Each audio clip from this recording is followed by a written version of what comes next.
Chapter 27. Li Qingshan let out a long sigh. How satisfying. Huang Binggu's arms were trembling. That was the result of colliding with Li Qingshan's hand. He sized up Li Qingshan from afar with a strange expression. Just how did you train? This kind of improvement speed was simply monstrous. He had originally thought highly of Li Qingshan's will and martial arts, thinking that he had discovered a piece of unpolished jade in a pile of rubble. He wanted to polish it to see if he had the qualifications to take over the position of hunting head, but in the end, he realized that he had still underestimated Li Qingshan. Li Qingshan thought for a moment. Recently, I've been drinking medicinal wine brewed with ginseng. It's a prescription left behind by my master. Huang Binggu hesitated for a moment. Can I take a look? Originally, the rules of the pugilistic world forbade one from casually inquiring about such things, but he really wanted to know what was going on. Li Qingshan said without hesitation, "No problem." Huang Binggu asked about the prescription, and Li Qingshan told him the truth. Huang Binggu nodded. This prescription is indeed exquisite, but isn't the medicinal strength a little too strong? Too much ginseng has been used, so you can't drink too much. Just a small cup every day is enough. Other than that, it was not much different from ordinary medicinal wine. He even specially went to Li Qingshan's room and tasted it. The conclusion he came to was the same. He did not believe that just drinking medicinal wine brewed with ginseng would allow one's martial arts to improve so quickly. Then wouldn't everyone in the Ginseng King village be peerless experts? But it would be too inappropriate to continue asking, so he could only suppress his doubts. He did not think about the martial arts that Li Qingshan practiced. After all, there were no extraordinary external martial arts techniques. Of course, Li Qingshan could not tell him that he drank this medicinal wine by the bowl. He drank at least a few big bowls every day, and he had already drunk most of it during this period of time. That's right. What grade is my martial arts now? Barely qualified as a third-rate. Huang Binggu still remembered his evaluation of Li Qingshan a few days ago. It would not be a problem for him to become a third-grade expert. In the blink of an eye, it had become true. It was like a dream. Only third-rate? Li Qingshan asked greedily. Huang Binggu's eyes widened. Anyone who could train their martial arts to the third rate could already be considered an expert, yet this fellow was still not satisfied. Didn't that mean that his martial arts were also only third rate? He was also someone who had been the headhunter of the Drawn Rains village for many years. He was not willing to be outdone by this brat. However, my expertise is not in martial arts, but in archery. In terms of martial arts, the people of the Ginseng King village are also slightly stronger than us. However, only we dare to call ourselves the Drawn Rains village.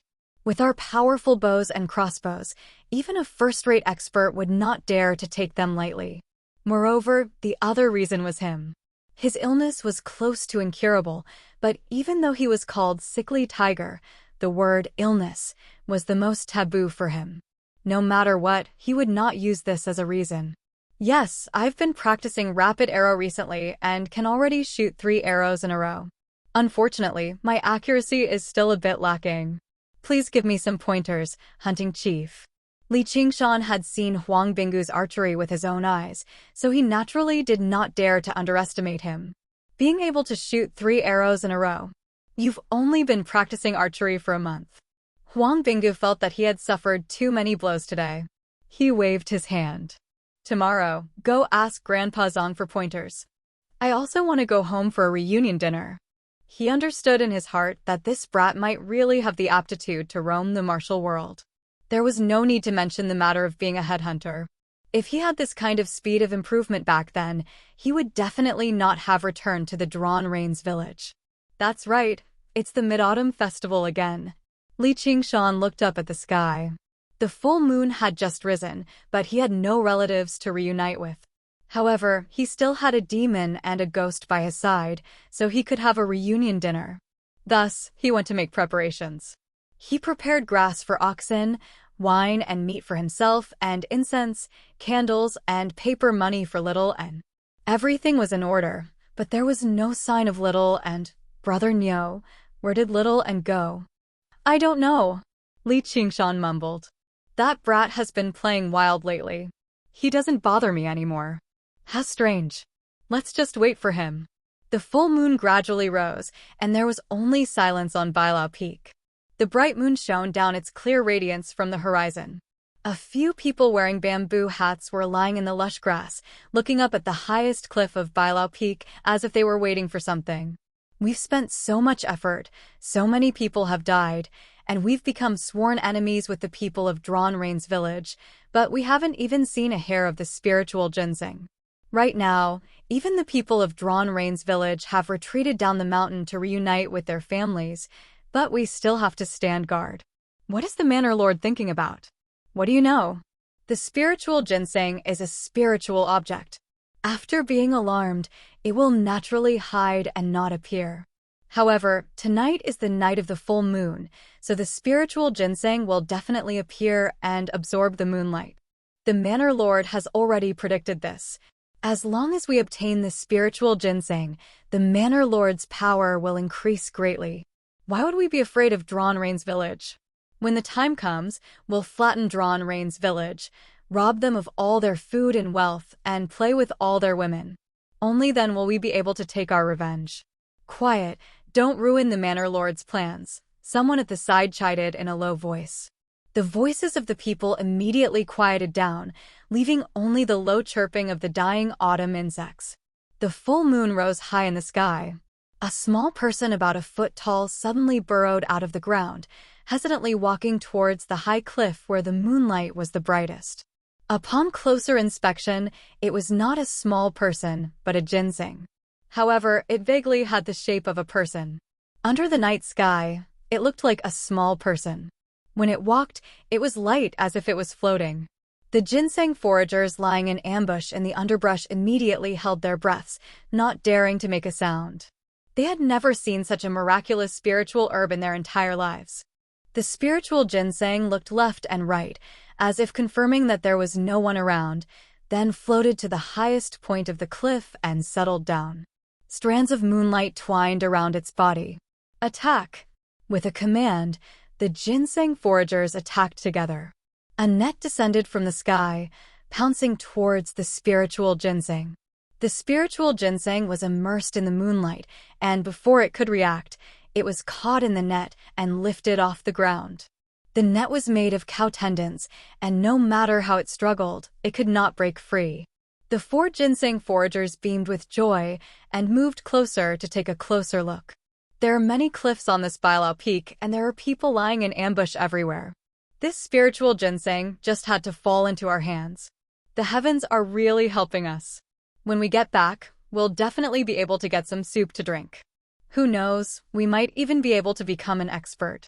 Who knows, if we eat the whole ginseng, we might even become immortals. The few of them laughed heartily, and the smile of one of the ginseng foragers suddenly froze. A snow-white blade had pierced through his throat, and he struggled to turn his head. The tip of the blade had already retracted, and he immediately fell to the ground. When he fell, he could only vaguely see a black shadow. The other ginseng foragers reacted, and with angry roars, they pulled out their swords and slashed at the black shadow.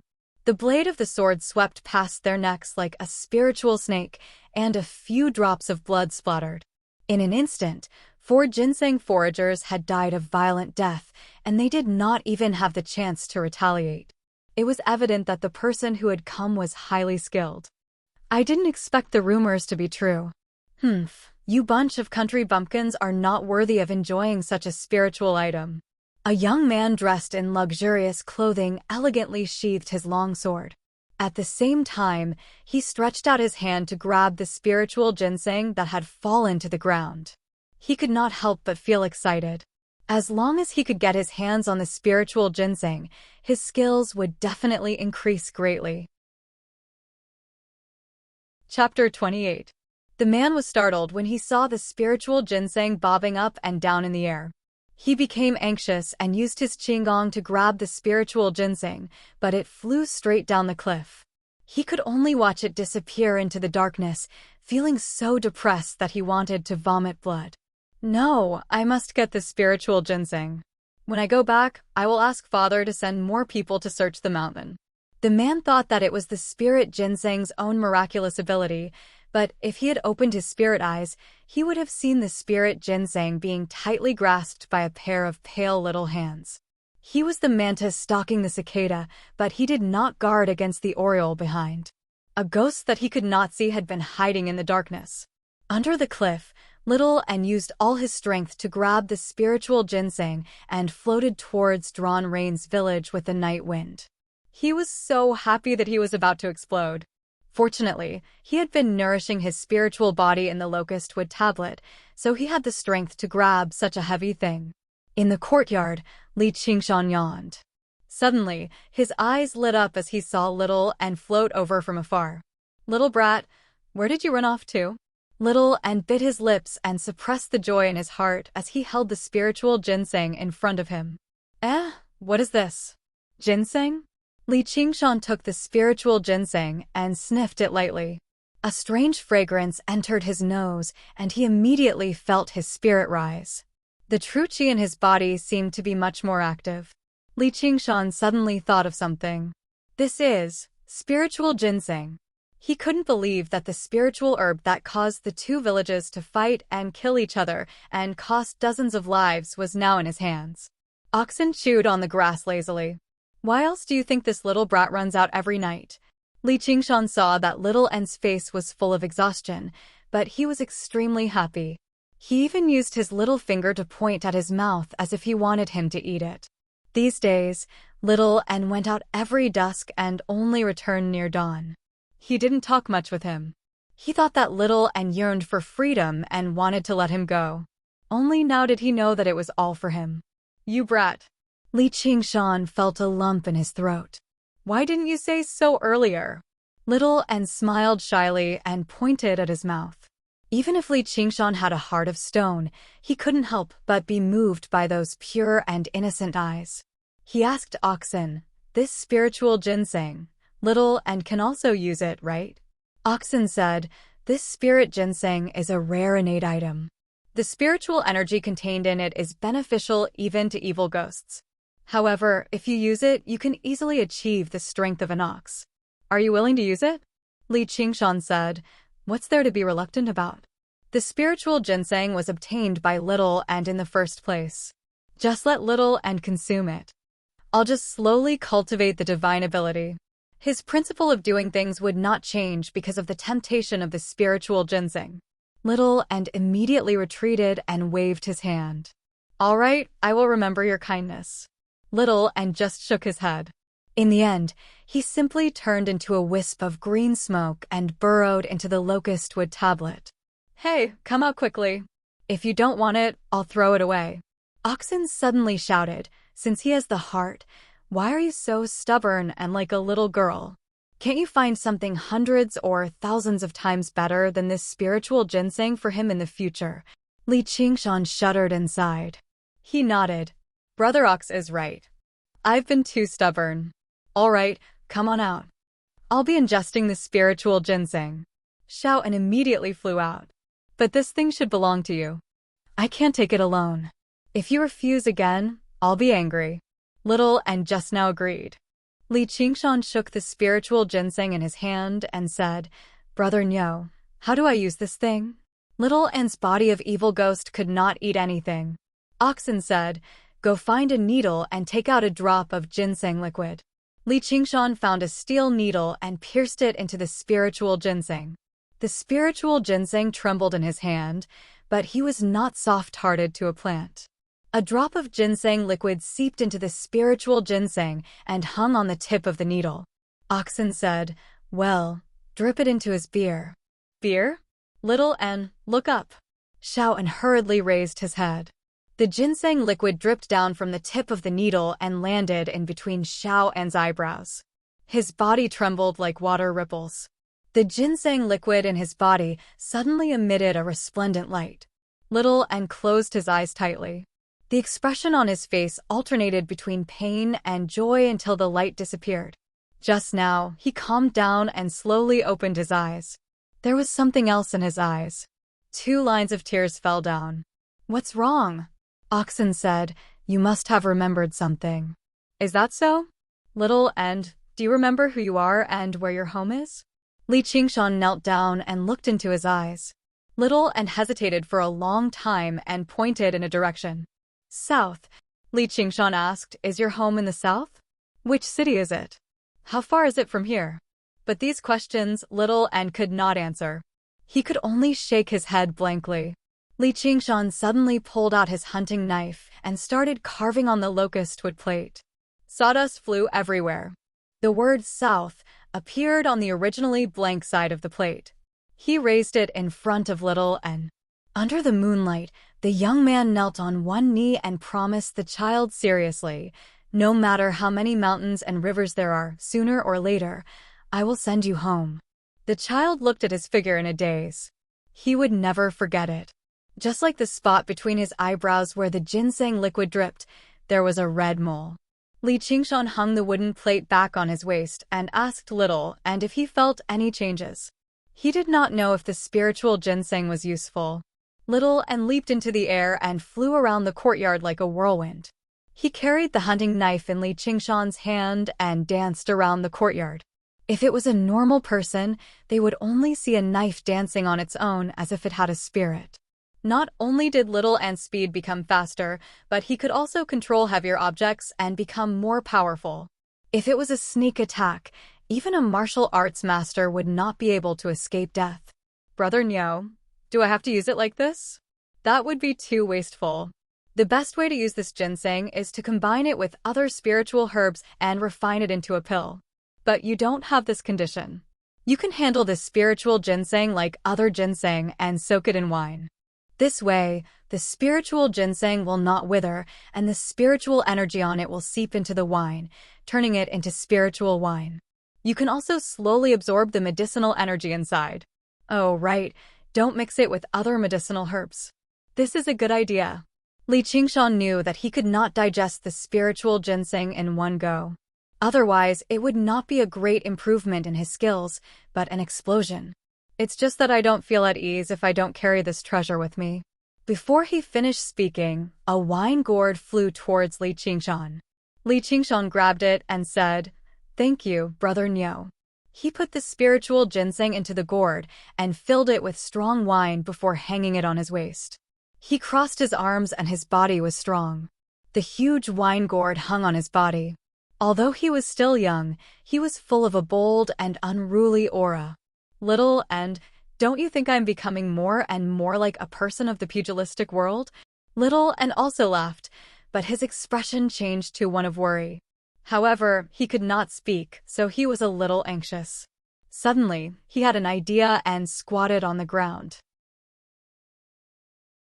Chapter 29. Li Qingshan hurriedly asked, "You can read. Did you remember it just now?" Little and nodded and showed Li Qingshan the words he had written.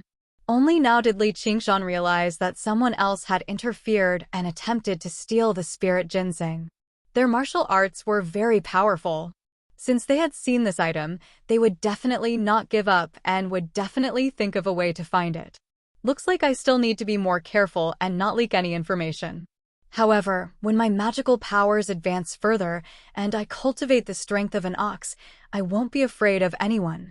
The longer the spirit ginseng was brewed, the better it would be. If it was too thick, Li Qingshan would not be able to digest it.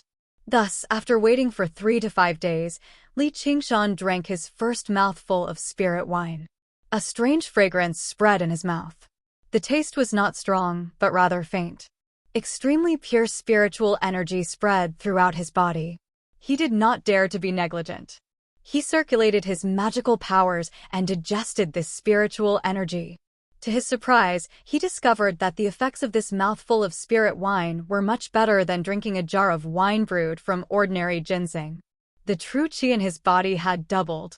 Although ordinary ginseng could replenish vitality, it was still an acquired item and could not be of much help to true qi. On the other hand, Ox Demon's fist of great strength focused more on body cultivation than qi cultivation, so the growth of his true qi was not fast. This spirit ginseng was a true Khanate item. It was the best at replenishing spiritual energy, which was why it had such an effect. If this continued, it would not be long before he could achieve the effect of releasing his true qi. At that time, he could also call himself a Khanate expert. Brother Ox, I once promised to drink all the finest wine in the world. Now, I've more or less fulfilled my promise. After drinking this spirit wine, drinking ordinary wine would be tasteless. Oxen only sneered in response. At this time, there was a commotion outside and the sound of many dogs barking. Huang Binggu brought the hunters of the village to Li Qingshan's door and invited him to participate in the autumn hunt. Autumn was the best season for hunting. Not only did people have to prepare food for the winter, but the animals also had to do the same. All of them had to be plump and strong. It was an important gathering for Drawn Rain's village. Many big families would organize large-scale hunting activities at this time of the year, not to catch prey, but to train their descendants and cater to the killing intent of autumn. Huang Binggu said, "You've only learned archery and have yet to learn the true way of hunting. This time, when we enter the mountains, you'll follow me." Ever since the last time he fought with Li Qingshan, he no longer treated Li Qingshan as an ordinary youngster. Li Qingshan thought about it and still refused. "Thank you for your kind offer, but I want to hunt alone." Before Huang Binggu could say anything, the other hunters started discussing. What? Alone? Not only has he never hunted before, he doesn't even have a decent hunting dog. Are you really not afraid of the beasts in the mountains? Although they admired Li Qingshan's skill in killing the 7 ginseng foragers, they could not underestimate him in his area of expertise. Huang Binggu advised, hunting doesn't depend on good archery and skill. He suddenly remembered Grandpa Zhang's evaluation, a lone wolf. Li Qingshan still shook his head. He only wanted to learn archery so that he could use it to kill enemies and defend himself. As for hunting, there was no need for it. If he wants to be alone, then he'll be alone. Let's see what he can catch in the end. I don't think he'll even be able to catch a rabbit. Li Qingshan smiled, but did not comment.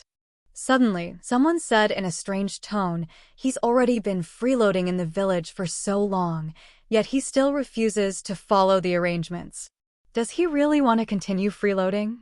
These days, all of Li Qingshan's food in the village had been delivered by Huang Binggu's people, so he must have used the village's resources. His appetite was also very small, so it was only natural that he would attract some dissatisfaction.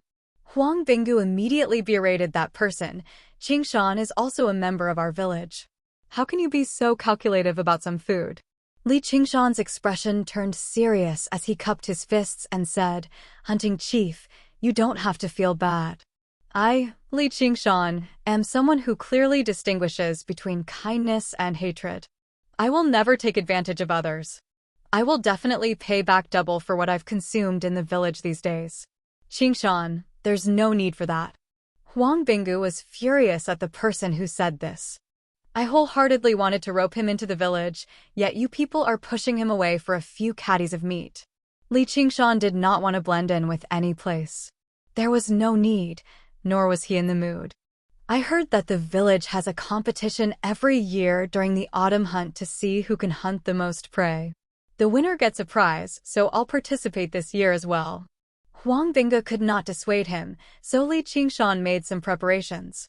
Under everyone's mocking gazes, he took a normal hunting bow and entered the mountains. The hunters went to the North Mountain, but Li Qingshan did not want to mix with them. To the west was the 10,000 Great Mountains. He understood the mysteries of this world, so he was even more unwilling to take risks. To the south was Bailau Peak, a troublesome place. Therefore, he could only head east. On Bailau Peak, a group of people wearing the same clothes and carrying long swords gathered together. The person in the lead was the young man who had almost obtained the spiritual ginseng after killing the ginseng forager. "Search! Even if we have to turn Bailau Peak upside down, we must find the spiritual ginseng." "Yes, young master." Everyone answered in unison. Using their exquisite qinggong, they flew to various parts of Bailau Peak.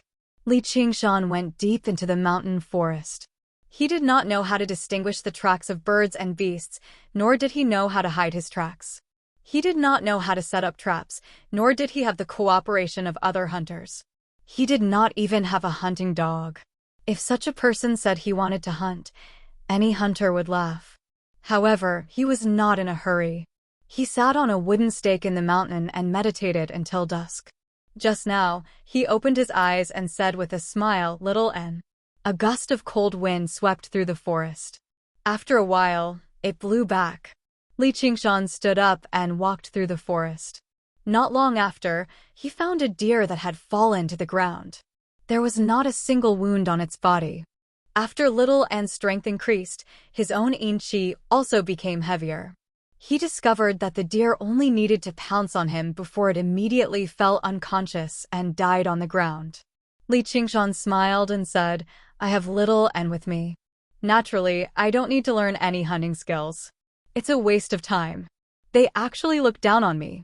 Let's catch a few more prey and show them." Ever since the Mid-Autumn Festival, Li Qingshan was no longer as indulgent towards Little N. Instead, he had more control over him. Now, he did not hold back when he used him. Naturally, he did not need to be so courteous towards people he was close to. Little N nodded excitedly and rushed into the forest like the wind. Although the beasts in the forest were vigilant, they could not be wary of this invisible little demon. They all fell to the ground, waiting for Li Qingshan to pick them up. Li Qingshan was idle and bored, so he began to practice his archery. He shot the startled birds in the forest. Shooting moving things was indeed much more difficult. Out of every 3 arrows, 2 would miss. However, as he gradually got used to it, the number of missed shots decreased. At dawn, in the Drawn Rains village, a few hunters brought the hunters down the mountain. The large group of people and horses were still in the mountains to hunt together. In an open space in the middle of the village, the highly respected Grandpa Zong was in charge of counting the prey. A smile appeared on his stern face. "The harvest is not bad. It's a good sign."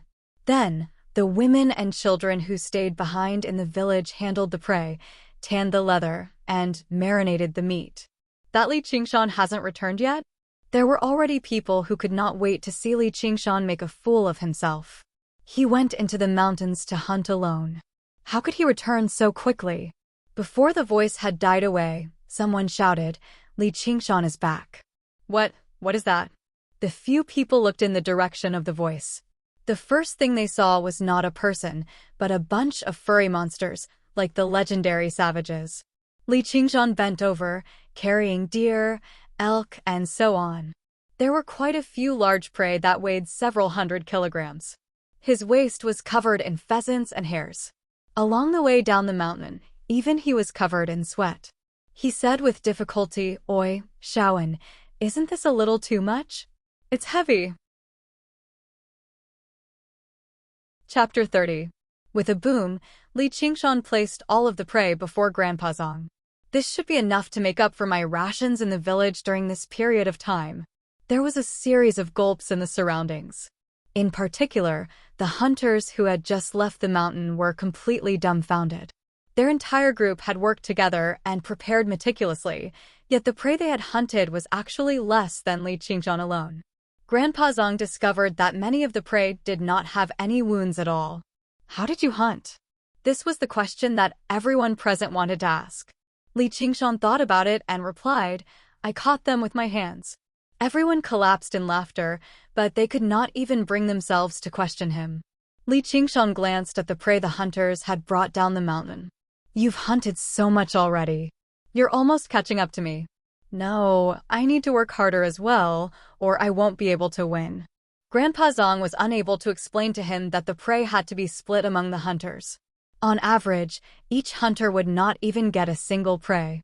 On the first day of hunting, Li Qingshan had basically already won. Li Qingshan ate a mouthful of food before going back up the mountain. The hunters returned to the northern mountain in a daze and told him about what had happened in the village. "How's that possible? You must have been drinking in the village." "It's true. There really was this much prey," they explained in a hurry. "That kid." Huang Binggu exhaled deeply and called out, "Let's all work harder. Don't fall behind him. If all of us together aren't as good as him alone, then we can all go slit our throats." The hunters answered loudly, and their morale skyrocketed. Huang Binggu silently suppressed his coughing fit. He looked at his palm and saw a patch of dark red blood. On the mountain path, a group of people traveled slowly. In the center was a small sedan chair, carried by 4 porters and surrounded by over a dozen servants. A chubby hand lifted the curtain of the sedan chair, revealing a chubby face. He asked, "Advisor, how far are we from Qingyang City?" It was clearly late autumn, but he was still covered in sweat as he sat in the sedan chair. A butler said, "Sir, it's still far away. It'll be good enough if we can get there tonight." The fat official put down the curtain of the sedan chair and muttered, "I have great knowledge of managing the affairs of the world, but you actually want me to go to such a remote place to be a county magistrate?" The magistrate is really confused. "My lord, you shouldn't speak carelessly. It wouldn't be good if the prefectural magistrate heard about it."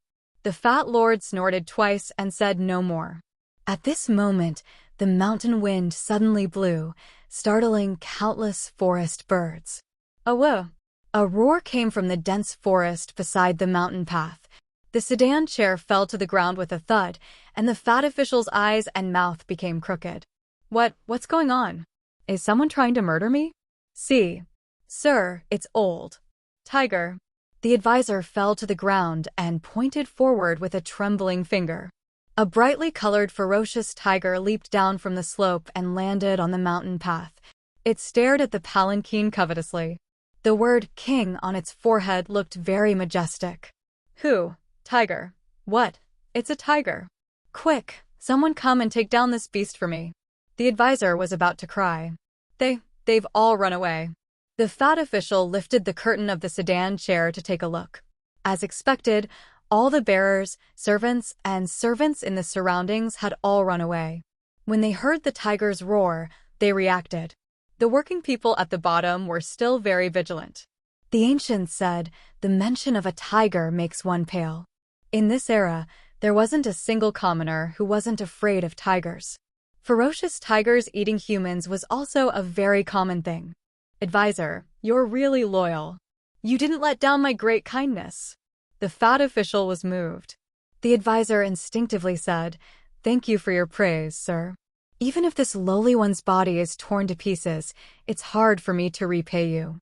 He cursed in his heart, "Fuck, I can't walk. Hold on, I'll go get reinforcements." The fat official nimbly crawled out of the sedan chair and wanted to escape. The advisor hugged the fat official's leg. "Sir, don't leave this lowly one behind." Seeing this lump of fat, the ferocious tiger's eyes seemed to light up. Just as it was about to pounce, its ears suddenly twitched, and it shrank its body to face the forest. The vegetation in the forest swayed and rustled. It was getting closer and closer, and its momentum was even greater than the ferocious tiger's appearance just now. What is this?" the advisor mumbled. A figure leaped out of the forest. It was a youth. His young face couldn't be considered handsome, but it was full of vigor. He landed on the mountain path nimbly. His face was that of a ferocious tiger, and he bared his teeth with a smile. What a rare and good prey. The ferocious tiger seemed to know that the person coming was not easy to deal with. It bared its fangs and brandished its claws to threaten him, but it was useless. Its body shook, and it pounced forward with a roar. Li Qingshan's foot landed firmly on the ground, and his hands grabbed the tiger's 2 claws. The tiger's mouth, which was full of fangs, was right in front of him, and a fishy smell hit his face. He shouted in a deep voice, and his vital energy surged. He exerted force in his arms and flipped the ferocious tiger, which weighed several hundred kilograms, onto the ground. He pounced on the tiger's back. He had never dealt with a tiger before. He had only seen Wusong fight a tiger in water margin, so he copied him. He grabbed the tiger's back and punched it randomly. The ferocious tiger roared out in pain and bent its body violently. Li Qingshan was sent flying. He thought, reality really is different from what's written in books. The true chi in his body sank, and he landed firmly on the ground. He was about to deal with it carefully. However, the ferocious tiger glanced at him and let out a growl before turning around and fleeing. The fat official and the advisor were both stunned by what had happened just now. Only now did they return to their senses, and they were overjoyed. "Young hero, warrior, I am the district magistrate of Qingyang. If you chase away this tiger, I will reward you handsomely." However, Li Qingshan did not even look at them. He yelled out, "Where do you think you're going?" He strode over and grabbed the tiger's tail that was like a steel whip. However, the tail was slippery, so it was difficult to grab. How could Li Qingshan let go of such a great prey before him? He chased after the tiger. The fat official and the advisor only returned to their senses after quite a while. They looked at one another. The autumn hunt ended, and the Drawn Rains village was filled with a joyous atmosphere. Li Qingshan returned to the village as well. He was covered in many wounds, such that he seemed to be in a rather sorry shape. However, when everyone saw him, they all revealed expressions of respect. It was not because of his wounds, but because of the prey on his shoulder. He was carrying an adult tiger on his shoulder. He had only chased after the tiger for a day and a night in the forest. He had only managed to make it through the endurance granted to him by the ox demon's fist of great strength. If it were not for Little and helping to track him at night, he would have almost lost him several times. However, even Little and was unable to approach the king of the mountains. Ferocious tigers possessed an innate dignity that could subdue ghosts. As a matter of fact, tiger demons that had developed into demons could even turn the people they ate into demons. The children in the village ran around Li Qingshan. Their eyes were filled with admiration. Huang Bingu personally went out to receive him before declaring him first. No one in the village dared to defy him. Not only were tigers extremely terrifying wild beasts to regular people, but to hunters as well. Regular hunting bows could not kill tigers at all. Instead, it would incite the tiger's ferocity. Using a hunting knife to fight a tiger in close combat would only lead to death. Li Qingshan had killed the tiger, so he seemed to possess the might of a tiger. "I don't have anything valuable on me. I'll use this stone splitter bow as a reward for the autumn hunt." Huang Bingu suddenly removed the large bow from his back. Chapter 31. Hunting Chief, you mustn't do that. The other hunters tried to dissuade him in a hurry. Li Qingshan was surprised as well. Huang Bingu actually wanted to give his personal bow to him. The meaning behind this was not just a bow. He turned him down. "Hunting Chief, a gentleman doesn't take what others like. I can't accept this wager, so just treat it as a joke." Huang Bingu stroked the bow gently and said to himself, "This stone splitter bow has been with me for many years, so it's quite convenient to use. It's also helped me make a name for myself in the Jianghu. Now that I don't have much time left, I'd like to choose a good master for it. I heard you found Grandpa Zhang's bow too light. This stone splitter bow is an iron bow with a strength of 3 stones. Even regular practitioners of martial arts can't use it. Here, don't dilly-dally." Huang Bingu pushed the stone splitter bow to Li Qingshan. Li Qingshan gripped the bow and felt a heaviness in his hand. He recalled Huang Bingu's elegance when he stood on the rock and killed people like he was slaughtering dogs. Yes, this bow was not suited for hunting. It was more suited for fighting on the battlefield. It was a true weapon for killing. He fiddled with the bowstring with his fingers. There were metal threads mixed in, so they were extremely sharp. Regular people had to wear rings to use it, but with the ox demon forge as its hide, he did not mind. Huang Bingu seemed to want to entrust his son to him. He did not say it explicitly, but everyone present could tell. However, no one objected. Not only was this because of Huang Bingu's might, but Li Qingshan had also proven his strength before everyone.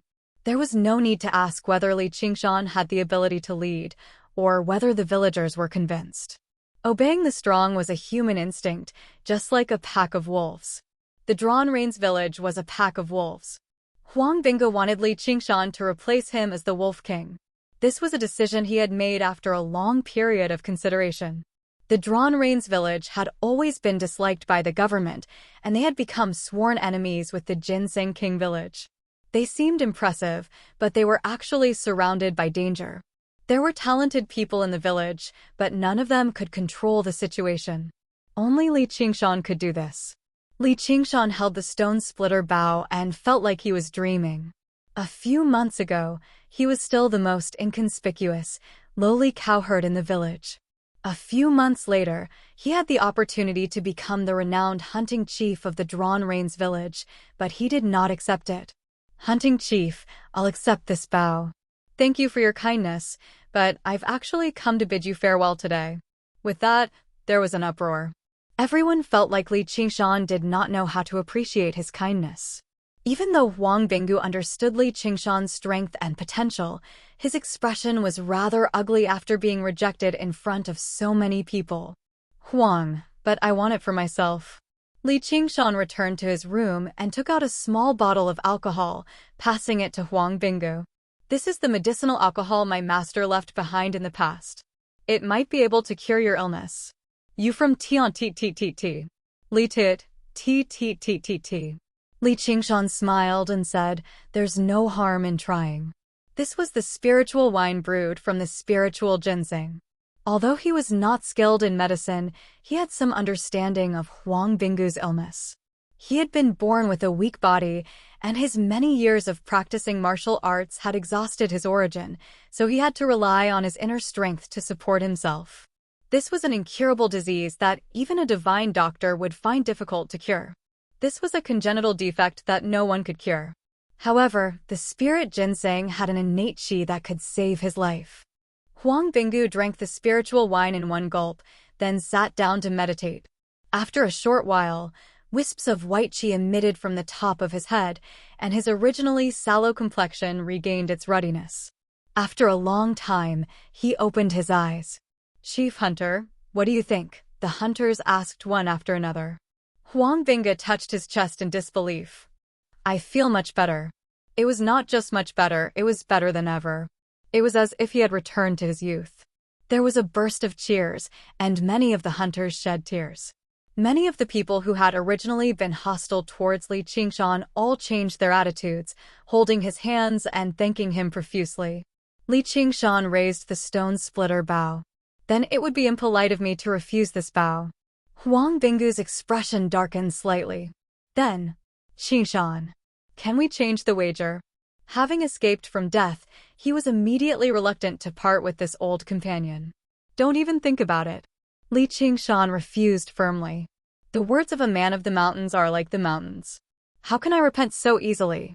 "All right then." Huang Binggu's expression was bitter, which led to a burst of laughter from the people around him. Very rarely did they see their chief hunter act like this. "Qingshan, are you going to come back?" "I'm just going to Crouching Ox Village to take a look. There are still some things I haven't tidied up yet, and I want to find a quiet place to practice my martial arts and see if I can make a breakthrough." Over the past few days of drinking spiritual alcohol, Li Qingshan felt that he had already touched upon the crux of the ox demon's fist of great strength. He planned on cultivating alone and achieving the strength of an ox. By then, he would no longer have to remain trapped in the mountains and forests. He could go out and see the outside world. He remembered that the fatty he saved yesterday seemed to have called himself some Qingyang district magistrate. He wanted to fulfill his promise with Little and. Although he had no idea how far south Little and pointed to was, he still had to take the first step. Another breakthrough. Huang Binggu had sensed long ago that the currently Qingshan had changed again compared to a few days ago. His entire being had undergone a drastic change. This rate of improvement was basically shocking. Yet in the blink of an eye, he said he wanted to make another breakthrough. He could not help but think of how Li Qingshan had once said he wanted to become an innate master. Back then, he had only thought of it as a passing thought. Now, he suddenly felt that perhaps he really could achieve it.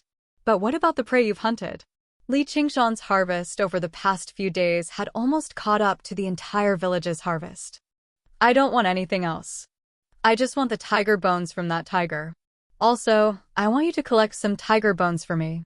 I want to make some medicinal alcohol. I'll buy them at market price." The reason why he chased after the tiger relentlessly was not just because he wanted to show off in the village.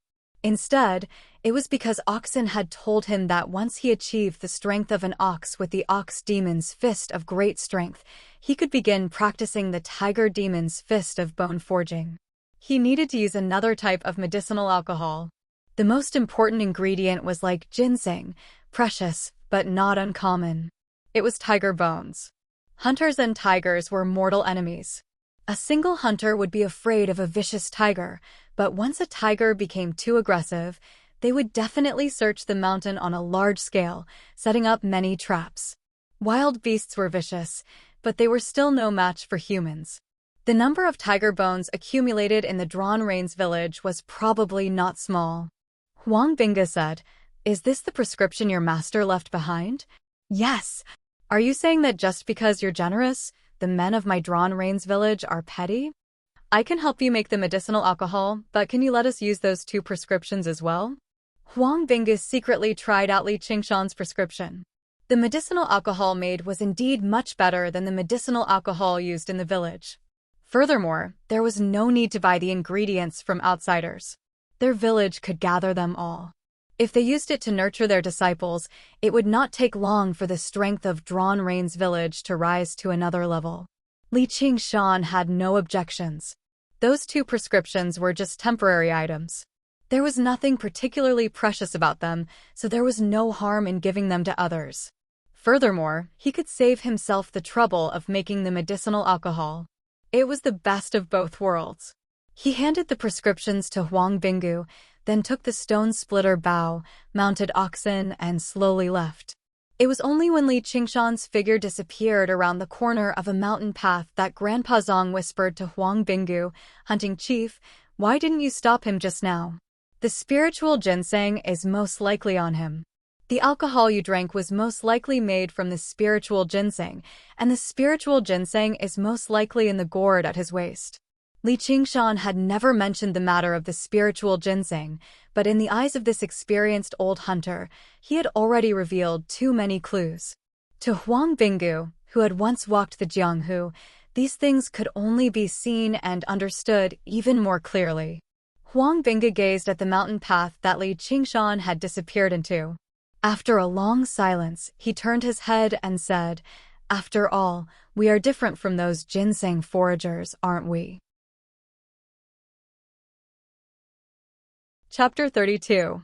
Grandpa Zong also showed some respect. Many mountain villages were like Ginseng King Village, and hunter villages were even more so. After all, it was much easier to be a hunter than to hunt beasts.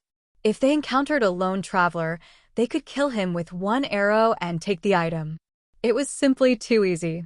Ever since Huang Binga had led Drawn Rains village, he had strictly restricted the villagers. This had never happened before. On the mountain path, Oxen said to Li Qingshan, "You gave that bottle of spiritual wine. At least 2 people have seen through the matter of the spiritual ginseng." Li Qingshan said, "I know. It's very possible that they will attack and make you stay in Drawn Rains village forever." "I know that too." Li Qingshan had lived 2 lives and was not a naive teenager. He knew of the many dark sides of human nature. "But I'm willing to take this risk. In life, if I'm always careful and don't believe in others or myself, then what's the point of mastering a peerless technique?" He had some measure of his own strength and was confident that, even in the worst-case scenario, he would be able to kill his way out. Furthermore, he believed that his own strength would have the effect of intimidating others. On one hand, he warmly invites me while on the other, he silently presses on his sword. Does this count as becoming mature? Li Qingshan sighed in his heart as he caressed the locust wood tablet on his waist that had the 2 words, Nan, and carved on it. However, there were still people in the world that he could wholeheartedly trust. Ghosts. They slowly walked along the rugged mountain path. The red, yellow, and green maple trees were like fire along the way. It was very beautiful. Li Qingshan took out his bamboo flute again and began to play it. The clear sound of the flute echoed through the autumn mountains. "Still can't find it?" The young man, who was called Young Master by the swordsman, asked somewhat anxiously. He had already led people to search Bila Peak for many days and had even expanded the search area, but there was no sign of the spiritual ginseng. "Young Master, we've already brought people to flatten Ginseng King Village. The spiritual ginseng is definitely not there. They said that it must have been taken by Drawn Rains Village. Should we flatten Drawn Rains Village while we're at it?" A swordsman asked. They have great enmity with the Drawn Rains Village, so of course they would say that. They think I don't know that the Drawn Rains Village withdrew from the mountain on the day of the Mid-Autumn Festival and then went to the north for the autumn hunt. Drawn Rains Village isn't like those country bumpkins from Ginseng King Village.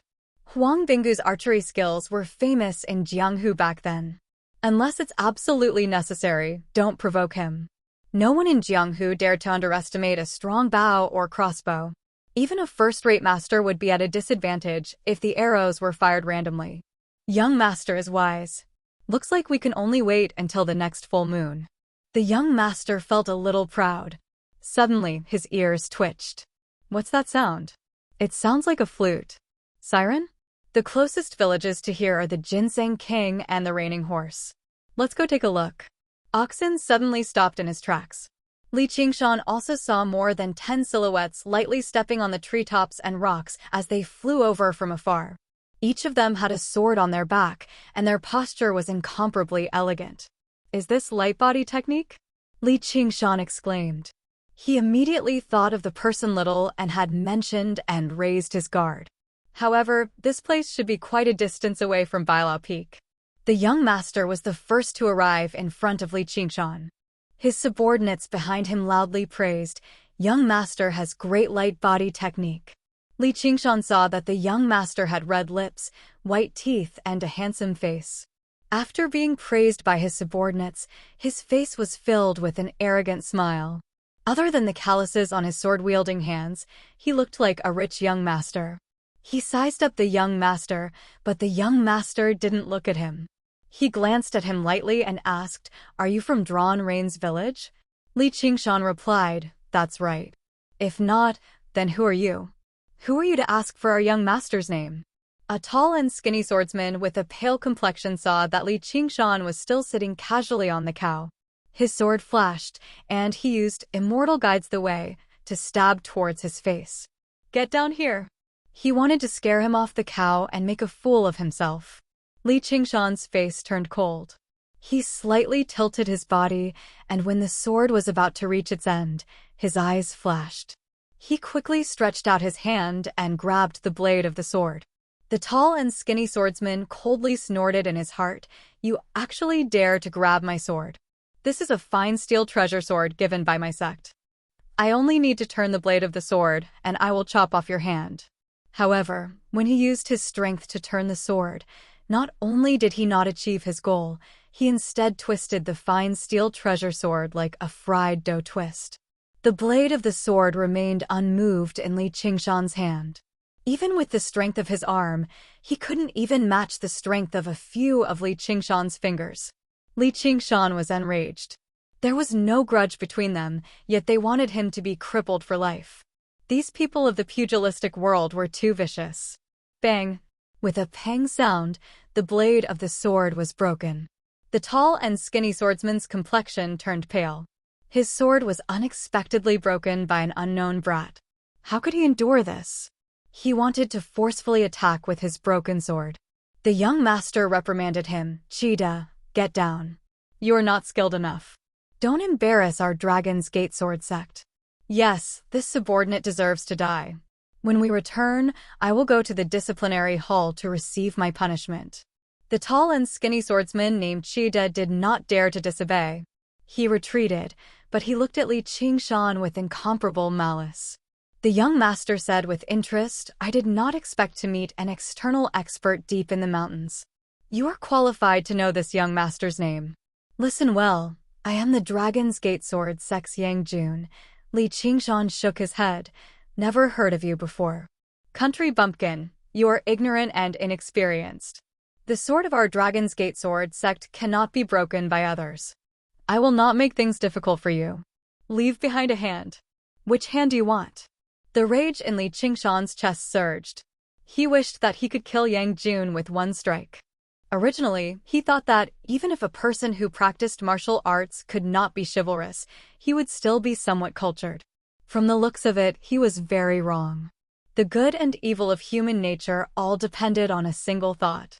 When a person had the power to toy with the lives of others, how many people could maintain their so-called humanity, not taking and doing whatever they wanted? However, this group of people could not be compared to the ginseng foragers who practiced shallow martial arts. They were true practitioners of martial arts. The ox demon forges its hide could block fists, but it could not block fine steel swords infused with inner chi. Furthermore, they all possessed movement techniques. Even if they managed to escape, it would not be easy. Yang Jun said, though, seeing how you're so young, your talent is quite good to be able to practice external martial arts to such a level. Crippling you like this is quite a pity. Why don't you become my servant? This was his true objective, as most people who practiced external martial arts were straightforward and honest. They did not have as many thoughts as people who practiced internal martial arts. In other words, their muscles grew into their brains. As a result, many masters of the Jianghu had powerful external martial artists as servants. He had always wanted to be cultured and recruit someone like that. When he saw Li Qingshan, he beamed inside. Wasn't this exactly what he was looking for? If he beat him up now, all he needed to do was give him some benefits in the future, and he would be able to raise a loyal dog. Young master, you mustn't. Cheetah tried to dissuade him in a hurry. If this kid really became the young master's servant, his status would rise. Yang Jun shot him a glance, and he immediately shut up. Another swordsman said, "Why don't you hurry up and agree? Our Dragon's Gate sword sect is renowned throughout Qingyang City. Even becoming a servant disciple is difficult. Now that the young master is promoting you, you'll reach the top in a single step. I, Li Qingshan, will not become anyone's servant." Li Qingshan emphasized each word. He came from a different world. He had the same love and hatred as the people of this world, but there was one thing that was different. He had no loyalty. He would not be loyal to anyone, no matter how benevolent, noble, or terrifyingly powerful the person was. Chapter 33. If it were a one-on-one battle, the current Li Qingshan was confident he could defeat or even kill Yang Jun within 10 moves. You refuse a toast only to be forced to drink a forfeit. Yang Jun was just about to issue an order to capture Li Qingshan. Even if the Drawn Rains village was not to be trifled with, there was no need to worry about the news of him being destroyed in the depths of the mountains. Li Qingshan's body tensed up as well. He planned on capturing the ringleader first. He would deal with the blow and capture Yang Jun first.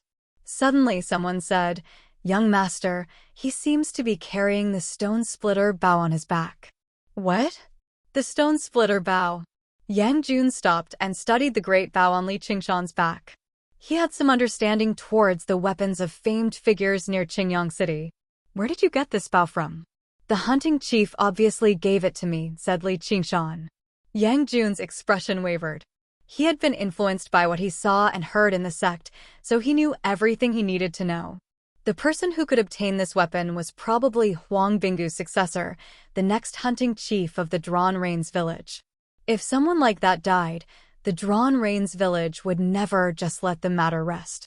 They would be able to find out about their activities in the region without any effort at all. If they really did everything they could for revenge, the hidden arrows and traps would be difficult to deal with. He could not provoke trouble like this over a moment of anger. He swung his hand. "Kid, don't let me run into you again." In the blink of an eye, they all vanished. Only Li Qingshan remained on the mountain path. He could not read minds, but he could guess that they feared the Drawn Rains village. When strangers saw you, they would never see you as a person. Instead, they would see your influence, power, and wealth. Li Qingshan had reached the level of a third-rate master, but he had relied on the bow on his back to escape danger. He was furious. He thought to himself, "If I don't get my revenge, I'm not human. I, Li Qingshan, will never allow anyone to bully me, nor will I rely on someone else's reputation to live." Originally, he didn't quite agree with Oxen's theory that a man should be more broad-minded. But now, he realized that a lot of deadly feuds were formed because of a single glare, and they wouldn't stop until one of them died. After over a month, Li Qingshan returned to Crouching Ox Village once again. Before he even stepped through the door, he heard something inside. "Is there a thief? It's also because I live in a remote place. I'd like to see which petty thief dares to steal from me." The anger in his heart had not yet subsided. He quickly walked in and grabbed the man. The man turned around in pain. Their eyes met, and both of them were stunned. "Li Fugue. Erlang, what are you doing in my house?" "Erlang, you're not dead." Li Qingshan looked at the room. Although it had been more than a month, it was still spotless. He knew that Li Fugui was not stealing, but helping him clean the room. Of course I'm not dead. Why do you say that? Only after asking around did he find out that Li Qingshan had returned from Cypress Stream Village without any news. Everyone in the village had seen him get into a conflict with the people of the Drawn Rains village at the market, so they all thought that he was done for. Li Fugui even helped him burn some joss paper and cried. Li Qingshan did not know whether to laugh or cry. I'm alive and well, aren't I? Hunter Huang of the Drawn Rains village invited me to the village as a guest, so I stayed for a while longer. Li Fugui never thought that he would actually be able to come out alive after entering a dangerous place like the Drawn Rains village. As for the fact that Hunter Huang had invited him over as a guest, he did not really believe it. In his eyes, although Li Qingshan was powerful, he was still nowhere close to someone like Huang Binggu. He did not know what to say either. He only muttered, "That's good. That's good." It did make Li Qingshan feel rather touched. He had not helped the wrong person back then. However, Li Fugui's expression suddenly became worried. You should leave quickly. Don't let the villagers know. What now? The eldest son of the village head's family has returned. He says he wants to make trouble for you. Li Long, village head Li's eldest son, as well as Li Qingshan and Li Bao's elder brother. The name was not unfamiliar to Li Qingshan. Instead, the villagers had almost grown calluses from hearing it. Originally, Li Long was only a few years older than him. However, it was said that when he was playing outside when he was young, he caught the eye of a noble and was taken to Qingyang City to learn martial arts. He would only return home during festivals and festivals. He had seen Li Qingshan, the cowherd, a few times, but he had never even spoken to him. In the eyes of the villagers, he was an important figure who had emerged from the Crouching Ox village and arrived in Qingyang City. He had made a name for himself. Every single family had a daughter, and they all hoped to marry her off to him. Together with Caretaker Lu's son, Little Caretaker Lu, they were known as the two talents of the Crouching Ox. Of course, with the sudden rise of Li Qingshan, perhaps they should be known as the three talents of the Crouching Ox. However, Li Qingshan had never seen the world. He had never set foot in Qingyang City, so it was rather difficult for him to become the third talent. Li Qingshan said, "You think I'm afraid of him?" Not only was he not afraid, but he even wanted to see for himself. He ignored Li Fugui's advice and made his way to Village Headley's home. In Village Headley's home, a young man with a buzz cut lectured Village Headley, "Just anyone is bold enough to bully us. You really are regressing the more you live." Then he pointed at Li Hu and Li Bao. "You two are grown men, yet you allow him to bully you all the way to your doorstep." He had basically grown up in Qingyang City, so his horizons and experience were extremely abundant. He had already begun to treat himself as a Qingyang citizen. Right now, he viewed the matters of the village from the perspective of a city dweller. He felt a natural sense of disdain, not just towards Li Qingshan, but towards everything in the Crouching Ox village. He was not young, but he had never married. His family had once tried to find a partner for him in a hurry, but he rejected all of them. Right now, he was no longer someone that village girls could match. Village Headley, who was awe-inspiring in the village, only said meekly, "Don't be angry, my son. He's already dead anyway. He's seeking his own death by provoking the Drawn Rains village. There's no need for me to go through the trouble of teaching him a lesson." Li Hu shrunk his neck in meekly, but Li Bao said, "Big brother, you won't let us join the Iron Fist and learn martial arts, so of course we'll be bullied in the village." Li Long shot a glance at him. "That's because you don't have enough talent. Li Qingshan's not dead. Li Qingshan's back." At this moment, someone suddenly called out from outside. Li Long suddenly stood up. If this news only kicked up a commotion in the peaceful village, then Li Qingshan has gone to Village Headley's home. Would kick up a great commotion, drawing the entire village to move out once more. They wanted to see the battle between the first and third prodigies of the Crouching Ox village. Under the scorching sun, Li Qingshan and Li Long stared at each other. The villagers all held their breaths, as if they were afraid of startling them. Li Hu and Li Bao stood beside Li Long, boosting his momentum. Li Long waved his hand, dismissing the two of them. Li Erlang, it's been so long. You've grown so big already. This was completely the tone of a senior speaking to a junior.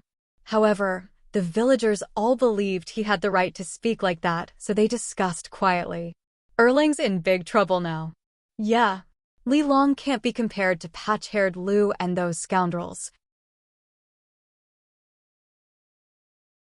Chapter 34.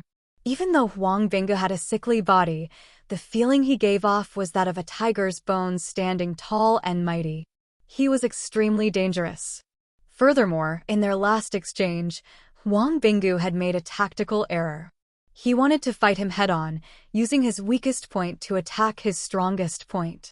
Of course, he would not have won. Otherwise, even if he did not use archery, as long as he had a weapon in his hand, he would not have been able to defeat him. Li Long said, "I heard you wanted to see me?" Li Long also had a good eye and thought, this Li Erlang's posture is calm and steady. One look and you can tell he's trained in martial arts. He doesn't seem like a normal brute, and his aura seems to be a bit like Master's. He immediately shook his head, finding this thought funny. What kind of person was his master? How could he be mentioned in the same breath as this kind of brat? You dared to humiliate my family when I wasn't home. You really don't know how the word death is written. Oh, then I'd like to learn. Before Li Qingshan finished speaking, Li Long gave a loud roar and rushed forward to attack. With a metal tree piercing the clouds, he attacked Li Qingshan's chest. Cries of alarm came from all around. Li Fugue called out, "Erlang, be careful." Li Qingshan's body did not move. It was unknown if he could not dodge or if he was stunned. Li Long felt disdain in his heart. So he was just pretending. Just now, it seems I've misjudged him. With a muffled bang, the fist landed on Li Qingshan's body. Li Qingshan used the ox demon stomps the ground, his 2 feet seemingly rooted to the ground. He did not move at all.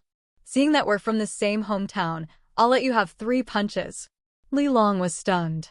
Although he had only used 30% of his strength in this punch, there was no one in the same sect who dared to take it head-on. Now that it had been taken by an unknown brat, he was even more furious when he heard Li Qingshan's words. He actually dared to be so careless. In the blink of an eye, he sent out a second punch, using 70% of his strength. He thought, don't blame me for not showing mercy this time. His fist carried a fierce gust of wind as it landed on Li Qingshan's body. Li Qingshan shuddered and said, "You haven't used your full strength yet. Hurry up, this is the last move."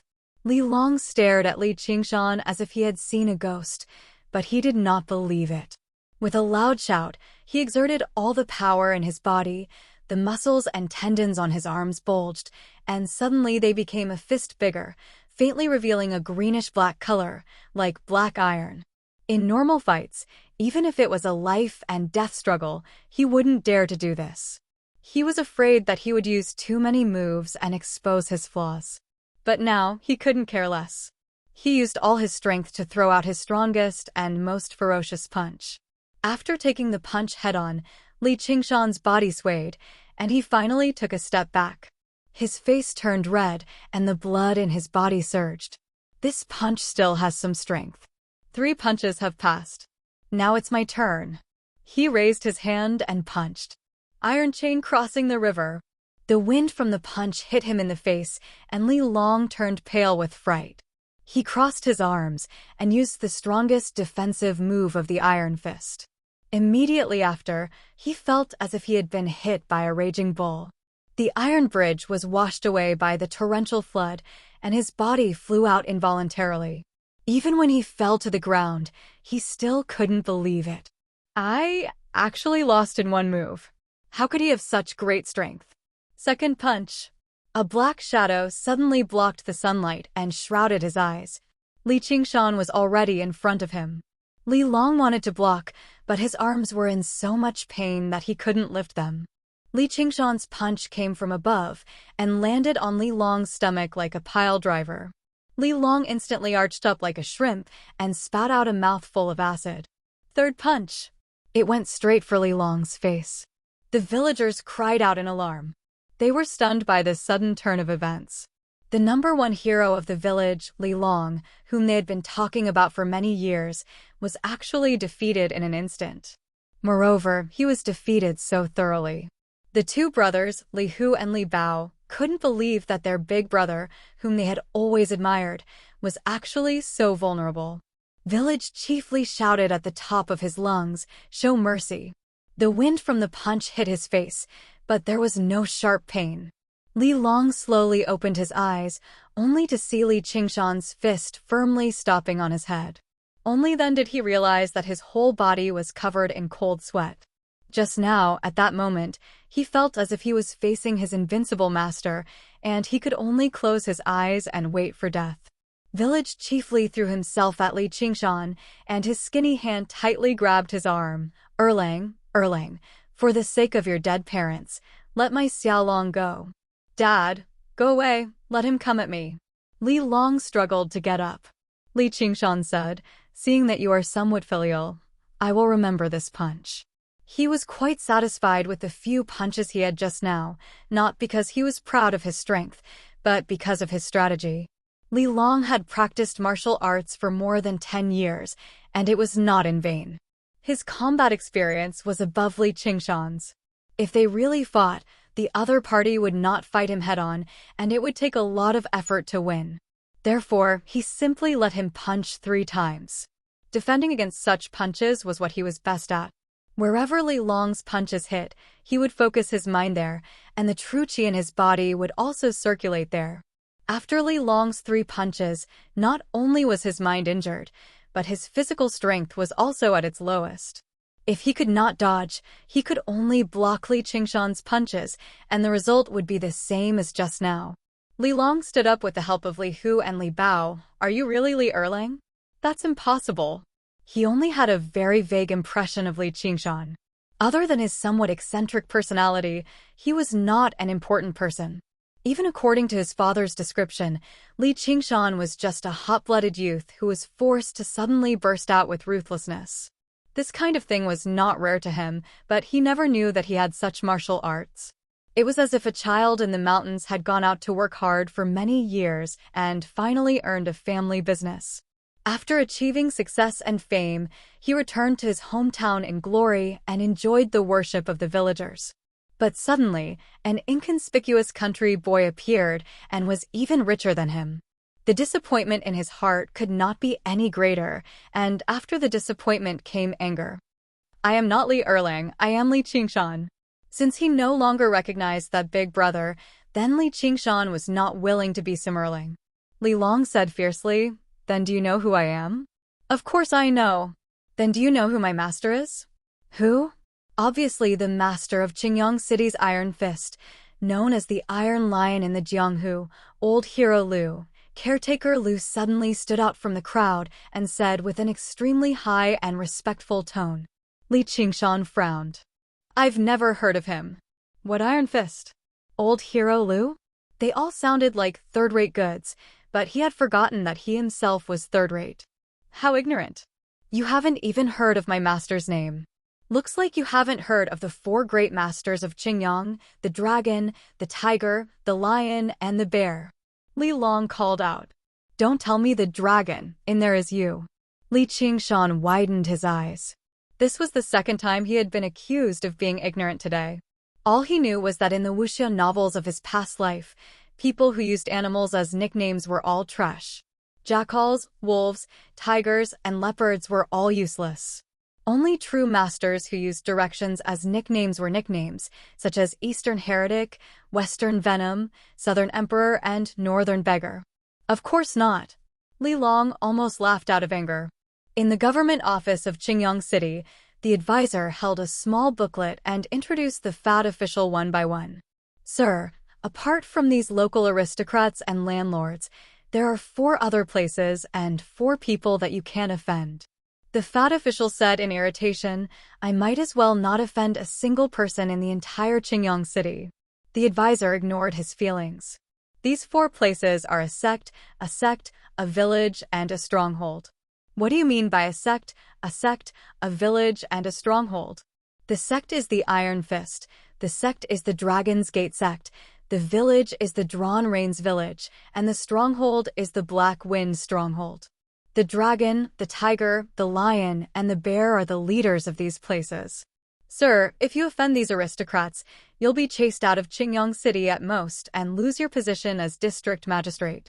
However, if you offend them, you might lose your life for no reason. Chapter 35. As it turned out, the group of people on the mountain path today were sent by the Dragon's Gate. The arrogant guy was the young master of the Dragon's Gate. No wonder he was so arrogant and despotic.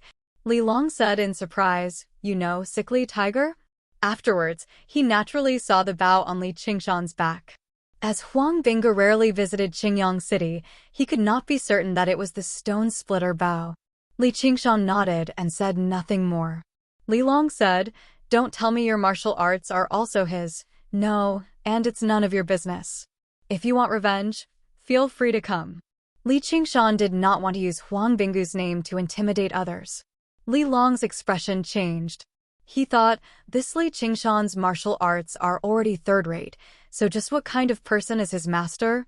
And he's connected to Huang Bingu. I only have a small dispute with him. Even if I kill him, what benefit will I get?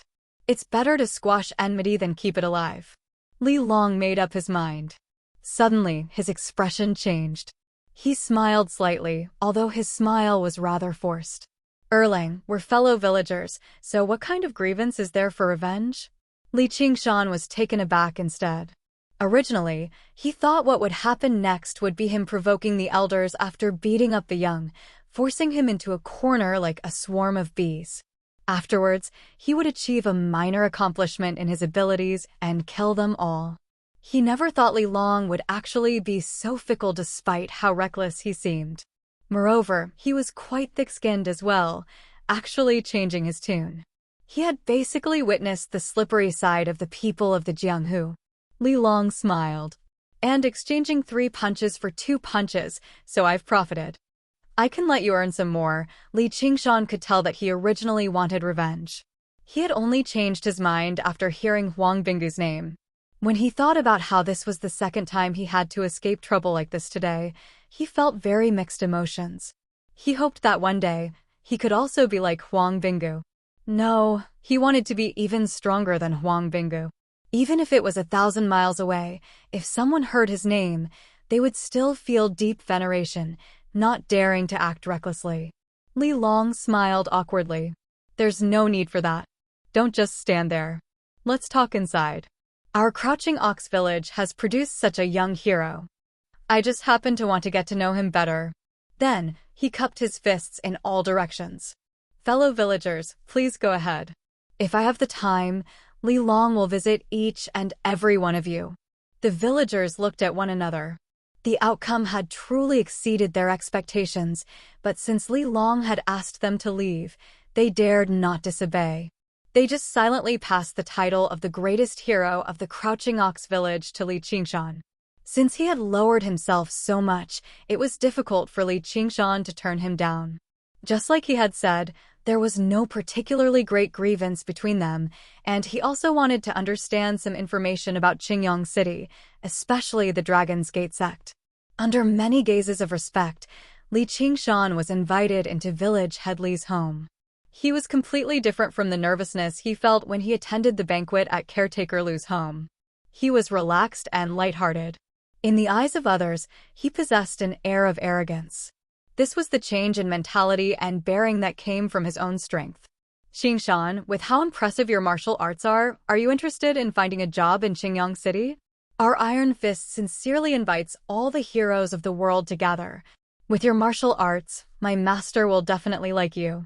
Li Long tried to rope him in right from the beginning. I'm skilled in martial arts. Can I join the Iron Fist just because I want to? Li Qingshan found this person's breadth of mind rather admirable, but little did he know that Li Long was conflicted inside. Although Li Qingshan had punched him twice, there was no great grievance between them. If he could rope him into the gang, he would be able to help each other out as fellow villagers, which would be beneficial to his status in the sect. Of course I need to be vouched for. Don't worry, I can vouch for you. Our Iron Fist is a great clan with a great business. Our influence is not limited to Qingyang City. Our headquarters is located in the Clear River Prefecture. As long as your fists are tough enough and your contributions are great enough, you won't have to worry about development. Women and silver will be at your fingertips too. Li Hu and Li Bao were both extremely envious. They could only blame their elder brother for not vouching for them, preventing them from enjoying the women and silver in the city. Yeah. My family's Lu Ning is a caretaker in old hero Lu's estate. He'll be able to look after you when the time comes. Caretaker Lu followed them in as well. He felt fortunate that he had not offended Li Qingshan too much in the past. Who would have thought that the cowherd from back then would become so powerful in just a few months? As Li Long said that, Li Qingshan gradually understood that although the Iron Fist accepted disciples, it was more like a gang, entrenched in the city.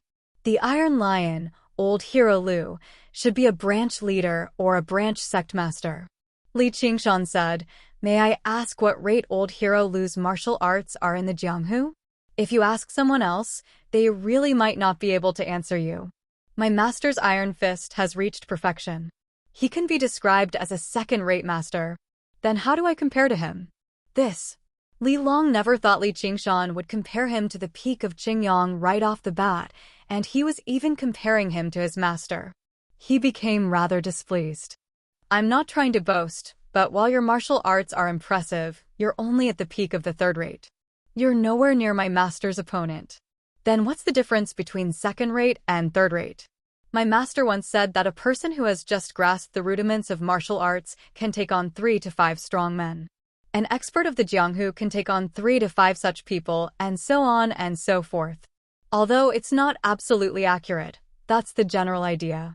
Once it exceeds this number, it'll be difficult for 2 fists to take on 4 hands. However, this is only in terms of direct confrontation. If you use the method of sneak attacks, a first-rate expert who is proficient in Qinggong can kill dozens of second-rate experts. However, dozens of trained ordinary archers can also kill first-rate experts. Li Qingshan roughly understood his strength. Those ginseng foragers were originally people who had practiced martial arts. Back then, he could be regarded as an expert of the Jianghu, so although he won, it was a Pyrrhic victory. After some cultivation, he barely managed to reach the level of a third-rate master. Only after drinking the spiritual alcohol did he become a true third-rate master. Li Long's martial arts could be regarded as decent, but he was not a master. As a result, he was not his opponent at all. Apologies. I've already promised Hunting Chief Huang of the Drawn Rains village that I'll join them. I'm afraid I can't accept your invitation. He could not help but think of a few months ago, when he could not even sleep peacefully in the cowshed. His brother and sister-in-law viewed him as a thorn in their side, wanting to chase him out no matter what. Yet now, people were inviting him everywhere. As expected, Li Long thought. He said in pity, the Drawn Rains village doesn't have much to offer. Out of the 4 places in Qingyang, our Iron Fist is the most at ease.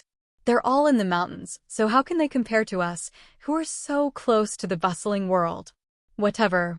Whenever you change your mind and come to Qingyang City, feel free to come to Iron Fist to find me. Just mention my name. Li Qingshan could not help but smile. Sure enough, there were not a lot of people who wandered the Jianghu for the sake of justice. He asked about many more things, and Li Long answered everything he knew. Seeing how he was so loyal, Li Qingshan was not a tactless person, so he showed some respect. Brother Li, it's not a festival right now, so why have you returned? Li Long suddenly lowered his voice. Even if you didn't ask, I'd tell you anyway. I've returned this time for something major that threatens the Crouching Ox village. The Black Wind stronghold might treat the Crouching Ox village as a target to plunder. Chapter 36. Steward Lu stammered, "No. I don't think so. The Black Wind stronghold is very far from here. They've never been here before." He was the largest household in the village, so he was the first person the Black Wind stronghold came to look for.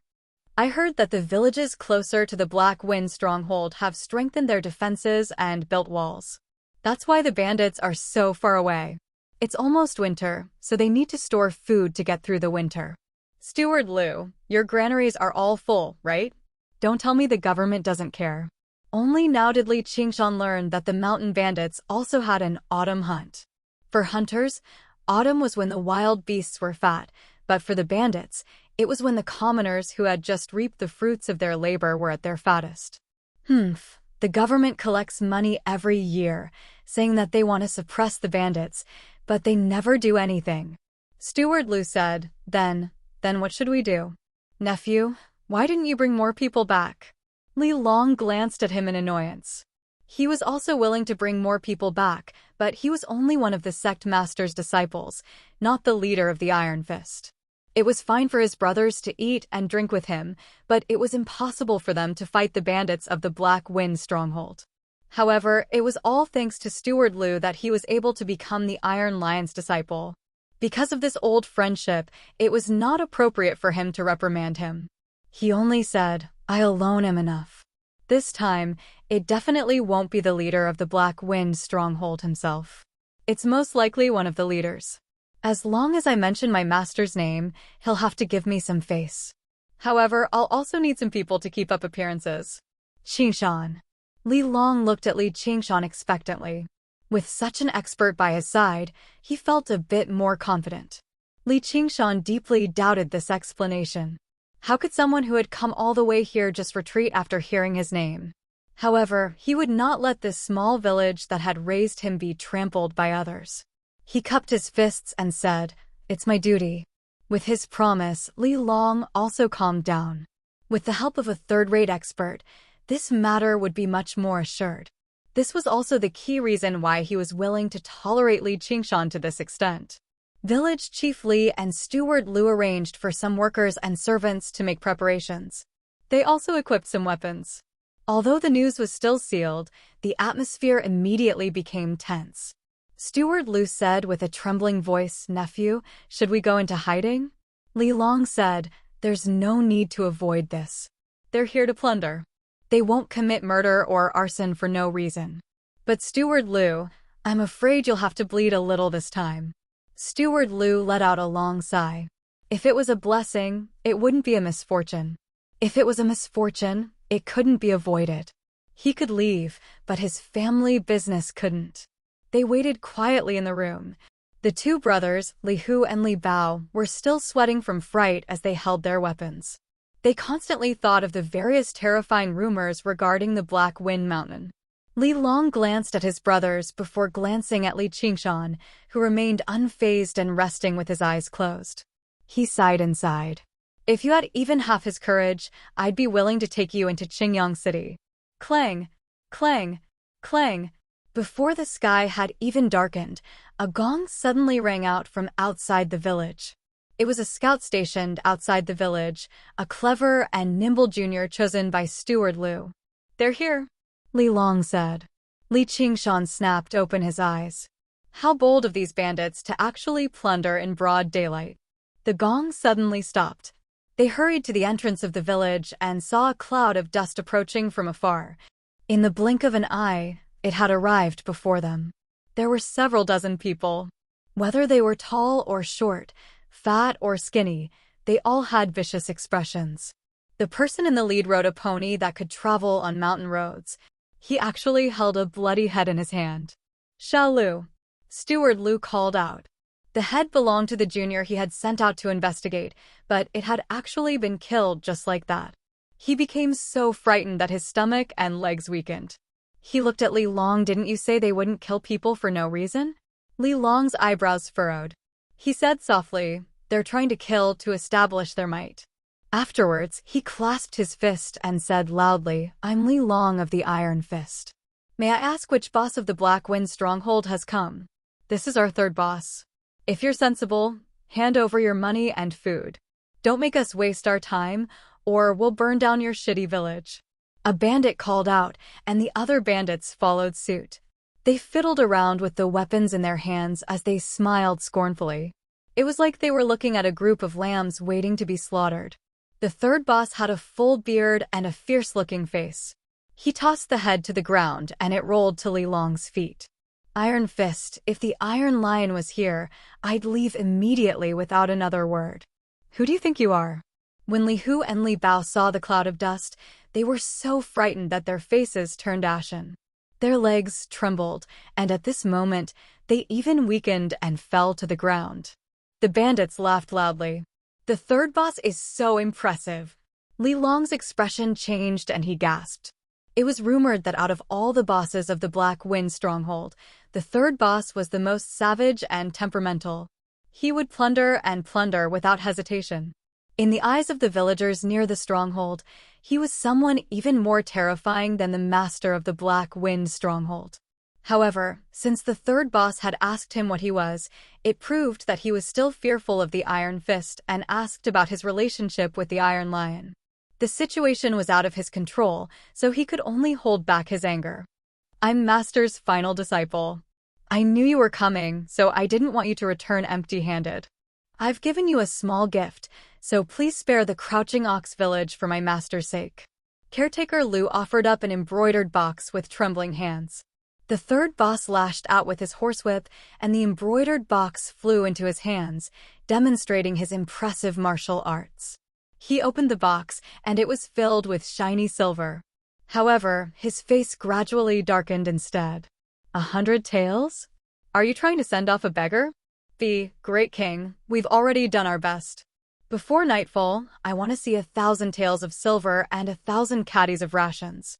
Otherwise, humph. When the third boss reached there, he suddenly licked his lips and smiled obscenely. My brothers also want to borrow a few women. Don't worry, we're not robbing them, we're just borrowing them. Once we're done, we'll return them to you next spring. The bandits all laughed obscenely. Any woman that can become the wife of our third boss would be lucky. When spring comes, perhaps that woman won't even want to return. Li Long knew the best. No woman could return from the Black Wind stronghold. They had all been raped to death. He said loudly, "Does the third boss really not care about the Iron Fist at all?" Caretaker Lu was even more stunned by this number. He was stunned speechless. Don't make me wait too long. The third boss did not even look at Li Long. He turned his head and ordered his subordinates, hurry them up. The 20 or so bandits laughed as they walked around Li Long's group. They entered the village and knocked on every door. If anyone dared to open the door, they would break it down. Hundreds of villagers were chased out like sheep. They gathered together in fear. The barking of dogs and the wailing of women and children filled the air. The third boss laughed as he looked at the scene. Let's rest in this village tonight. This child is only 14 years old. He hasn't done anything bad in his life. Suddenly, an extremely calm voice sounded. It was so calm that it did not seem suitable for the current situation. However, within that calmness, there seemed to be an uncontrollable killing intent suppressed. Li Qingshan picked up Little Six's head from the ground and gently closed his eyes. The third boss narrowed his eyes. Who are you? He did not notice Li Qingshan. From the beginning, when the head was thrown, Li Qingshan's head was lowered and his body was trembling. He thought that it was fear. However, Li Qingshan was no longer trembling. He slowly said, "This is a very good and clever child. His parents also love him very much." The third boss yawned. What are you trying to say? Chapter 37. The bandits roared with laughter as if they had heard a hilarious joke. However, the third boss sensed something terrifying from Li Qingshan's body and didn't laugh out loud. The head fell to the ground and the bowstring was fully drawn. Die! Li Qingshan attacked in an instant. His angry roar couldn't drown out the sound of the bowstring, and the arrow shot towards the third boss with his monstrous rage. A black light shot through the air, and the enormous force sent the third boss flying high into the air before he fell heavily to the ground. The power of the three-stone bow was astonishing, and Li Qingshan's movements were smooth. At such a close distance, only a second-rate expert or higher would be able to dodge it, but the third boss was clearly not one of them. The noisy village instantly quieted down. The bandits all stared with wide eyes, unable to believe the scene. The grand third boss had actually been killed by a teenager. The villagers looked at him as if he were a god. To them, the bandits were terrifying demons, and the third boss was the leader of these demons. Now that Li Qingshan had killed the third boss with one strike, he was like a god. The situation had reversed, but there was no joy on Li Long's face, only fear. Third boss. Third boss. A few bandits surrounded the third boss, and he coughed up a mouthful of blood. With a fierce expression, he pointed at Li Qingshan and said, "Kill him." He could be considered a third-rate expert, so he reacted in an instant. Although he couldn't dodge the arrow, he avoided a vital point. The arrow pierced through his right shoulder, shattering all the bones nearby. His right hand could be considered crippled. His eyes were bloodshot, and he wanted nothing more than to skin Li Qingshan alive. The bandits reacted and picked up their swords, and halberds, roaring as they charged at Li Qingshan. A gust of wind blew behind his head as a short javelin stabbed towards the back of his head. Without turning his head, he slightly tilted his head and grabbed the javelin. He turned around and threw it. The javelin shot back with 10 times its original speed, nailing the attacking bandit to the door. A halberd, a goose feather saber, and a red tasseled spear all stabbed towards him at the same time. Li Qingshan grabbed the shaft of the spear and pulled hard. The two bandits lost their balance and fell towards him in fright. A pair of iron arms were already waiting for them and struck their chests like iron hammers. Muffled sounds were heard, and the two bandits were sent flying while vomiting blood. Seizing this opportunity, the Yanling saber stabbed into Li Qingshan's chest. The ice-cold saber and sword touched his lower abdomen. It looked like the saber was about to pierce through Li Qingshan's body, but it was unable to move even an inch further. Li Qingshan's pair of iron palms struck the bandit's head with the force of 2 piercing winds. When he put down his hands, the bandit collapsed to the ground as if he had lost his soul. Blood slowly seeped out of his 7 orifices. He strode towards the third leader, but the battle cries behind him were already deafening. With a flick of his toes, he hooked the halberd and held it in his hand. There was no technique, no apprehension, just a sweep. The strong wind stirred up a semicircle of dust and rushed towards the mountain bandits. The tip of the halberd broke and flew up, piercing the ground. Several weapons flew up, followed by a series of blood-curdling screams. Some people tried to block, but they couldn't block the sweeping force of the halberd. Smoke and dust scattered in all directions. 4 bandits fell to the ground. Only a short bandit was swept across the face and died on the spot. The other 3 bandits all had their chests cut open and were screaming on the ground.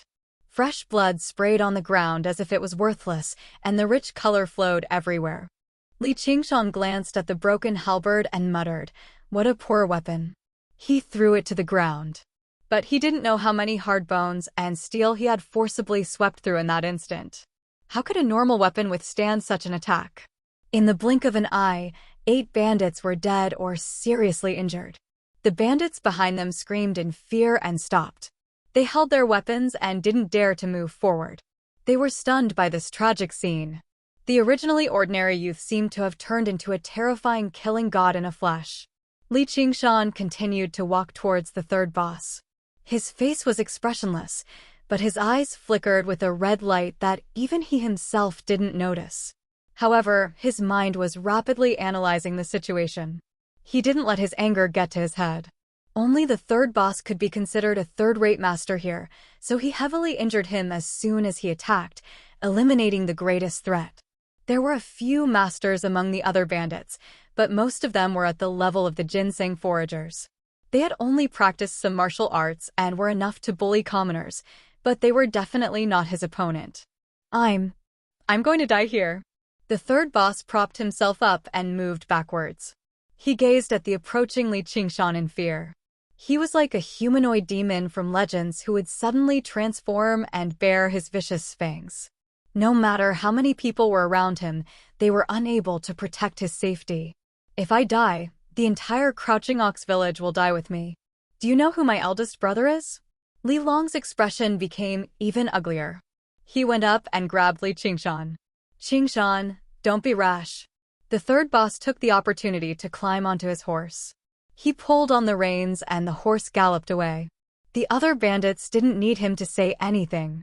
They all followed him like a swarm of bees. They didn't even care about the injured bandits. Li Qingshan broke free from his restraints and grabbed Li Long's throat tightly. He lifted him up. Do you want to die too? Li Long said with difficulty, I can't kill the boss of the Black Wind Stronghold. Have you heard of Elm Village? Elm Village. Caretaker Liu, who had collapsed on the ground and was scared half to death, suddenly cried out involuntarily. What Elm Village? Li Qingshan relaxed his grip. The people of Elm Village have always practiced martial arts. They're fierce and fierce. They once killed a boss of the Black Wind Stronghold. However, not long after, the master of the Black Wind Stronghold personally led 5 bosses and slaughtered over 100 people in the village, regardless of age or gender. They piled them up into a mountain of corpses. The master of the Black Wind Stronghold personally led the bosses to offer sacrifices to their fallen brothers. Do you want something as tragic as that to happen in Crouching Ox Village? Then are we just going to let them trample over and humiliate us? Li Qingshan growled. Qingshan, I know how you feel, but the situation is stronger than you. Then let me become even stronger. The expressions of all the villagers changed. At this moment, they heard the third boss leave behind an extremely vicious sentence from afar. Your Crouching Ox Village will be massacred. Some people fell to the ground in fright. Cries and wails rang out again. There was no joy from repelling the bandits at all. An injured bandit clutched his chest as he smiled cruelly. You'll all be buried with me. Are you done? Li Qingshan said. What? Li Qingshan released Li Long and kicked the goose feather blade beside his feet. The blade pierced the bandit's throat, and he immediately breathed his last. I won't go back on my words. Li Qingshan finished off the other injured bandits one by one. He turned around and said to the villagers, nothing will happen. I promise. Afterwards, he strode off in the direction the bandits had fled in without even looking back. The sun set in the west, and the last ray of light vanished from the horizon. Darkness descended on the mountains and land. Beside the roaring bonfire, 2 bandits helped the third boss pull out the arrow. The third boss cried out in pain and slapped one of the bandits away. Can't you be a little more fucking gentle? The bandit's mouth was covered in blood from the slap. He stuttered, afraid to talk back. The other bandits were all dejected.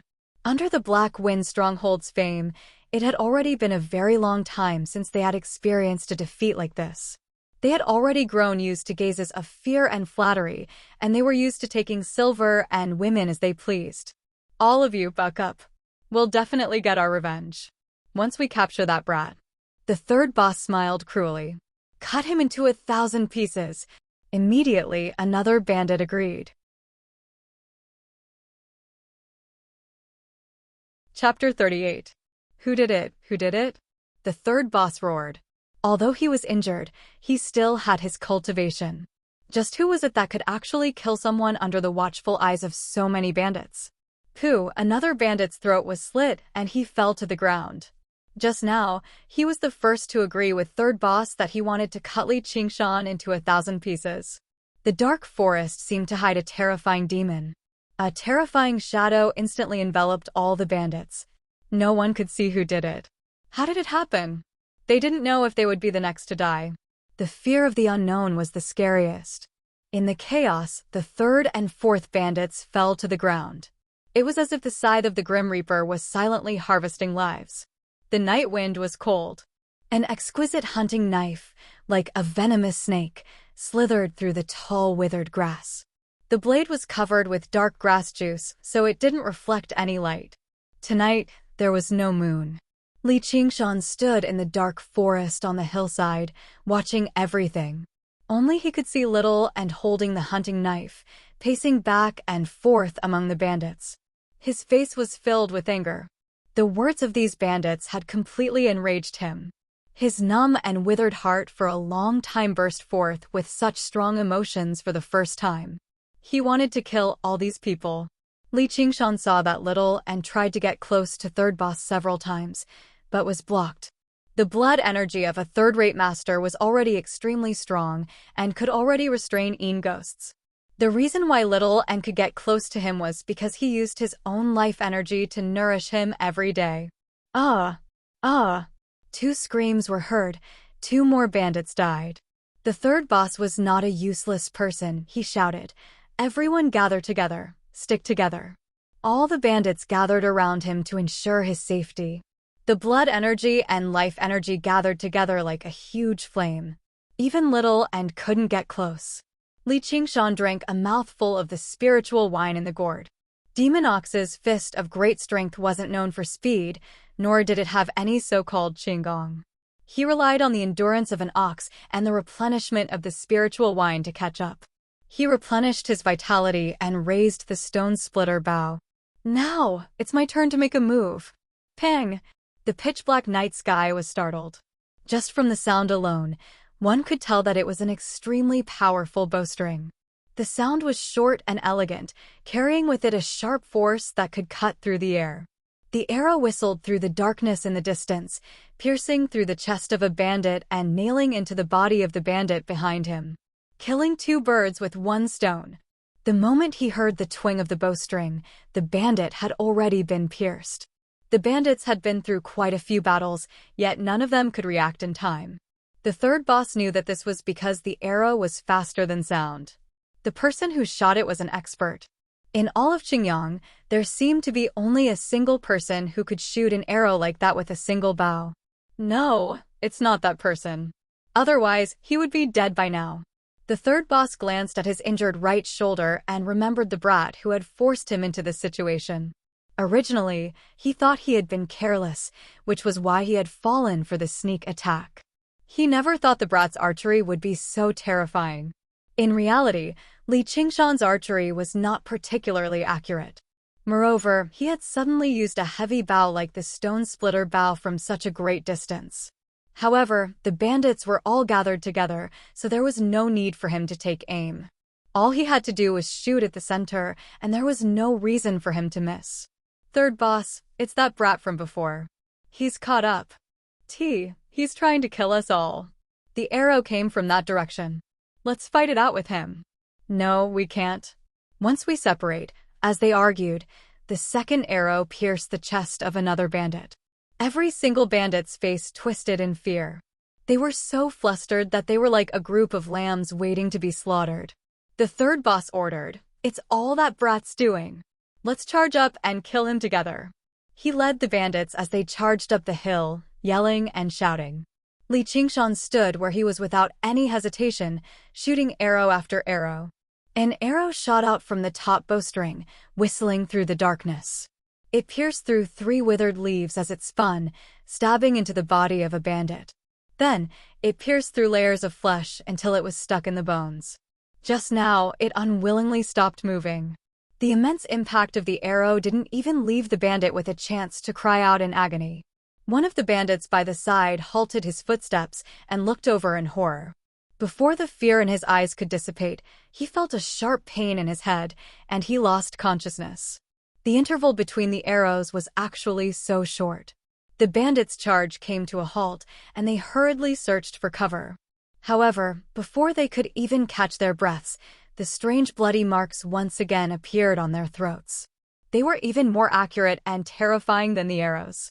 Someone died at every moment. The morale that had been raised by fear vanished. Only when they returned to their senses did they discover that the third boss had already mounted a pony and galloped off towards the Black Wind stronghold. They immediately scattered. Li Qingshan carried the stone splitter bow on his back and felt his arms ache slightly. The power of the 3-stone bow really was extraordinary. He had only fired a dozen or so arrows, and he found it rather difficult to continue. He sucked in a deep breath and took another sip of alcohol. Little N, let's chase after them. In the crouching ox village, the villagers were still in a state of panic. Li Long was currently ordering people to collect the corpses. Long, how did you end up like this? An old, dignified voice rang out in the darkness. Li Long shuddered. Master, why have you come? It was the master of the Iron Fist who had shaken up Qingyang City, the Iron Lion Lu Hong. I was afraid that you wouldn't be able to subdue those bandits, so I came to take a look. Lu Hong emerged from the darkness. His eyes were like rings, and he radiated dignity even without being angry. He wore large, luxurious robes and seemed awe-inspiring, like a mighty lion. He glanced at the corpses of the bandits. You've fallen out with the Black Wind stronghold. You didn't do it. What a heavy blow. Tell me what happened. Li Long could only tell him everything in detail. When Lu Hong heard the third boss actions, he snorted coldly. How dare he look down on me and the Iron Fist like this? If I were here, I'd definitely kill him myself. I'd like to see whether that blind bear is bold enough to fall out with me or not. When he heard how Li Qingshan had struck out, he praised, what boldness and skill. How old do you think this Li Qingshan is? Roughly 15. Li Long himself was rather surprised, so he could only say it out loud. Only now did he remember that Li Qingshan was only a teenager. What? He's only 15. Lu Hong was shocked. He was a veteran of the Jianghu. Let alone 15-year-old third-rate masters, he had even seen first-rate masters before. However, behind these talented youths were all the shadows of large clans and sections. At the very least, they had a master with unparalleled martial arts. Chapter 39. Li Long pointed in a direction, and Lu Hong strode over. The Iron Fist was not particularly skilled in movement techniques, but he took 7 or 8 steps longer with each step than a regular person. His sleeves fluttered in the wind, and he did not slow down at all. Before long, he arrived where the Black Wind Mountain bandits had stopped and set up a campfire. Only a few corpses remained there now, and a few wolves were currently gnawing on the corpses. They raised their heads and let out threatening howls when they heard the noise. Lu Hong snorted coldly like a clap of thunder. The wolves howled and fled in fright. Lu Hong examined the corpses. This really is the power of the Stone Splitter Bow. Huang Binggu has actually given away his famed weapon. Is he Huang Binggu's disciple? No, with that sickly tiger's martial arts, he can't raise a disciple like that. Though, since he's given the Stone Splitter Bow to him, Huang Binggu probably intends for him to take over as hunting chief. No wonder he's not afraid of the Black Wind stronghold. As long as he returns to the Drawn Rains village, the Black Wind stronghold won't be able to do anything to him. It's not like they can destroy the Drawn Rains village. Does Li Qingshan really want to kill them all? The smell of blood stung his nostrils, and Li Long trembled slightly. He had practiced martial arts for over a decade, so fighting and brawling was nothing out of the ordinary for him. However, with the influence of the Iron Fist in Qingyang City, he did not have a corresponding opponent to fight him to the death. At most, he would teach a lesson to some ignorant hooligan or passerby of the Jianghu. He had never seen so many corpses before. Since we've become sworn enemies, we obviously have to kill them all. At Long, it's just too easy in Qingyang City. Originally, with your talent, your skills should have been much greater than this. Lu Hong felt like it was only natural, so he taught a lesson to his disciple. Li Long stammered, unable to reply. Lu Hong continued to examine the corpses. These wounds are so strange. He discovered a bandit who had died from having his throat slit. What's so strange about it? This bandit died in a pile of people. Look at his expression and posture when he died. He doesn't seem to have reacted at all. What's this all about? Afterwards, he discovered many other bandit corpses with the same wounds. Li Long's heart shivered as he imagined the strange sight. He could not help but look around. The dark mountains and forests seemed to be hiding ghosts. Only when he saw Lu Hong did he feel much more at ease. As long as your movement technique is good enough, you can achieve that.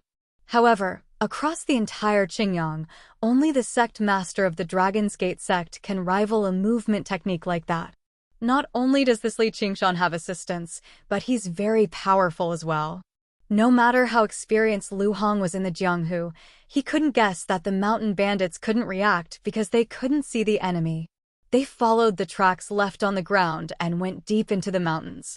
The corpses of the bandits were as obvious as road signs. Some fell to the ground after being hit by arrows, while others died from having their throats slit. Li Qingshan had grabbed him by the neck. Back then, he had not been very afraid, but now he actually felt lingering fear. They discovered another bandit's corpse. Li Long said, "The bandits are all dead. Only the third boss remains." Afterwards, they discovered a pony that had collapsed on the ground, foaming at the mouth.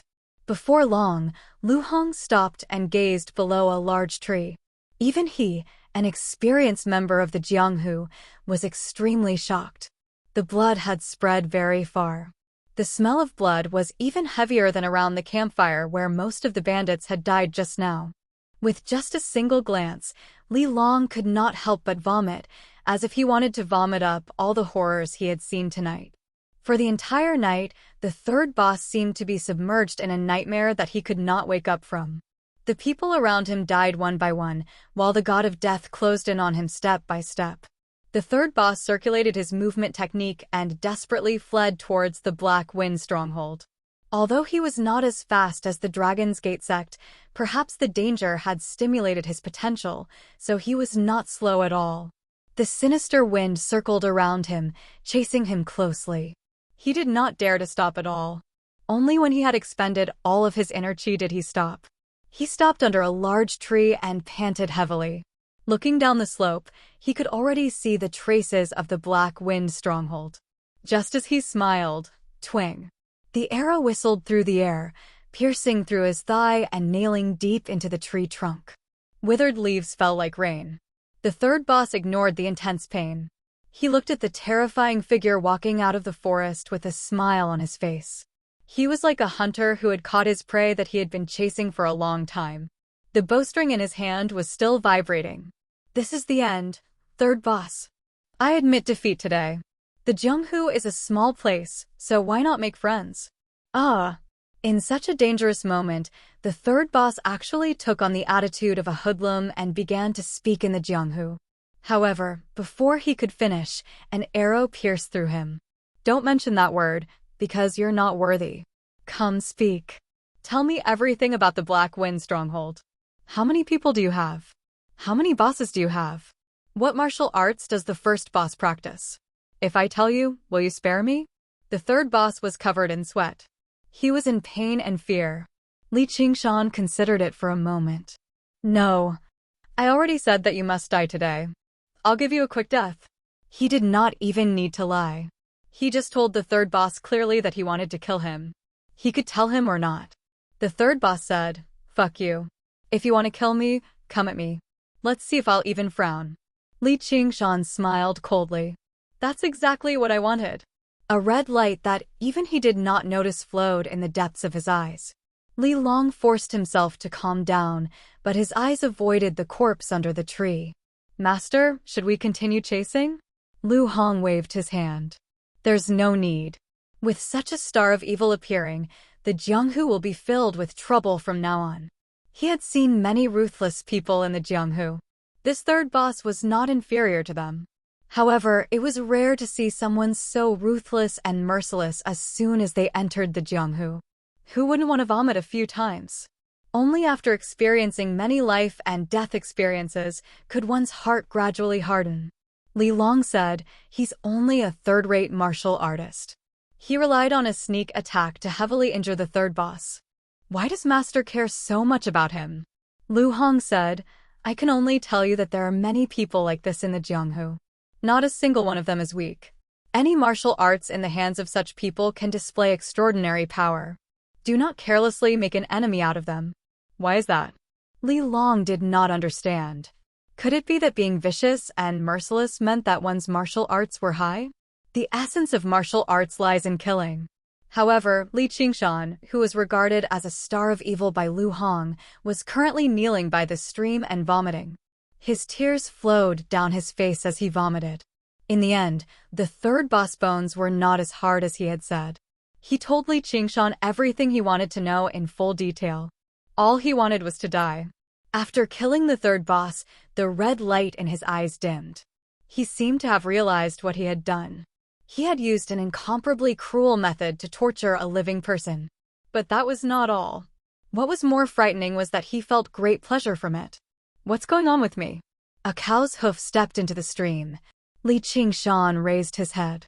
Oxen looked at him and said with a tone that seemed to be praising and mocking, "You're becoming more and more like a demon."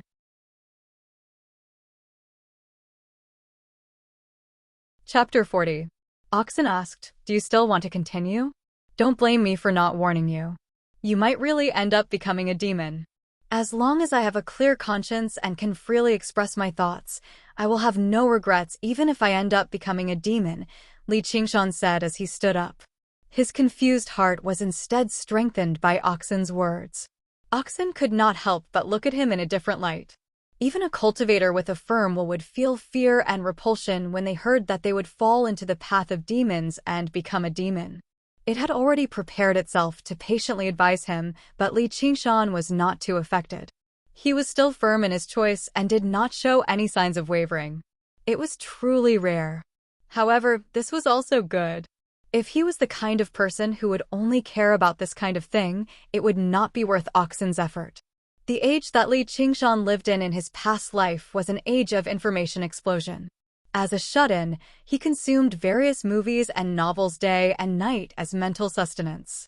He had come across the most diverse thoughts, as well as witnessed the most terrifying and grand spectacles. Under the impact of all kinds of information, his ability to accept things was probably something few people in this era could compare to. He would not be bound by any traditional way of thinking. This kind of advantage and strength was slowly showing itself, and he displayed a power that no magical ability or artifact could replace.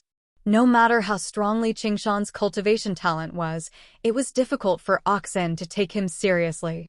However, his personality was unique and completely different, which was why Oxen placed great importance on him. Come with me.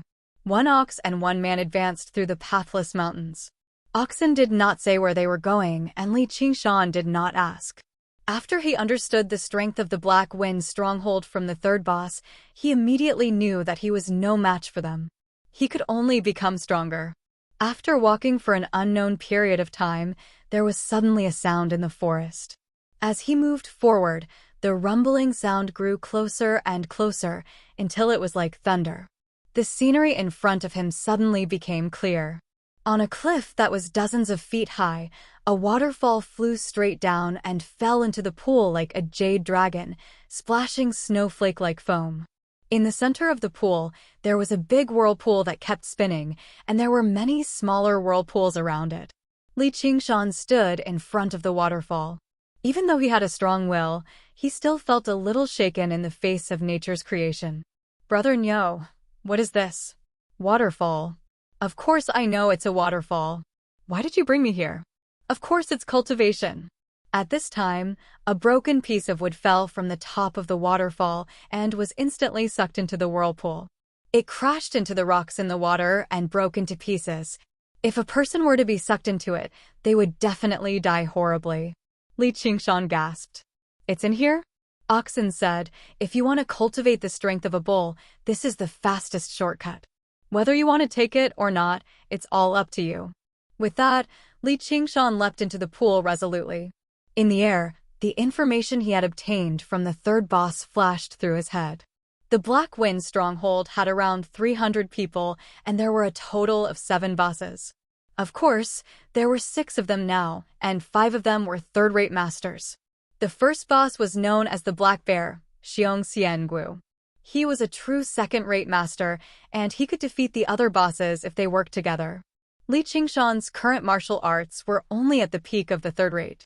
If he did not use sneak attacks, he would probably only be able to deal with 2 bosses working together. If he faced 3, he would definitely lose. He could only flee, let alone face the master of the Black Wind stronghold. He was a colossal figure that he could not defeat right now. The only good news was that once winter came, the mountains would be sealed off by snow. If the Black Wind stronghold wanted to carry out a large-scale operation, they would have to wait until spring at the very least. That was the time he had left. He had to become even stronger. Only then could he stop the Black Wind stronghold, protect the Crouching Ox village, and fulfill his promise. Various thoughts flashed through his head. He saw the water surface grow closer and closer, and the toughness of Li Qingshan's mental fortitude appeared. He immediately suppressed all of his nervousness and fear. His mind was at peace, and he quickly adjusted his position. He sucked in a deep breath and dove into the water. Oxen muttered from the top of the pool, I even said I'd take it step by step. I'd start meditating under the waterfall. Immediately, it felt a wave of resentment attack it. Little and stared at it fixedly, and Oxen felt slightly uncomfortable. Brat, don't look at me like that. The rapid slammed against Li Qingshan's body. He was like a small boat in a storm, unable to control himself. He could collide with the rocks at any time and sink. Li Qingshan was quite skilled in the water, but he was unable to unleash it at all right now. He used the ox demon forges its hide, and the pain from the water against his skin vanished. Before he could even catch his breath, a black shadow pressed towards him. The rapids pushed him towards the rocks. The huge log earlier served as an example. Even with the ox demon forges its hide, he would still die from being smashed to pieces.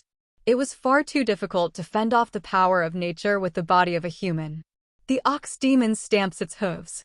A mouthful of true qi sank into his dantian, and Li Qingshan's body seemed to grow heavier out of nowhere. Suddenly, he plummeted and landed on the tough bottom of the pool. The rocks cracked, leaving behind 2 deep footprints. However, when he reached the bottom of the pool, the direction of the current changed again, pulling him towards the largest whirlpool. He tried his best to stay where he was, fighting against the current. Soon, he used up his breath, and a suffocating feeling gripped him tightly. In this kind of current, it was impossible to swim out of the water. As soon as his feet left the water, he would be sucked into the whirlpool by the current. Soon, he lost his consciousness. Even the deafening roar seemed to be far away. Suddenly, he felt a chill in his chest, and his true qi reacted automatically. When Li Qingshan regained his consciousness, he saw Little and pressing his chest anxiously, and the yin qi triggered the reaction of his true qi. In this moment of life and death, his true qi suddenly circulated faster, rushing into his mouth and nose. The feeling of suffocation vanished, replaced by innate true qi. Li Qingshan had never expected true qi to have such a wondrous use. He nodded at Little and to express his gratitude before gritting his teeth and releasing his feet, allowing the current to suck him into the huge whirlpool. Little and paced around the surroundings of the whirlpool for a while before suddenly making up his mind. He returned to shore and knelt down, bowing to Oxen. Oxen asked, "You want to help him?" Little and nodded violently. Lu Hong and Li Long returned to the Crouching Ox village and comforted the villagers before returning to Qingyang City. The village seemed to have returned to peace, but the feeling of unease could not be shaken off. The Black Wind stronghold was like a terrifying mountain pressing down on their heads. Many people wanted to flee the village. However, Li Qingshan's promise before he left gave everyone hope. At a critical moment, the prodigy of the village, Li Long, was unable to protect them, and the important figure of the city, Lu Hong, had only arrived afterwards. Only Li Qingshan stood before them all, protecting them all alone. Afterwards, the rumored soldiers appeared and took away the heads of the third boss and several dozen bandits. Qingyang City shook up.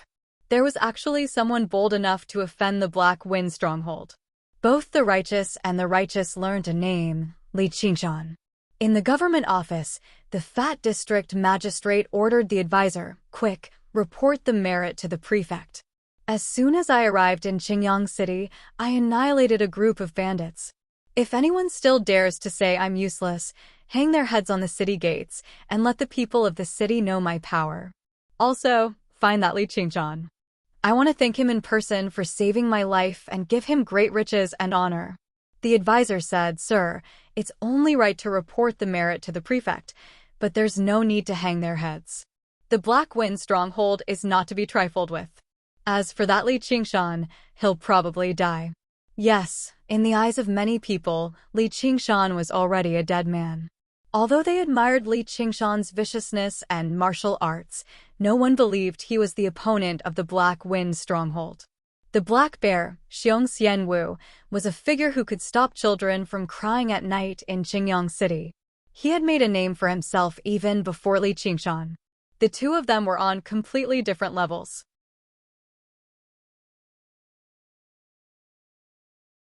Chapter 41. All the advisor could do was agree. The district magistrate's desire for silver had already overwhelmed his fear of the Black Wind stronghold, so he could not persuade him otherwise. And, The Black Wind stronghold probably would not be bold enough to openly kill an official and rebel. The fat district magistrate's aura suddenly vanished. He said softly, "It's not like I killed him. There's no need for the master of the Black Wind stronghold to make trouble for me, right?" The advisor twirled his mustache. "He probably won't, but just in case. Ask your sister for reinforcements and get the prefect to send reinforcements." The fat district magistrate said, "Yes. He might be the prefect, but he's also my brother-in-law. We're all family. As long as he sends a hawk-wolf guard, we won't have to fear anyone." Although he was chubby, his younger sister just happened to be as pretty as a flower. The prefect took a fancy to her and took her in as a concubine, so she was very doted on. His status rose as well, so he begged his sister to give him a pillow talk so that he could get a position. However, the prefect did not like him, so he casually sent him to the remote Qingyang city to become the district magistrate. Not only did it deny him the opportunity to use his connections to intimidate others, but it also kept him away from his sister. It was basically killing two birds with one stone. The advisor thought, how can the Hawk-Wolf guard be sent over so easily? Just finding a decent guard in the prefect's estate will be enough. Then what about Li Qingshan? The fat district magistrate thought about it and said, "He's my savior no matter what. When I see him, give him some silver and send him elsewhere. The Clear River Prefecture is so large, so where can't he go?" In the Drawn Rains village, Huang Binggu received the news. At first, he was surprised before laughing aloud. Nicely done. Ever since he had ingested the spiritual alcohol, his sickly appearance had vanished. He had become rosy and full of life. Not only had his martial arts recovered, but they had even improved drastically. Hunting Chief, won't he be making trouble for the Drawn Rains village by offending the Black Wind stronghold like this? He's carrying your stone splitter bow. You shouldn't have given it to him in the first place, and he's already gone missing. He's probably already fled. Xiao He was dissatisfied. That day at the market, he had eaten Li Qingshan's fist. Although he did not dare to retaliate, he still had some resentment. Originally, he was the leader of the younger generation in the village, but when Li Qingshan came, he was completely overshadowed. Now that he was in the limelight, his heart was filled with jealousy. Huang Binggu said, "If the Black Wind stronghold comes knocking on our door, we'll receive whatever methods they have. However, he won't run, much less come to us for protection. I'm just a sick tiger, but he's a true tiger that has descended from the mountains." Therefore, the name, Descending the Mountain Tiger, became Li Qingshan's first nickname. When the heads of dozens of Black Wind Mountain bandits were hung on top of the city walls, Li Qingshan's name spread even further. Large patches of snowflakes floated down from the sky. In the middle of the night, a black shadow scuttled onto the top of the city walls and took down the third boss's head. Then, he urged his horse to gallop back to the Black Wind stronghold, bringing it to the chief of the stronghold, Xiong Xiangu. Xiong Xiangu was just like his nickname. Not only was he abnormally tall, his hair was also thick and black. From afar, he looked like a giant bear. With a single glance, it was obvious that this person was born with great strength. He stood up and looked around. Regardless of whether it was the bosses on the two sides or the surrounding bandits, no one dared to make a sound. Boom! His huge, bear-like palm slammed down, and the head, along with the thick rosewood table, was smashed to pieces. This is the fate of the incompetent. This is also the fate of those who dare to provoke me. Pieces of wood shot in all directions. The nearby bandits were all pierced in the face, but no one dared to make a sound or move. The second boss waved his fan and stood up. He was a middle-aged man dressed like a scholar. Even at this time of the year, he still wore a long robe, which showed just how deep his inner strength was. Chief, the third boss was heavily injured by a sneak attack with the stone splitter bow. That's why he couldn't defeat that brat. Stone splitter bow? Huang Binggu. A trace of vigilance appeared in Xiong Xiangwu's eyes. Wasn't he seriously ill? I heard that he's recovered. Xiong Xiangwu's brows furrowed as he muttered to himself. On Bailao Peak, Yang Jun said, "You still haven't found him?" Anger twisted his handsome face. He had always been a good-for-nothing, so he didn't have that much patience. Young master, I've heard some news recently. Cheetah said. Drawn Rain's village's Huang Bingu has recovered. What about it? Young Jun said impatiently. Cheetah secretly cursed him for being an idiot. I heard that his illness is chronic and only the spirit ginseng can cure it. Yang Jun's eyes lit up. He wanted nothing more than to immediately go to Drawn Rain's village and ask about it. However, he wasn't crazy. With a sullen face, he said, "Go get my father." The spirit ginseng isn't so easily digested. Even if he ate it, he'll have to spit it out. Amidst the clamor, no one noticed that the back of Li Qingshan's house had been dug up. The porcelain jar that contained the white bones had disappeared. Snow fell, and the pond water became even more bone-piercingly cold. It didn't show any signs of freezing. Li Qingshan crawled out of the pond water, his lips turning blue. He laid down on a patch of withered grass and looked at the gray sky above the white waterfall. The breath he exhaled turned into white mist. This kind of cultivation was practically taking one's life, but Li Qingshan insisted on squeezing out all of his true qi before he was willing to climb out of the pond to rest. Only after drinking a mouthful of spirit wine did his body regain its warmth, and his exhausted true qi began to surge again. A beast was being roasted on the bonfire, emitting a thick fragrance. Little N was squatting at the side like a professional roasting master. He spun the wooden fork and sprinkled the seasoning he brought from home on top of the meat. He was completely focused. When he saw Li Qingshan coming out, he waved his hunting knife and cut off a large piece of meat. He held it up and brought it to Li Qingshan's mouth. Only when he saw Li Qingshan wolfing down the meat did he reveal a smile. Li Qingshan ate until his mouth was covered with grease. He suddenly asked in surprise, "Aren't you afraid of fire?" Little N was afraid of sunlight and also afraid of fire. There were many restrictions on what he could do. It was impossible for him to squat beside the fire so casually. Even though it was a cloudy day today, Little N would often hide in the locust wood plate and refuse to come out. Little N hesitated and couldn't answer. Li Qingshan smiled and said, "Did you learn some supernatural power from Brother Ox? It's not easy to get something out of it. Why did you hide it from me?" Little N hesitated for a while, then he carried out a porcelain jar from the bushes with difficulty. Li Qingshan opened the lid and a bloody smell assaulted his nostrils. There was a small white skeleton inside, dripping with bright red blood. The two colors, red and white, were extremely glaring and bright. They were filled with an evil and bloody feeling. Li Qingshan frowned. "What is this?" Little N was like a child who had done something wrong. He lowered his head and didn't say anything. "Path of white bone and great beauty." Oxen suddenly appeared and said 5 words. "This is also a supernatural power?" Ghosts don't have a physical body. Although they look free and can avoid the eyes and ears of normal people, when they cultivate, they are naturally handicapped. Furthermore, they are afraid of fire and light. They are restrained by many spells.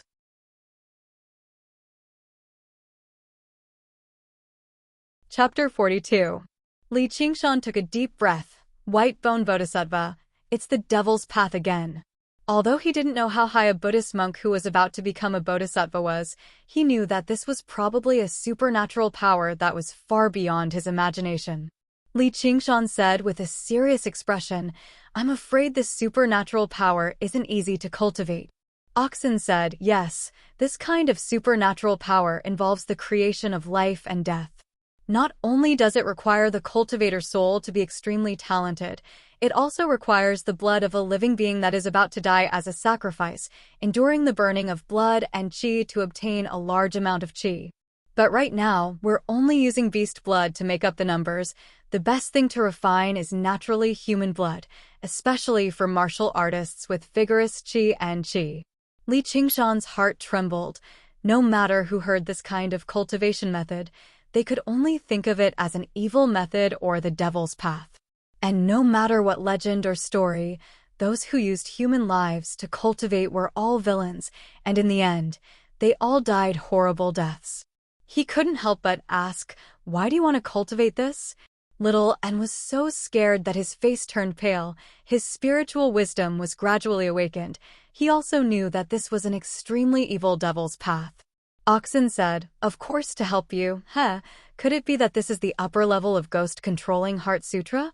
Li Qingshan's whole body trembled. No longer able to say any words of reproach, he lowered his head and could only smile bitterly. "Looks like we've all followed the wrong master.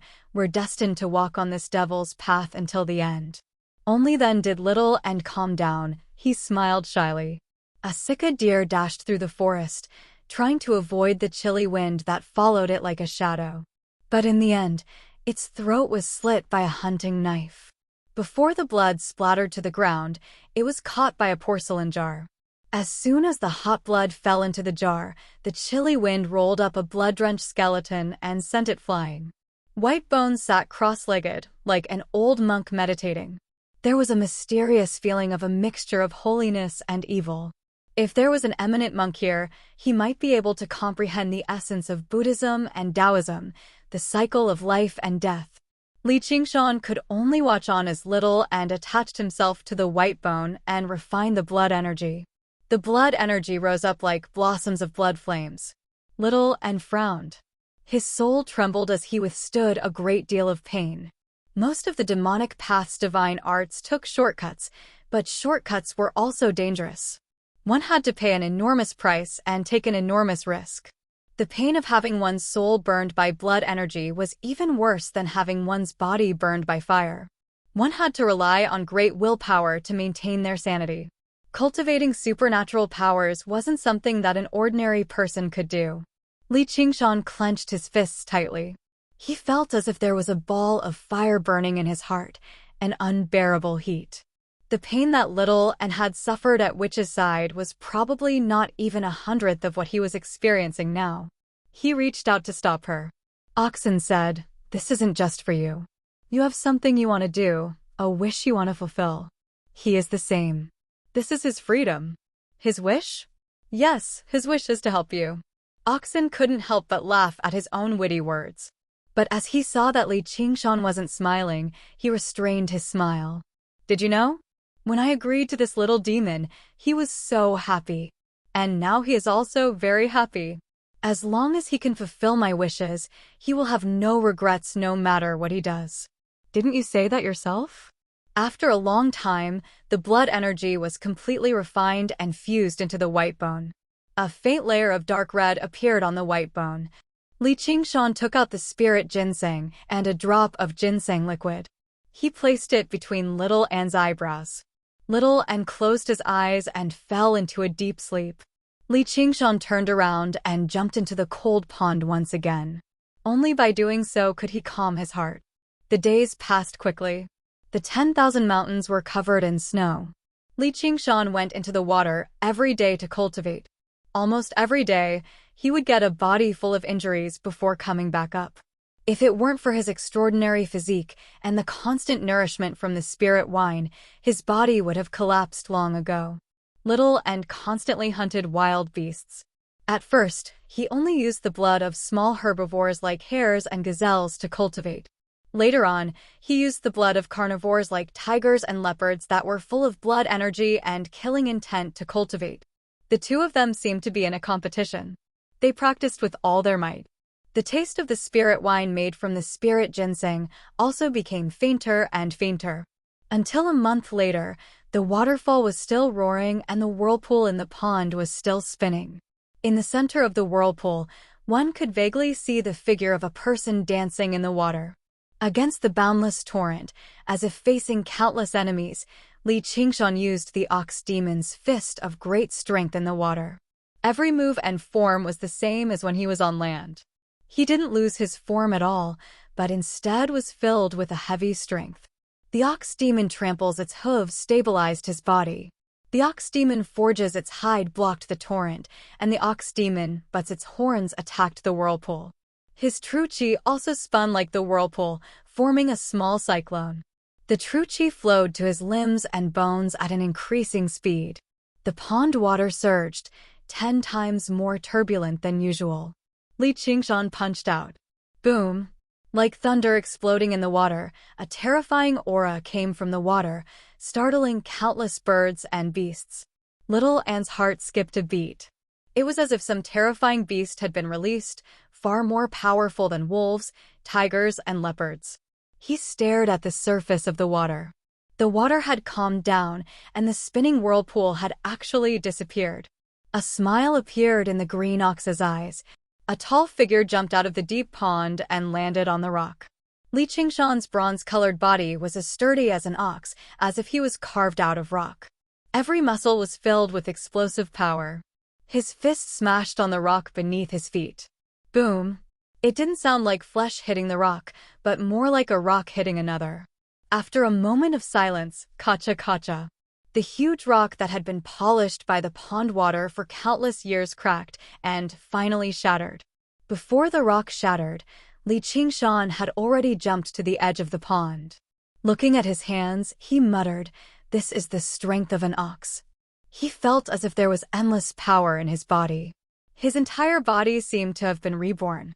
If he met a third-rate expert like the third boss again, he would only need one hand to crush him to death, and he wouldn't be able to harm a single hair on his body. Oxen said, "You've finally learned the basics." Li Qingshan picked up the stone splitter bow and drew it like a crescent moon. The originally tough metal bow was now as soft as a regular wooden bow. Twang! Twang! Twang! Li Qingshan plucked the bowstring again and again. He had actually used the rapid arrow technique with a three-pickle bow. With this series of shots, the bowstring boomed. The sound of it vibrating seemed to cut through the air. Li Qingshan felt like he still had power to spare, so he did not stop. With a great roar, he shot up, down, left, right, and in all directions. Power, endless power. It was as if as long as he wanted it, he could do anything and defeat all enemies. Now this was the feeling of a supernatural ability. It did not belong to any martial arts of the mortal world. Little Anne watched on from one side. He was filled with endless admiration. "Little Anne, it's time to leave the mountain." Li Qingshan picked up the porcelain jar and made his way out of the mountain. He did not go to the Black Wind stronghold, but to Qingyang City. The sound of the waterfall faded away, and the water surged again. The whirlpool spun again.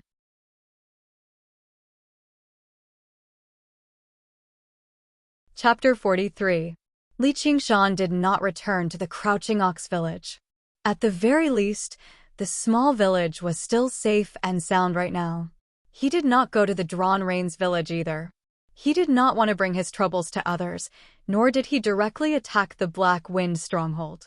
He had already fallen out with the Black Wind stronghold, and once spring arrived, the Black Wind Mountain bandits would probably move out and massacre the small village that had raised him. He sneered and sighed.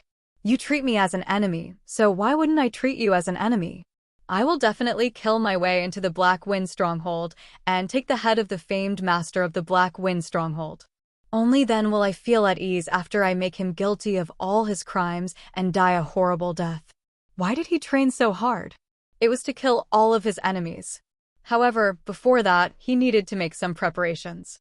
He did not even have a suitable weapon on hand. He would be at too much of a disadvantage if he were barehanded. Even a lion would use its full strength to catch a rabbit, not to mention the fact that the 200 bandits of the Black Wind stronghold were not 200 rabbits. Every single one of them had taken lives on their hands. They were extremely vicious. Once he charged in, it would no longer be a fight of the Jianghu. Instead, it would be a fight on the battlefield. If he were still careless, then there would be something wrong with his head. The arsenal of arms in Qingyang City was an extremely renowned weapon store. He planned on checking it out, but he had to spend money to buy weapons. Not only was he penniless right now, but he did not even have any decent clothes on him. His clothes were tattered, baring his chest, which attracted the attention of passers-by. Was he not afraid of freezing to death dressed like this in weather like this? Li Qingshan cultivated in the icy pool every day, so how could he be afraid of this little bit of coldness? But no one treated him like a beggar, because his face didn't have the self-abased and wretched look of a penniless person. Instead, it was brimming with strong self-confidence, as if no matter what difficulties he encountered, he could use his hands to solve them. As he strolled around, he admired the city that was filled with a classical style.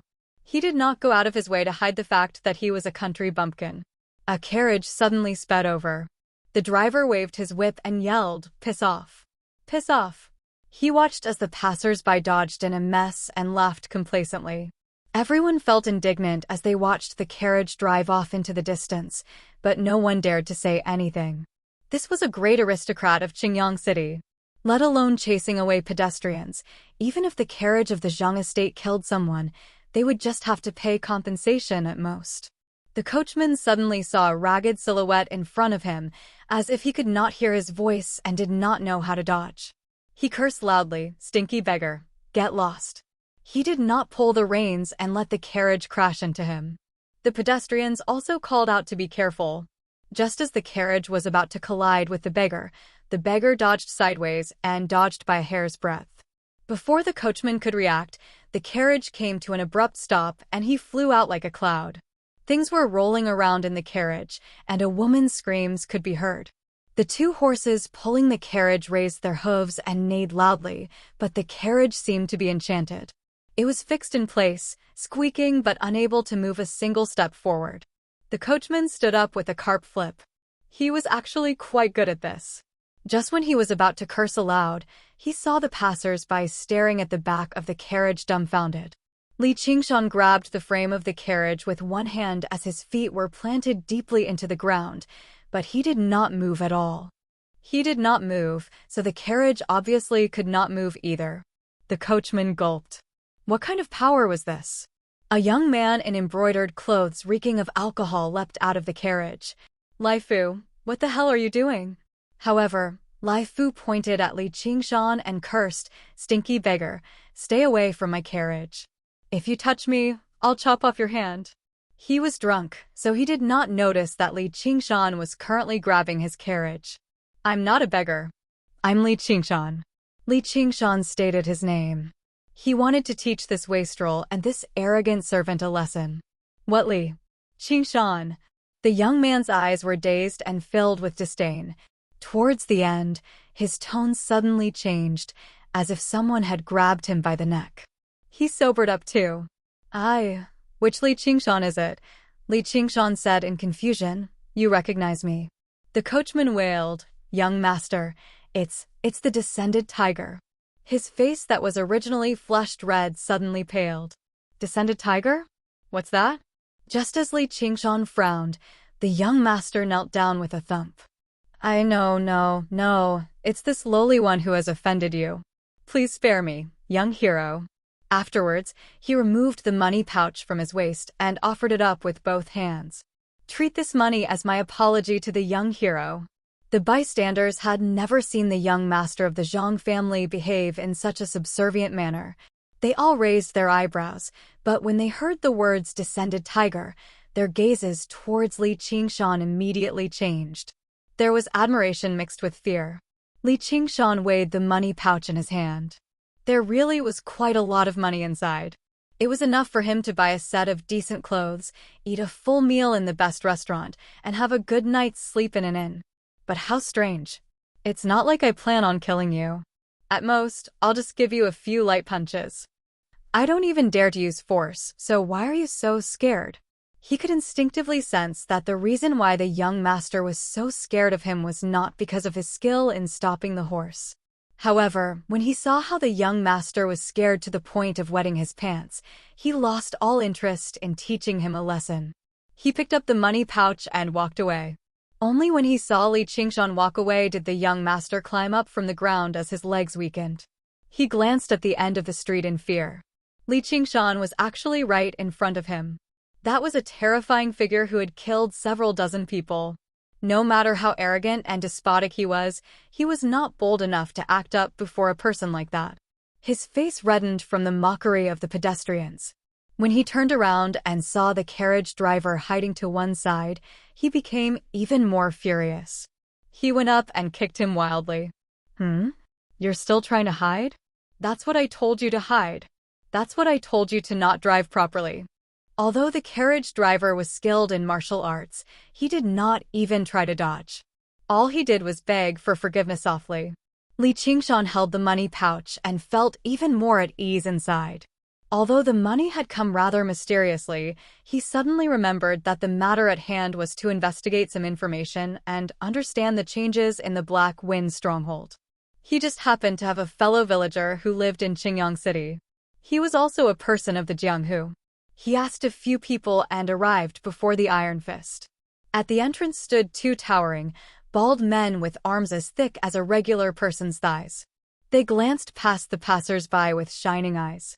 Before the passers-by could even approach the entrance, they would move far away and pass by on the other side of the street, which demonstrated the might of the Iron Fist.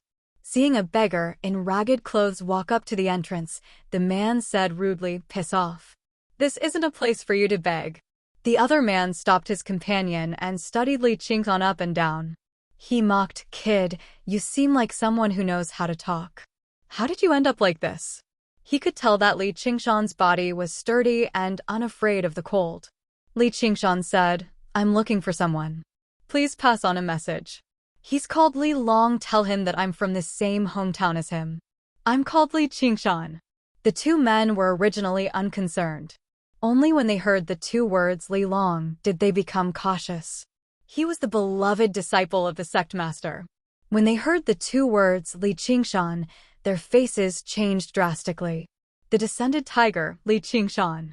Only then did Li Qingshan understand that the descended tiger referred to him. He grumbled inside, "What kind of stupid nickname is that?" The people of the Jianghu were uncultured, but he did not want to be associated with wolves, tigers, and leopards.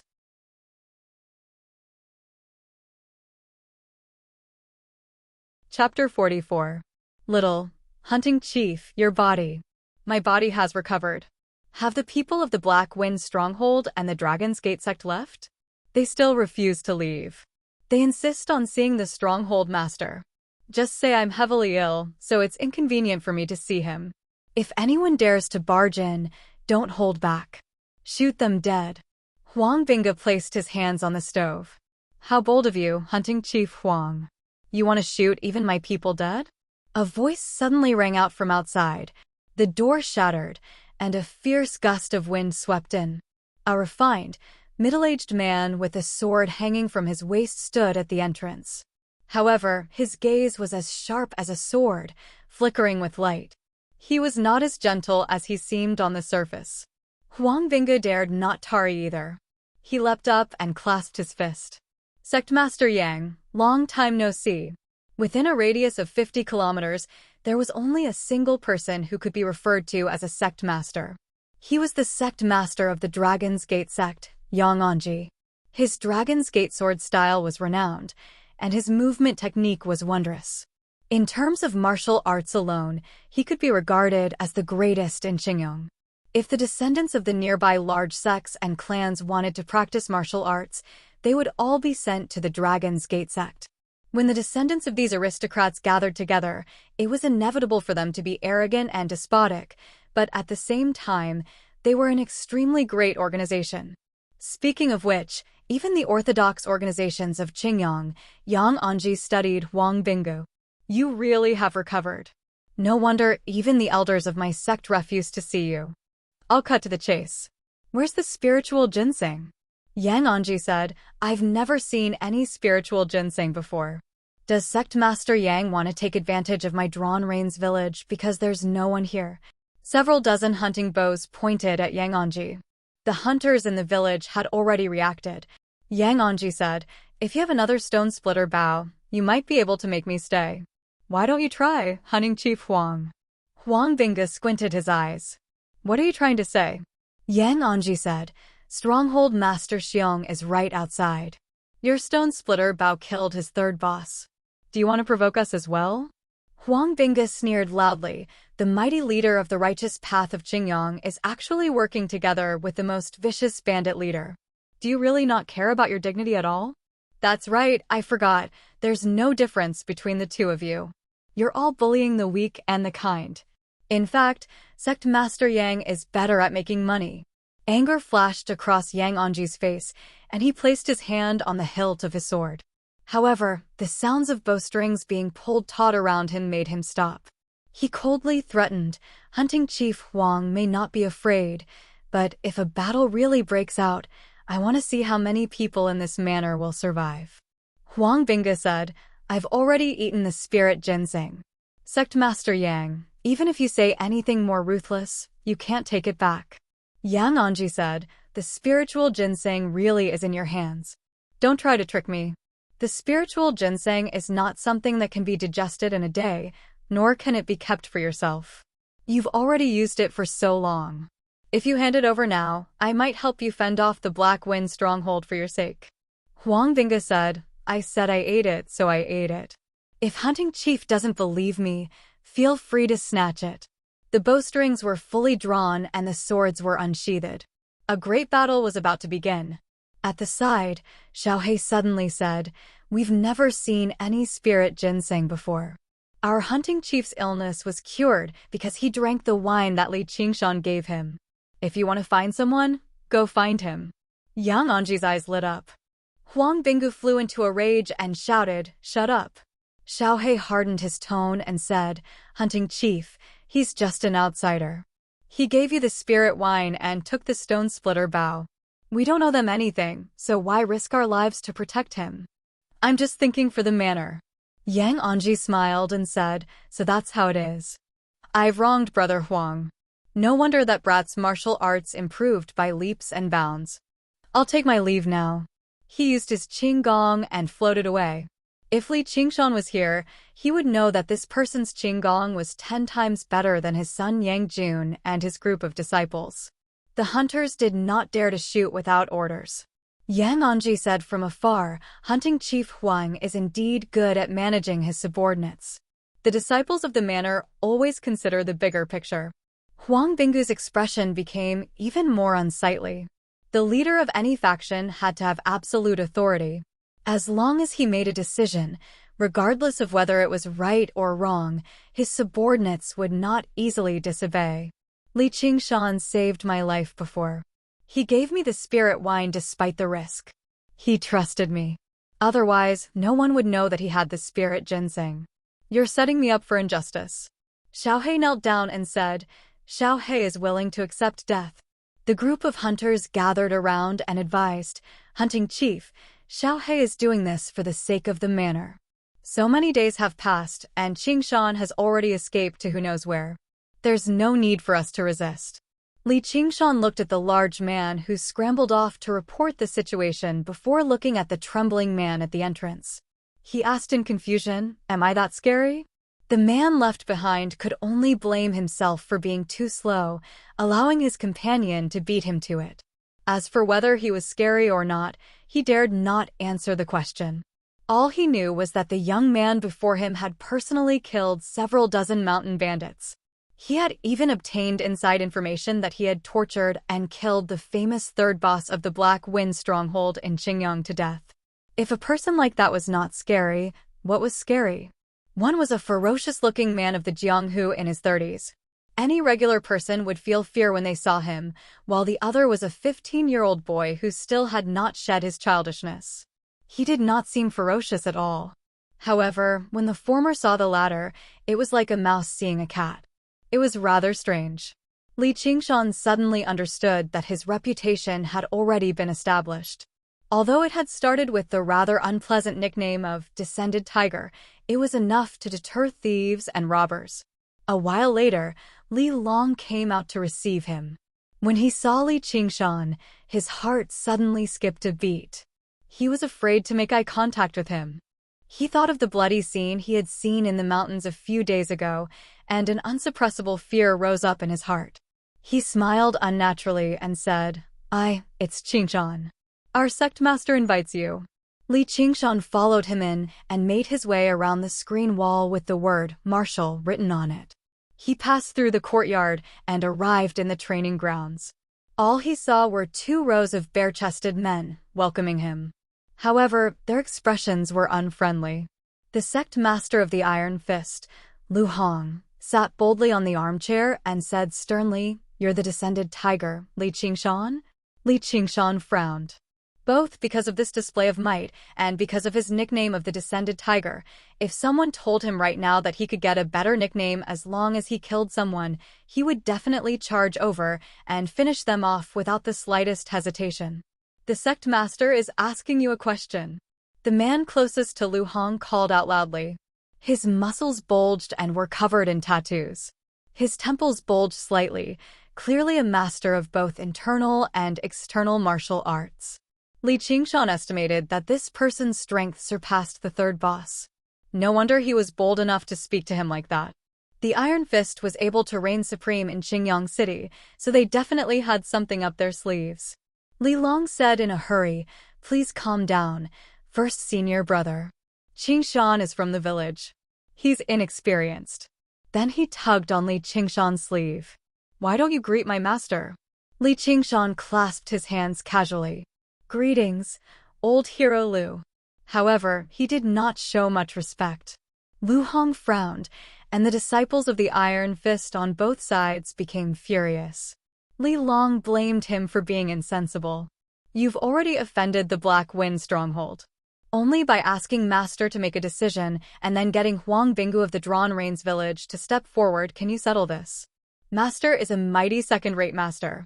Isn't he worth a bow from you? This is our first senior brother. People in the Jianghu call him." Li Qingshan waved his hand and interrupted him. There's no need to remember the name of a small fry. He was not an impolite person, but someone had been impolite to him first, so he definitely would not be polite.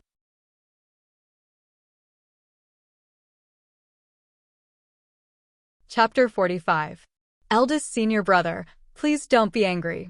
Li Long tried to stop eldest senior brother, but eldest senior brother grabbed his shoulder and threw him aside like he was grabbing a chicken. Then, eldest senior brother punched Li Qingshan. "Wang Lei, stop!" Lu Hong shouted. Eldest senior brother's fist stopped firmly in front of Li Qingshan's face. He shouted, "Master, let me teach this arrogant brat a lesson." Li Qingshan was annoyed. "I wanted to ask you something, but since you're so busy, I'll take my leave first. If you have something to say, just say it. What's the point of pretending? Brat, you're going to die soon." As expected, Li Qingshan stopped. "Oh, what do you mean?" Lu Hong said, "The Black Wind Stronghold is looking for you everywhere. It's fine if you hide, but if you dare to show your face in public, you'll definitely die." Li Qingshan said, "Then, according to the normal development, I'll ask you how I can escape this disaster. As long as you agree to join Iron Fist, I have a way to save your life." This was Lu Hong's goal. Iron Fist was a gang, not a sect. It didn't require the members to be disciples. The talent and strength that Li Qingshan showed at such a young age was enough to move anyone in Jianghu. However, as a veteran of the Jianghu who had made a name for himself a long time ago, Lu Hong obviously would not beg Li Qingshan to join him. Perhaps he would try to take him down a notch first, cutting down Li Qingshan's reputation a little so that he would understand the immensity of the world. Then, he would try to persuade him with kind words so that he could understand the bright future of joining the Iron Fist School. But Li Qingshan's rudeness had angered him. "But now, I've changed my mind. Do you really think that after killing dozens of bandits and a leader of the Black Wind Stronghold, you're someone important?" Li Qingshan said, "That's great. If there's nothing else, I'll take my leave first." "Stop right there." Lu Hong finally moved. When he didn't move, it was fine, but when he moved, he was like a furious lion roaring. With one step, he landed in front of Li Qingshan. Li Qingshan had goosebumps all over his body. It was as if he was being stared at by a ferocious beast. He instinctively became vigilant. He chuckled and said, "You're a Jianghu man after all. If you can't win with words, you will try with force. Take this old man's fist." Although Lu Hong originally wanted to recruit Li Qingshan and didn't want to be enemies with him, it was impossible for him not to teach a lesson to a junior who dared to be so rude to him.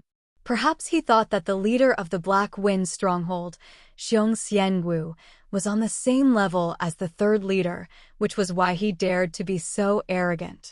If that was the case, he would have to show him the absolute difference between a second-rate expert and a third-rate expert. "Wait. What, are you afraid?" Lu Hong asked in a deep voice. Master is mighty.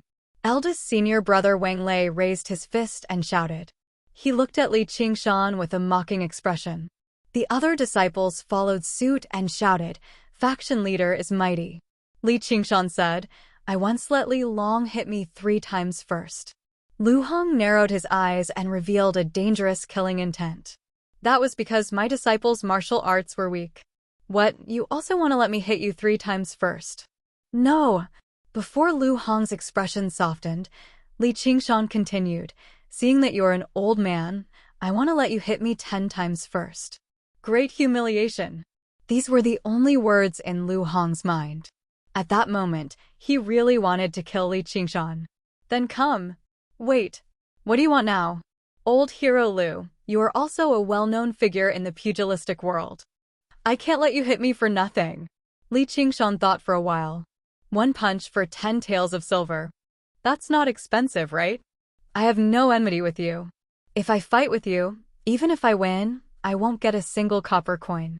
Instead, I will make an enemy out of nowhere.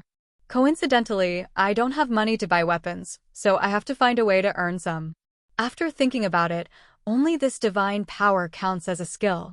This sentence completely angered Lu Hong. It was as if he was mixed up with a juggler. He was so angry that he laughed. Fine, fine, fine. I'm afraid you won't have the life to spend it. Li Long hurriedly went forward to stop him. He had seen with his own eyes that Lu Hong used his iron fists to split stones. If he hit a person, wouldn't that person be smashed into meat paste? Moss. But it was too late. Bang, bang, bang, bang, bang. The shadows of the fists were like galloping horses, fast and heavy. In an instant, 5 punches landed on Li Qingshan's body. Before Li Long could say the word fu, the biting cold wind from the fists blew so hard that the people nearby could not open their eyes, let alone go forward. The momentum of the fists came and went quickly. While everyone was still immersed in the power of the 5 punches, Lu Hong was already standing with his hands down. He sighed softly. Sigh, I broke my vow to kill again today. Li Long was dumbfounded. He couldn't even say the words mercy.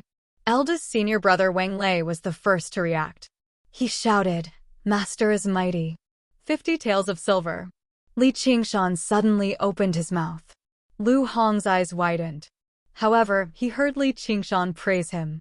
What a heavy punch. I almost couldn't take it. His complexion remained the same. He did not seem like he could not take it at all. Instead, he seemed like an unscrupulous merchant, tricking customers into buying more and making more money. That was indeed the case. After cultivating the strength of an ox, the ox demon forges its hide had undergone an earth-shattering change.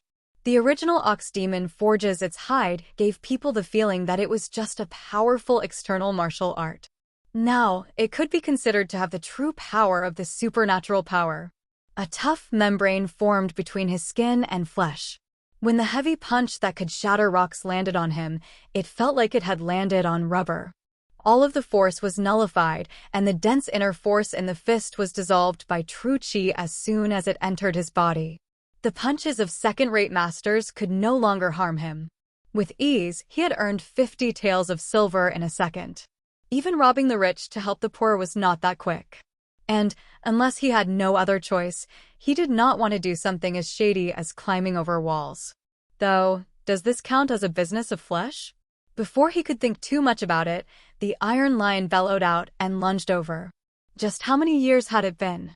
Ever since he returned to Qingyang City to retire, he had never been so humiliated, and he had done it before so many disciples. The heavy punches were like a storm, swallowing up Li Qingshan. 80 taels, 90 taels, 100 taels. You still want to fight? 300 taels. 500 taels. Li Qingshan's voice rang out clearly from the storm, constantly stimulating Lu Hong's nerves. The disciples had already become dumbfounded from this. In the beginning, Lu Hong had been full of vigor, but he was old after all. His stamina was waning, so before long, he began to pant and sweat like rain. Li Qingshan could not bear to watch this. He wanted to say, "Sir, you can't get through my defenses." However, when he thought of his money-making plan, he could only hold back his benevolence and allow him to continue beating him up. Just the two words "iron fist" were enough to completely overwhelm Li Qingshan. This was not to say that fists were completely inferior to weapons. As a matter of fact, to masters of martial arts like him, fists were even easier to unleash their inner force, shattering the enemy's organs in a single stroke. It also possessed the effect of shaking up the enemy.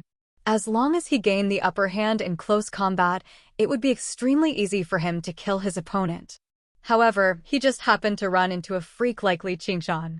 Lu Hong did not lose because his skill was inferior, but because he practiced martial arts, while his opponent practiced supernatural abilities. Lu Hong breathed heavily as he punched Li Qingshan's chest powerlessly. Li Qingshan said, "That should be enough." He glanced at Li Long.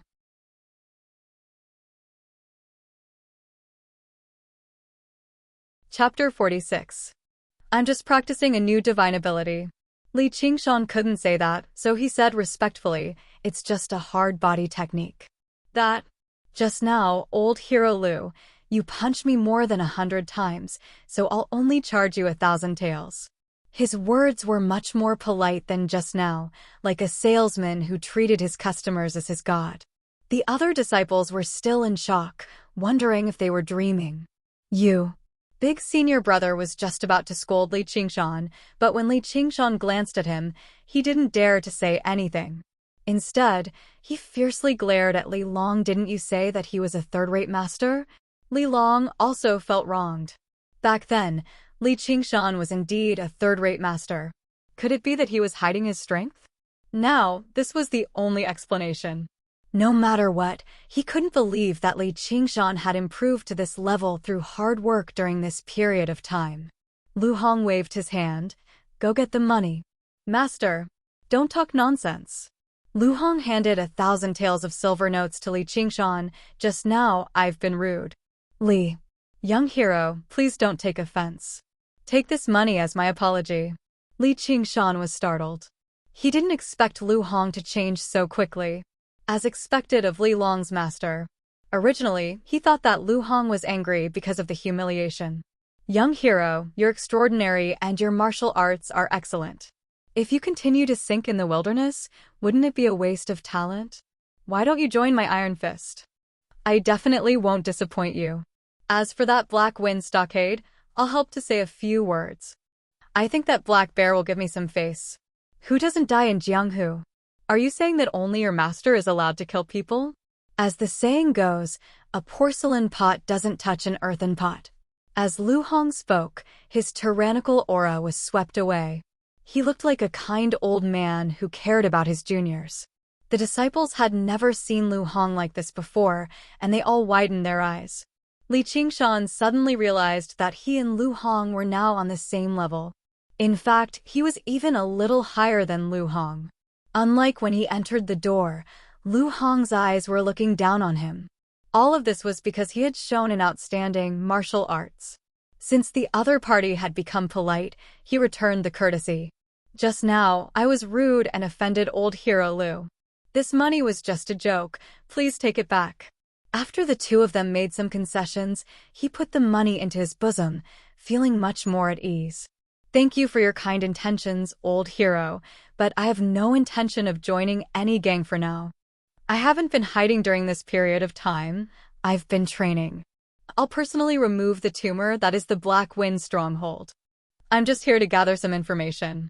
Lu Hong said, "The Black Wind stronghold has existed for so many years, so how can they be uprooted so easily? I'm confident that I'm not much weaker than the Black Bear, but if I take on the Black Wind stronghold alone, only death awaits me. Being trapped in a battle formation is not a one-on-one battle. Even my strength won't be enough." Martial arts were not the only things that mattered in the Jianghu. There was also influence. He recognized Li Qingshan's martial arts, but he was still a loner without any influence. Li Qingshan shook his head slightly. "I have my own plans." Lu Hong could not dissuade him any further, so he told him about the recent changes in the Jianghu near Qingyang in detail. When Li Qingshan heard that the Black Wind stronghold had gone to make trouble for the Drawn Rains village, he said, Old hero Lu, I have something to ask of you. Please spread the news as much as possible that I, Li Qingshan, am in Qingyang City and have not fled. I will take responsibility for my own actions, and I will never drag others down with me. All right. You really are a young hero. I believe that you're not afraid of anyone in Qingyang City. Lu Hong said. Also, the Dragon's Gate sect has sent many people to the Drawn Rains village. They want to see hunting Chief Huang. May I ask what they want? Li Qingshan thought about it and realized it was about the spiritual ginseng. However, when he thought about how he still had an old grudge with the young master of the Dragon's Gate sect, he could not help but sneer. Thank you for your advice, old hero. I still have some matters to attend to, so I'll be taking my leave first. Lu Hong sent Li Long to see Li Qingshan off. His face suddenly changed, and he smashed a wooden pillar in the training grounds with a punch. If anyone spreads word of what happened today, don't blame me for being merciless. The first senior brother, Wang Lei, called out, Master. However, he said nothing. Lu Hong saw how the other disciples were all filled with grievance and indignation. Lu Hong's change from arrogance to deference made the disciples feel like they had lost face. Lu Hong sighed. Do you think I was too fawning on those in power earlier? However, we were indeed rude in the first place. But weren't you the one who ordered us to do this? If he was just a third-rate martial artist, then he was just being arrogant and rude just now. Even if I killed him, I wouldn't be able to say that I was wrong. But he isn't. We've misjudged him. Putting on such a stance in front of a second-rate martial artist, or even someone even stronger, as us being rude and offending him. There have been countless killings in the martial world because of this. Isn't a battle like that foolish? In the Jianghu, the strong are revered. If I didn't understand that, I wouldn't have been able to live until now. You've been living far too comfortably in Qingyang City. Even when there are masters passing by, I'm the one who comes forward to take care of them, protecting you. As a result, you don't even understand something as simple as that. If Li Qingshan were present, he would definitely laugh aloud at the sky. As it turned out, the weak were rude. Not only were they rude, but they were also unreasonable and powerless. Compared to determining the right and wrong of everything in the world, this principle was much simpler and more practical. However, this was the logic of an experienced member of the Jianghu. He would never take advantage of his seniority. When it was time to submit, he would submit. It was exactly this logic that allowed him to live out his remaining years in peace. The disciples all lowered their heads and accepted his teachings. Then, they recalled the reason for Li Qingshan's fame. With his powerful martial arts and vicious methods, if they really fell out with him, none of them would be able to make it out of this courtyard alive. Lu Hong nodded in satisfaction, maintaining his dignity among the disciples. In the end, he concluded, in the Jianghu, no matter how great your martial arts are, you won't be able to make it far if you blindly act tyrannically. Someone's going to be out of luck this time. His words were very profound. No one knew whether he was talking about the Black Wind Stronghold or Li Qingshan. However, under Li Long's lead, Li Qingshan made a beeline for the arsenal of arms. With silver in hand, he was filled with confidence. He stepped through the door. Boss, I want to see weapons. He glanced at Li Qingshan, and when he saw Li Long, his expression immediately eased up a lot. He placed down the account book in his hand and clasped his hands. So it's young hero Li of Iron Fist. I've brought a friend to look at weapons. The ones outside are all inferior. Come. Please come in. It was impossible for a business owner to avoid making contact with a local tyrant like Iron Fist. Li Long could be regarded as having some fame on the streets of Qingyang City. All the shopkeepers would show some politeness when they saw him. Stepping into the hall, a variety of weapons greeted their eyes. Blades, spears, swords, halberds, axes, hooks, and tridents were all available. It really was a large weaponry store after all. May I ask what weapon this young hero is proficient with? Is it a blade or a sword? We have high-quality forged blades and forged swords of all sizes here. If you're not satisfied, you can even have them made for you. As the shopkeeper introduced, he ordered people to take out high-quality blades and swords. Every single one of them flickered with light and were extraordinarily exquisite.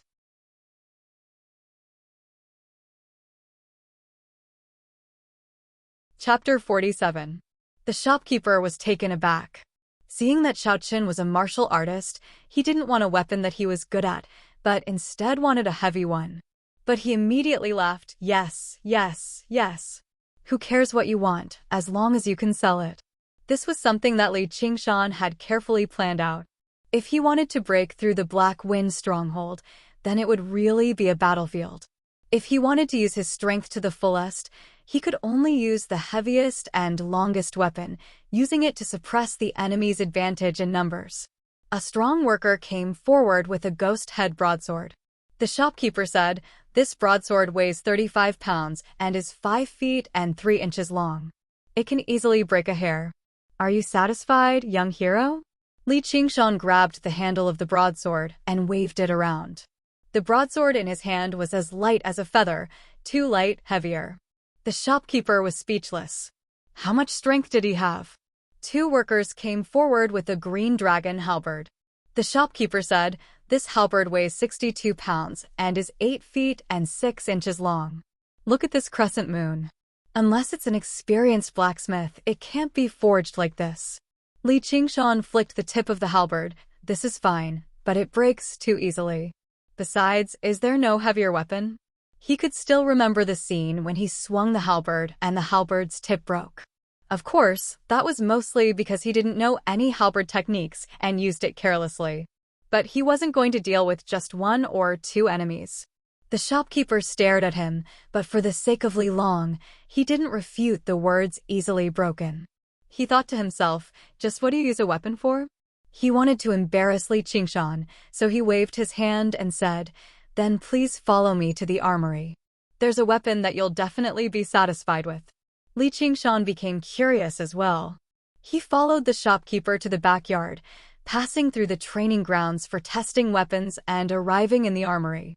The weapons in there were even more dazzling and varied, but the one that stood out the most was the huge, black spear in the center. The spear seemed to be forged from pure iron. The spear tip and the spear body were one, and there wasn't even a tassel. Only a tiger's head was cast at the joint, biting the spear tip and emitting a rough and bold domineering aura. This spear is called the Overlord Spear. It's 12 feet long and weighs 142 pounds. It's the heaviest weapon in our shop. If you want to buy it, we also have a set of the Overlord Spear technique. All right, this is it. Li Qingshan walked forward and picked up the Overlord Spear.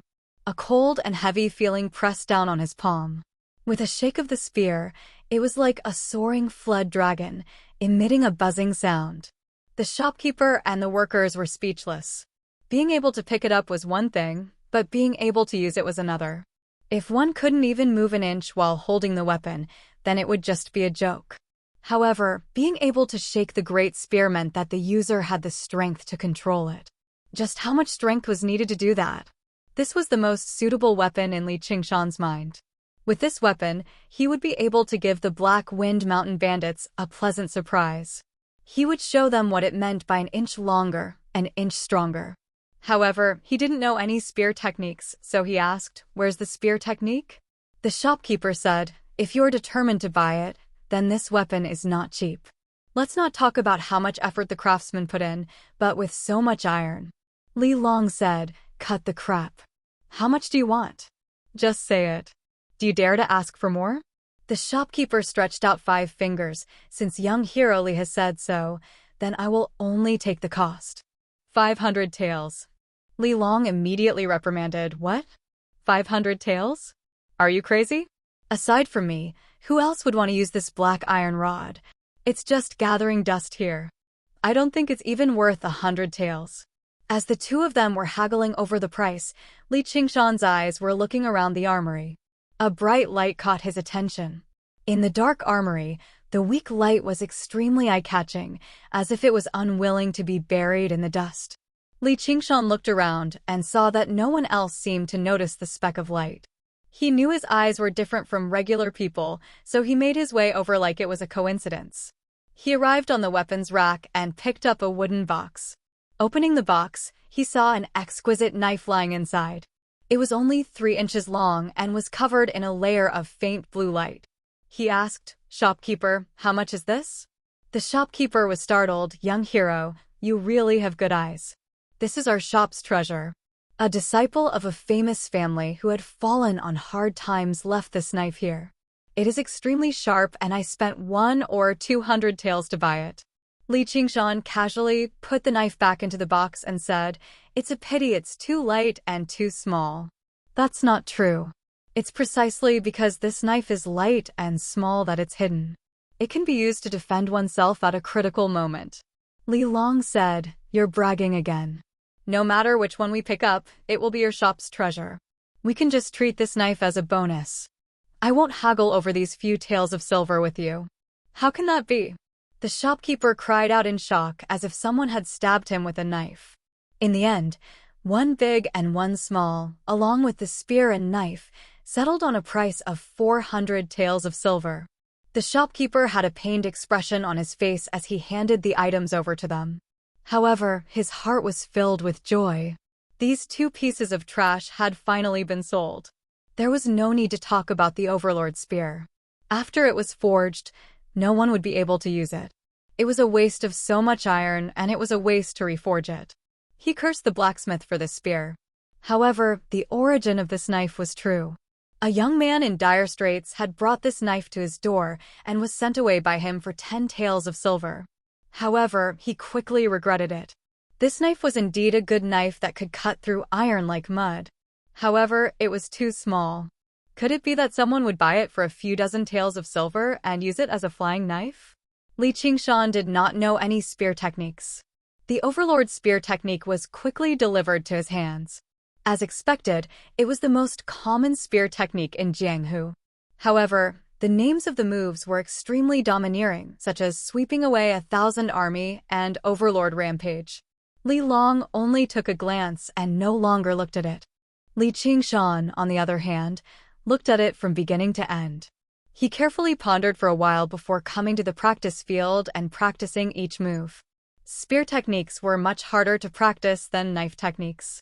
However, after he cultivated the strength of an ox, not only did he increase his strength, he also gained a deeper understanding of the principles of martial arts.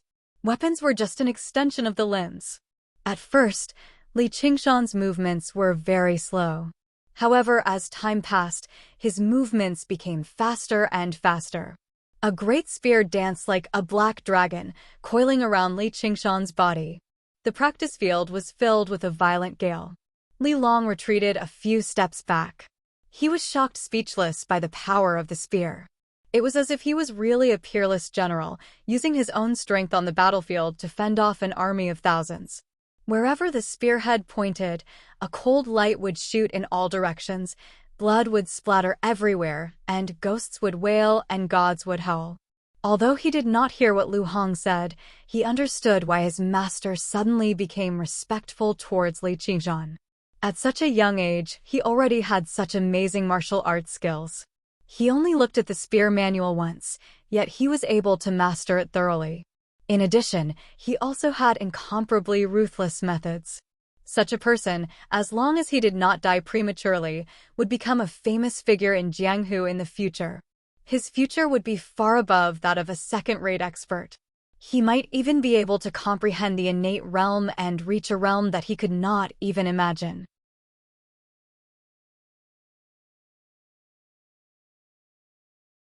Chapter 48. If Li Qingshan knew what he was thinking, he would definitely praise him for having a good eye. He was a true innate master, but this ox demon's fist of great strength did not place much emphasis on qi, and he had only cultivated it for a short time, so it did not show. His mind was completely immersed in the spear technique. When he was excited, he shook his wrist, and 7 spear flowers bloomed. They were like flowers in full bloom, bright and dazzling, shaking the air and making banging sounds. Li Qingshan suddenly retracted his spear, and the wind stopped. His muscles relaxed, so satisfying. Although he was not a master of the spear, after all, no matter how good his comprehension was, No matter how profound his supernatural powers were, he could not compare to a true master of the spear who had decades or even a lifetime of practice. But no master of the spear was his match. As long as their weapons collided, the Overlord's spear that weighed 142 kilograms, in addition to his ox demon's great strength, would send any weapon flying. A crack between the thumb and forefinger would be a light injury, and the bones in his hand or even his arm could be broken. This was why he had to find a heavy weapon. As the saying goes, one man can defeat 10 men. After testing the spear, Li Qingshan was still not satisfied. "Shopkeeper, I need 2 more things. One is a feather arrow and the other is armor. You don't seem to have them here." He had already decided to use his advantage to the fullest. Although his ox demon forges its hide could block the fists of a second-rate master, or even the swords of a normal person, it could not block the weapons of a third-rate master infused with inner force. Blunt weapons and sharp weapons were 2 different things. With his strength, even if he wore a few dozen kilograms of armor, it would not be a burden, but his defense would greatly increase. When he rushed into the enemy's lair, he would not have to worry about the enemy's numbers. The shopkeeper said awkwardly, "These are all military equipment, not normal weapons. Normally, they are not allowed to be sold. I'm afraid they can only be found in the city's arsenal." Actually, this was not the main reason. Most of his customers were people of the pugilistic world. Who would wear heavy armor when they walked the pugilistic world? There were even fewer people in the pugilistic world who used bows as weapons. Otherwise, with the profit-seeking nature of the merchants and the strong background of the arsenal of arms, as long as there was money to be made, there was nothing they wouldn't sell. Li Qingshan nodded. "All right, then I'll bid you farewell." The shopkeeper said, "Wait, may I know young hero's name? Why have I never seen you before?" "I'm Li Qingshan. This is my first time in Xinjiang, so of course you haven't seen me before." The descending tiger, Li Qingshan. The shopkeeper was shocked. How could he not know about the person who had caused such an uproar recently? Li Qingshan raised his eyebrows and made up his mind to change his nickname.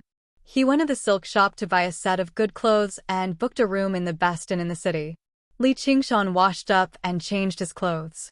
When he came out again, Li Long also praised him. Good. He had changed into a set of navy blue warrior's clothes, which accentuated his well-built figure. He seemed extremely valiant, but it was not just the clothes that made the man. After experiencing slaughter and arduous cultivation, he was in high spirits, like a treasured sword that was gradually sharpening its edge. His bronze-colored face still couldn't be said to be very handsome, but the corners of his face were clear like a stone carving. As he looked around, he really had the flavor of his nickname, "Fierce Tiger Descends the Mountain," and he was awe-inspiring and didn't allow others to belittle him. At this moment, 2 bailiffs suddenly arrived. When they saw Li Qingshan, they bowed in a hurry. They did not even dare to look at him directly, completely unlike the arrogance they would show to regular citizens. "May I ask if you are young hero Li? Our district magistrate wishes to see you. The carriage has already been prepared." Li Qingshan was stunned. He did not know what the district magistrate wanted him to do. Could it be that he wanted to reward him for killing the bandits? He immediately agreed. Since he was the district magistrate, he had the responsibility of suppressing the bandits and pacifying the people. If he could send some people, then he would be more confident. Entrusting the overlord's spear to Li Long, Li Qingshan followed the bailiffs to the front of the yamen. A fat figure came out to greet him, grabbing Li Qingshan's hand. He looked him up and down, his face full of admiration. Li Qingshan withdrew his hand with a face full of discomfort. "Sir, why are you looking for me? Little benefactor, have you forgotten about me? That day on the mountain, the tiger." Li Qingshan suddenly remembered. "So it was you. This official is Yi Dachuan. I have been looking for little benefactor for a long time. Please come in." Yi Dachuan welcomed Li Qingshan into the hall behind the yamen. His face changed.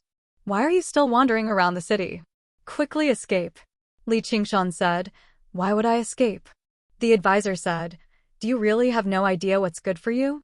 The people of the Black Wind Mountain are searching for you everywhere.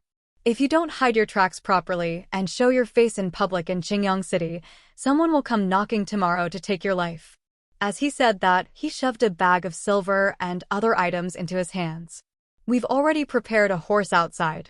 You can hurry to Clear River City right away. Don't stop along the way. There's a letter in there. Take it to the prefectural yamen and hand it to the district magistrate. Ouch! Yi Dachuan kicked the advisor. That's what I wanted to say. I'll get my younger sister to ask the prefectural magistrate to guarantee you a prosperous future. No matter how powerful the people of the Black Wind Mountain are, they won't be able to chase you there. Then he sighed.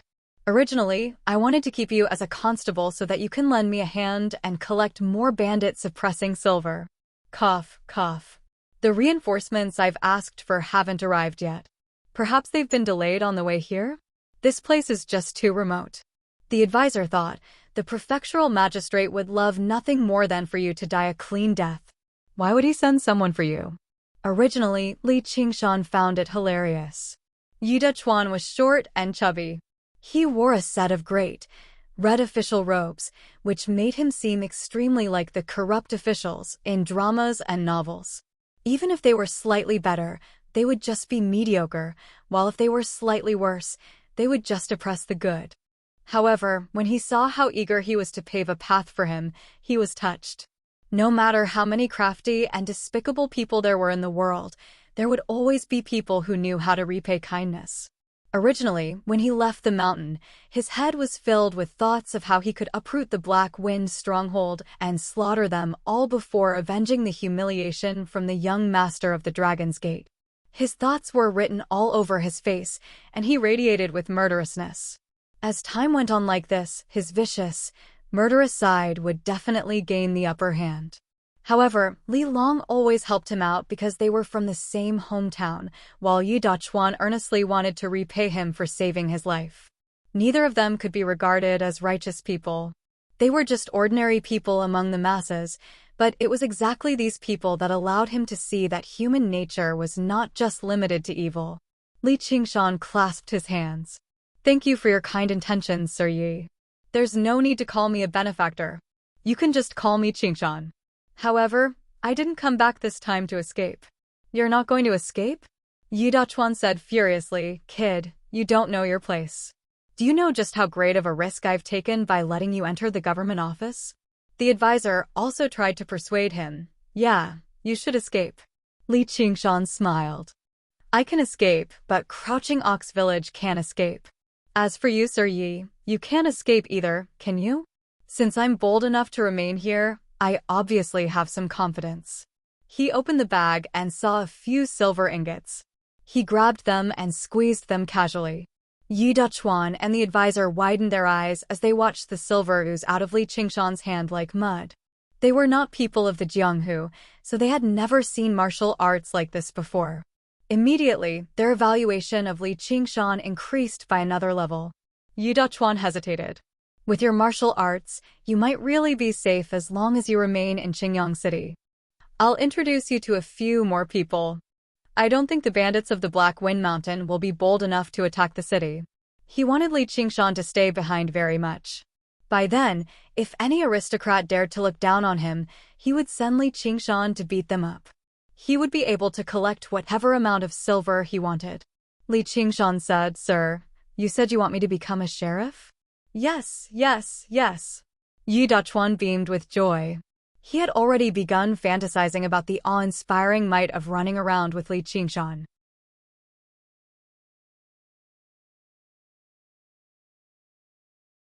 Chapter 49. Yi Dachuan was stunned by his ambition. He had always wanted Li Qingshan to stay alive under the threat of the Black Wind stronghold. It would be best if he could use him again. He had never thought about taking the initiative and provoking the Black Wind stronghold. He wanted to persuade him to stop dreaming.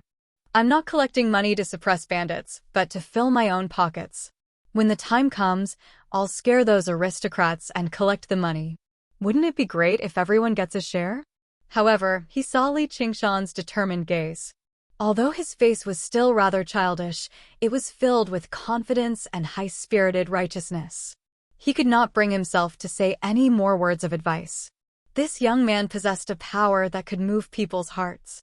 Yi Dachuan hesitated and struggled for quite a while before suddenly slamming the table. "All right. If you really have the confidence, I'll gamble with you." "Sir, you mustn't. There are a few people in those places that you can't afford to offend." The advisor rushed over. Yi Dachuan said, "Go away. I'm also hot-blooded. What can I afford to offend? I'll definitely offend them." His face was hot-blooded, but his mind raced. Li Qingshan killed 20 or 30 people from the Black Wind stronghold alone, including a boss. The Black Wind stronghold has around 200 people, so that's 10 times that. Can I recruit 160 or 70 people? It had to be mentioned that Sir Yi, who had neither wandered the Jianghu nor fought in battles, was rather naive in his calculations. However, once he began to fantasize, he could not care too much. If he destroyed the Black Wind stronghold, he would like to see just who would still call him an idiot, someone who had risen to power through nepotism. He would like to see just who would still be bold enough to not pay him. If he allowed his sister to talk to him, perhaps he could even be promoted and leave this damned place.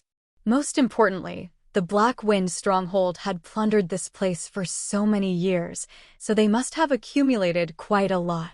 Perhaps they had 5,000, no, 10,000 taels of silver. He thought about the silver that had piled up like a mountain. Sir Yi could not even maintain his hot-blooded image anymore. He almost drooled. At dusk, the largest and most luxurious restaurant in Qingyang City, the Qingyang restaurant, was brightly lit. There were over a dozen tables of luxurious banquets that even made Yi Dachuan's heart ache. They had invited various people in Qingyang City, all of whom were either rich or noble. Yi Dachuan followed the principle of no sacrifice, no gain. This time, he had put in a lot of effort. Of course, the main reason was that no matter how he tried to persuade the restaurant manager, the smile on his face didn't change, but he still refused to let Sir Yi pay on credit. Therefore, he sat on the main seat with an ugly expression. Li Qingshan stood at the side like a bodyguard, willing to serve as a foil. Seeing Yi Dachuan's ugly expression, he smiled and said, "My lord, you don't have to feel bad about the money. Haven't I already taken it out?" It turned out that in the end, Lord Yu really couldn't take out that much money. It was Li Qingshan who paid.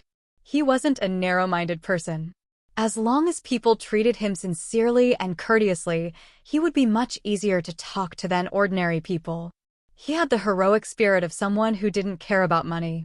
But if someone were to put on a high and mighty attitude and try to take him down a notch, then please forgive him for not having such a good temper. Yi Dachuan said embarrassedly, "Wait for me to raise the money. I will definitely return it to you." As the county magistrate, he had lost face and was afraid that this powerful subordinate would laugh at him. Li Qingshan waved his hand and said, "This is also because my lord is helping me. Don't mention the money again." The advisor went downstairs to welcome the nobles. The wooden stairs made dong dong dong sounds nonstop. Everyone who came up bowed to Yi Dachuan and said in a seemingly respectful manner, "My lord Yi."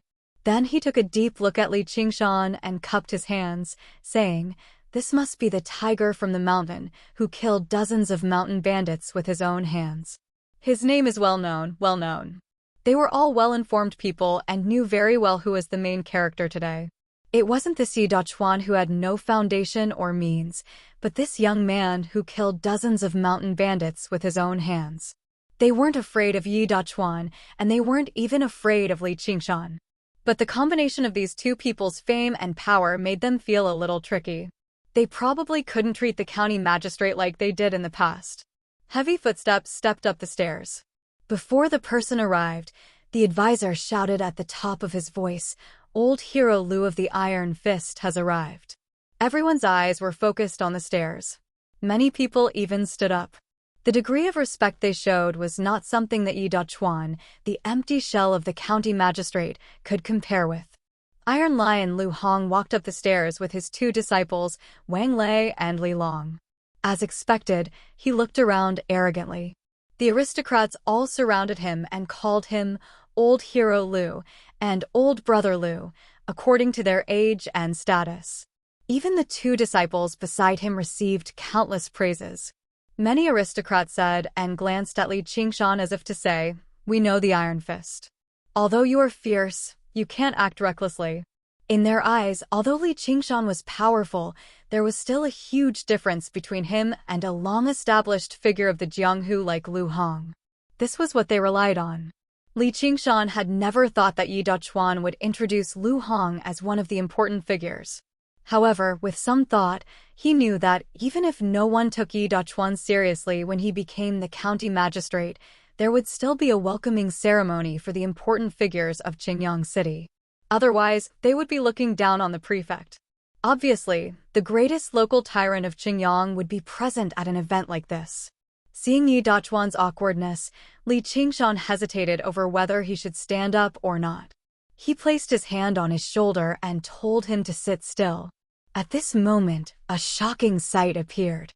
Lu Hong left the crowd and arrived before Li Qingshan. He smiled, "Young hero Li, we meet again." His gentle attitude made people wonder whether this was the Iron Lion Lu Hong they knew. Wang Lei bowed awkwardly as well. He no longer dared to act rashly towards this young man who was much younger than him. Yi Dachuan was just about to introduce Li Qingshan, but he was stunned when he saw this. "You know each other?" Lu Hong patted Li Long's shoulder. "He's from the same hometown as my disciple, so we've known each other since young. It was Li Long who brought him to Qingyang today to buy this outfit." Ever since he arrived upstairs, he saw Li Qingshan as soon as he saw him. He wore a set of Navy warrior's clothes and stood by the window with his arms behind his back.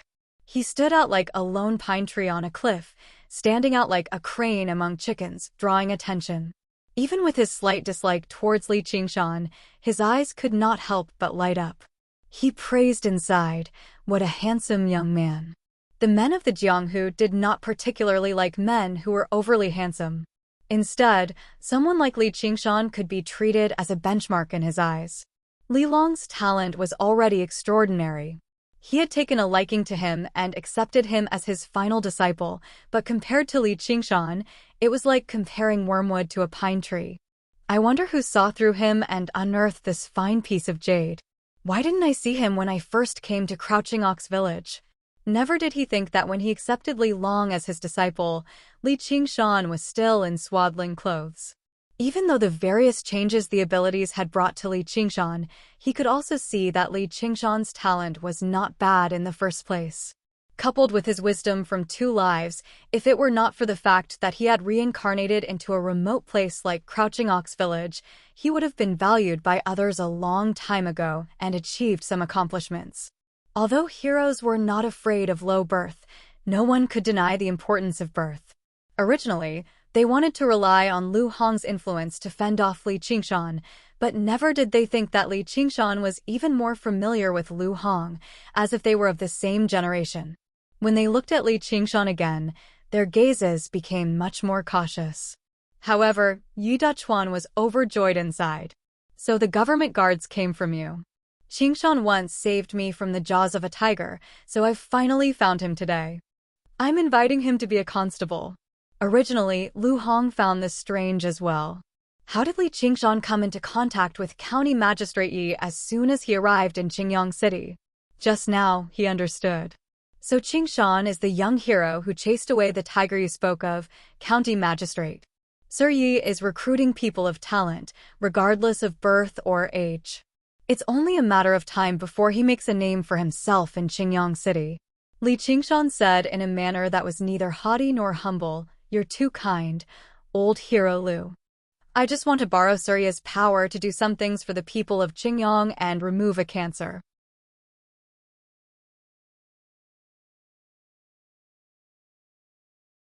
Chapter 50.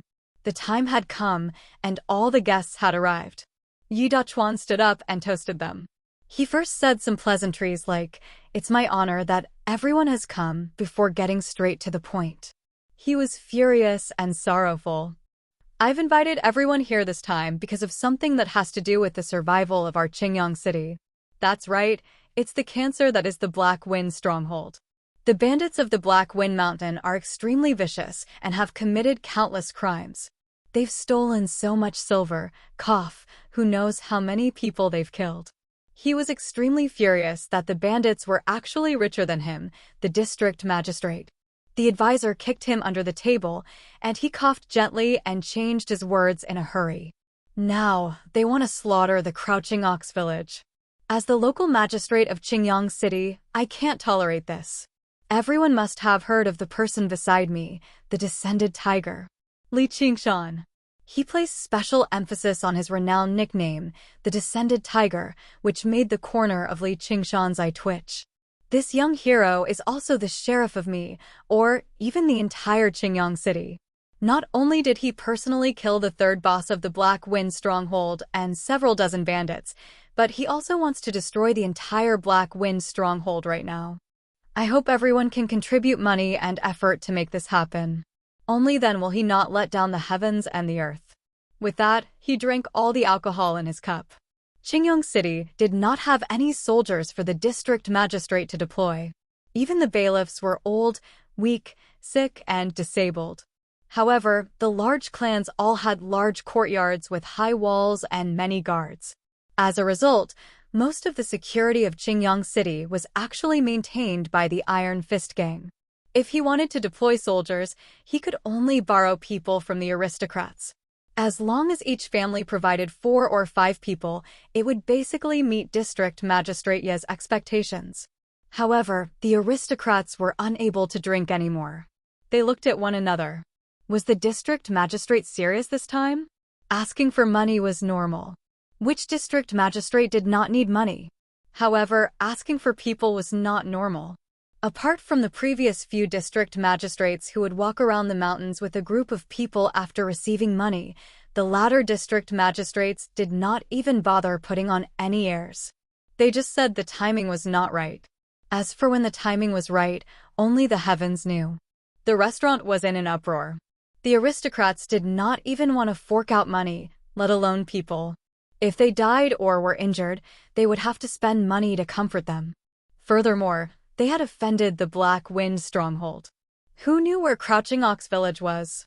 Whether it was destroyed or not had nothing to do with them. It was not like the Black Wind stronghold could touch them, and there would be endless deaths of other people's children. A middle-aged gentleman who looked to be in his 40s or 50s said, "Lord Yi, we all understand your concern for the common people. We can't just watch and do nothing. We have to do something. However, it's impossible for us to send people. Even if we agree, the guards won't agree." He very implicitly stated his position. Seeing that you have the strength now, everyone can give you some money as a token.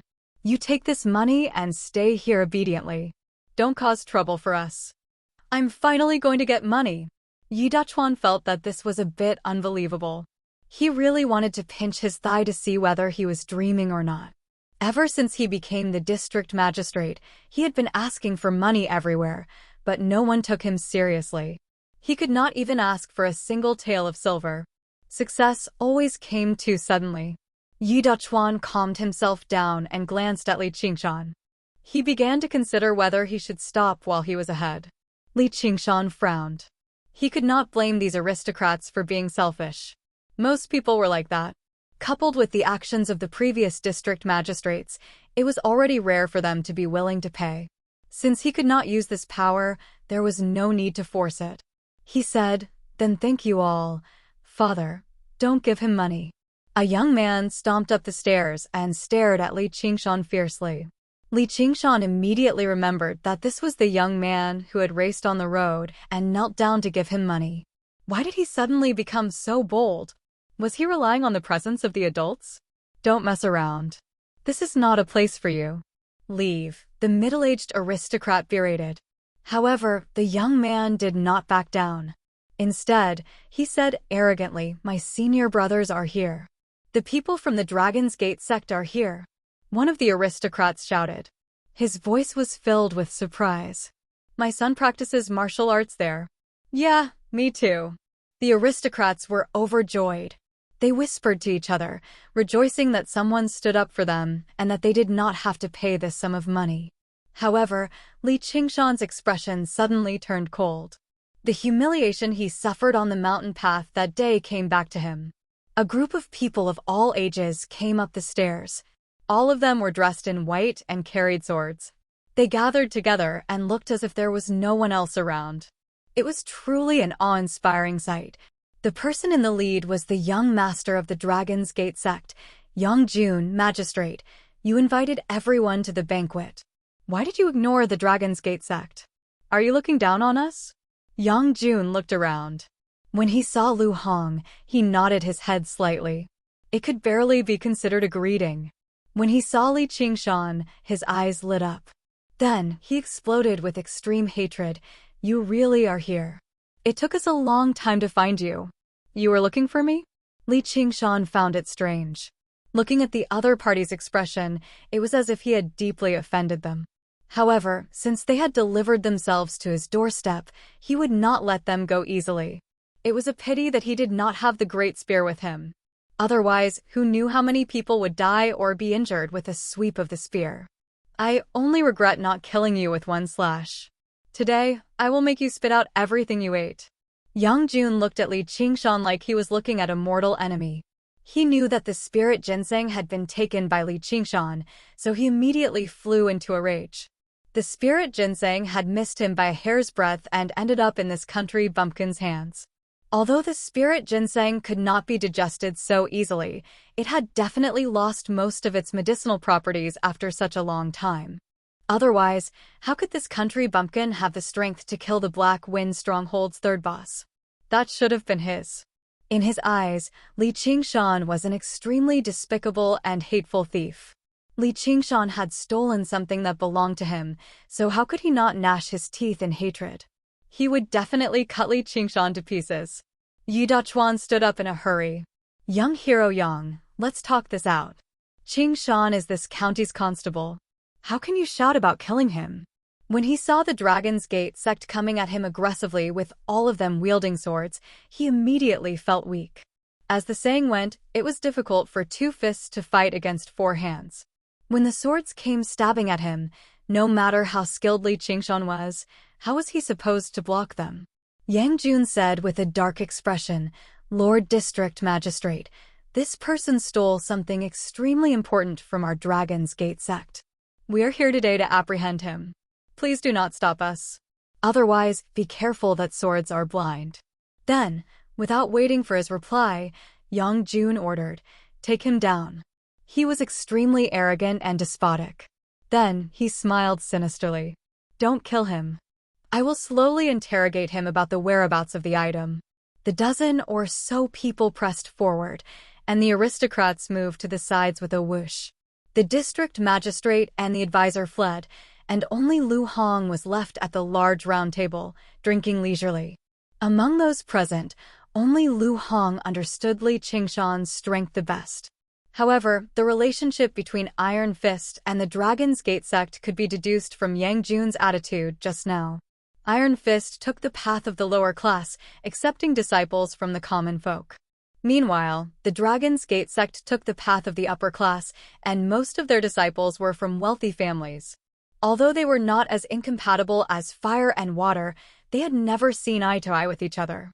That was why he refused to say a word of warning. He could not wait for more people from the Dragon's Gate sect to die, especially that arrogant and despotic Yang Jun who disrespected him. However, he was also guessing what the important item was. He seemed to have heard some rumors.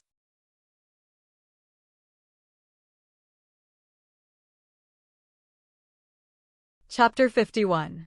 Qingshan stood at the window like a lone pine tree, as if he did not see the Dragon Gate sect disciples approaching. Dragon Gate sect knows that I have the spirit ginseng. Who told you? Huang Bingge? To think that I saved your life. The anger of being betrayed rose within him, but the corners of his mouth slowly curled up, revealing his white teeth. Lu Hong's heart skipped a beat as he watched from the side. What a heavy killing intent. Bang! He lifted his leg and kicked the heavy square table in front of him. The square table was wide and big, and it could accommodate at least 10 people. It was made of jujube wood and weighed more than 100 kilograms. It was sent flying by his kick, and with an extremely fierce momentum, it crashed into the disciples of the Dragon sect. Cheetah was the first to bear the brunt of the attack. He didn't even think that there would be such a move. He looked at the square table coming at him in shock. His reaction was fast. He immediately abandoned his sword and waved his palm. He circulated all the inner force in his body and slapped the square table.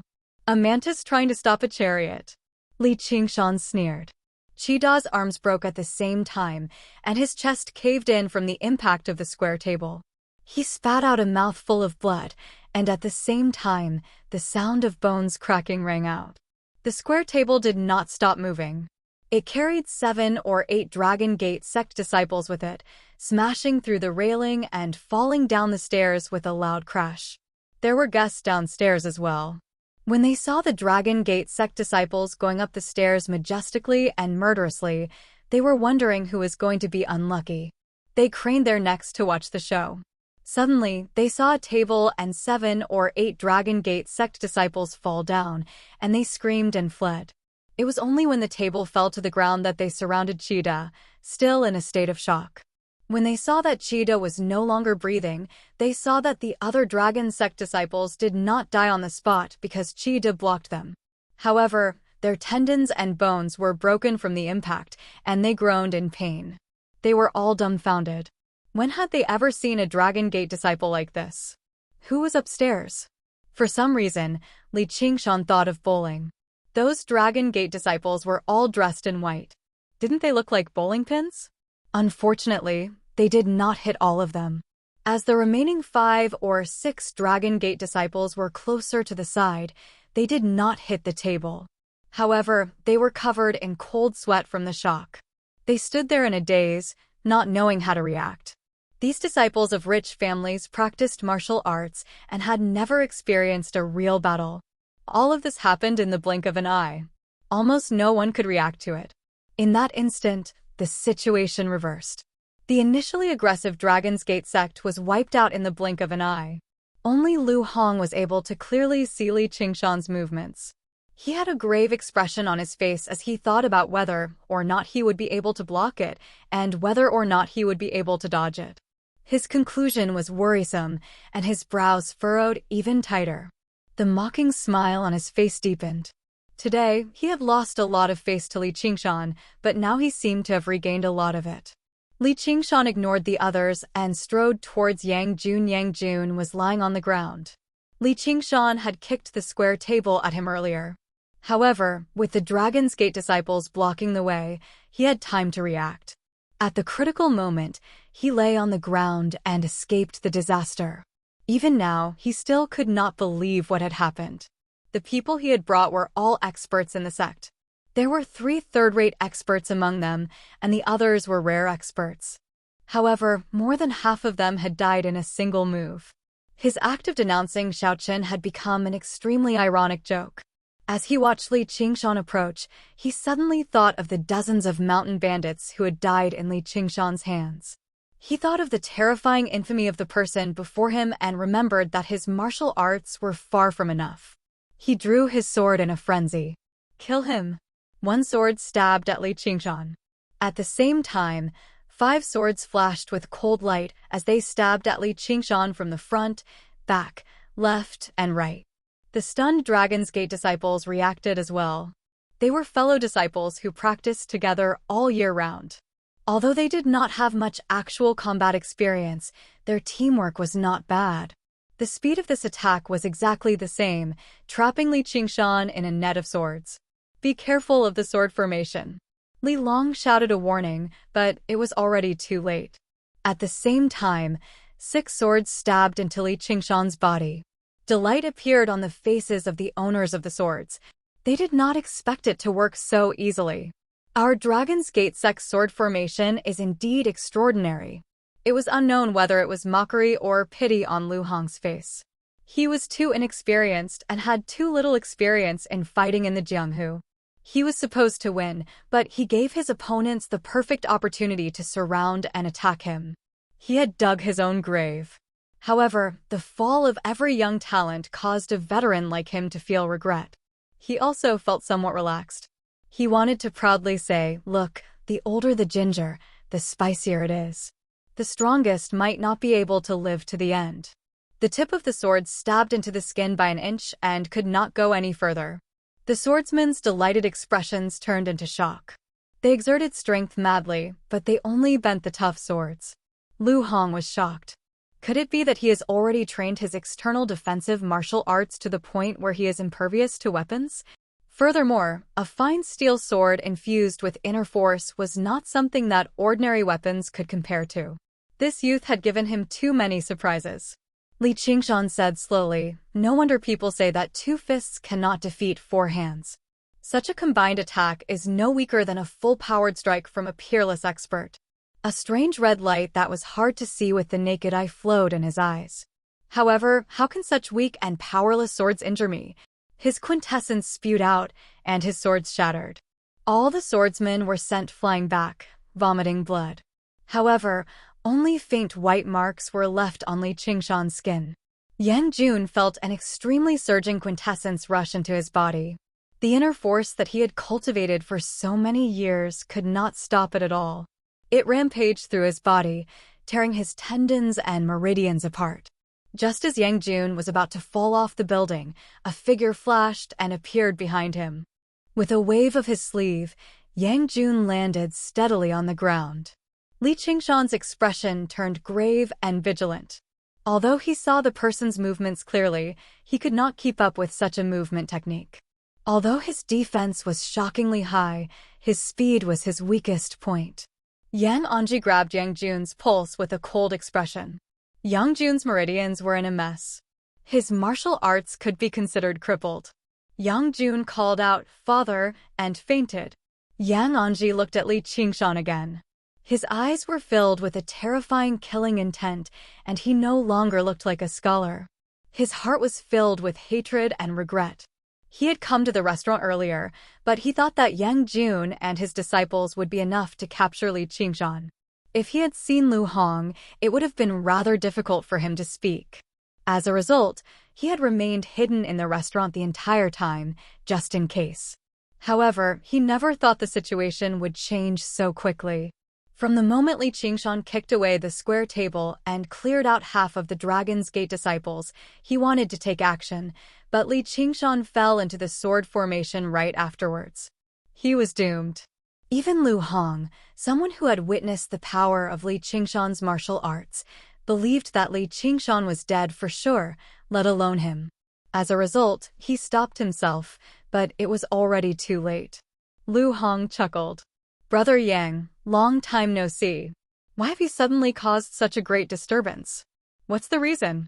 Li Qingshan saw that Yang Anji bore some resemblance to Yang Jun, and from what Lu Hong had said, he knew that the person before him was the sect master of the Dragon's Gate sect, the greatest of the martial arts society of Qingyang. After all, Yang Anji had been in Jianghu for many years, so he had a firm will. Unlike those rich disciples, he immediately put down his son and didn't even look at Lu Hong. Instead, he said to Li Qingshan, "I originally wanted to persuade you to hand over the item. I didn't intend to hurt you, but now I've changed my mind. My son has no enmity with you, so why are you so ruthless?" Towards the end of his words, he couldn't hold back his monstrous anger. Hearing this, Li Qingshan laughed. "You don't plan to hurt me? No grudges." If his martial arts were slightly weaker and he fell into Yang Jun's hands, he wouldn't know how much torture and humiliation he would suffer.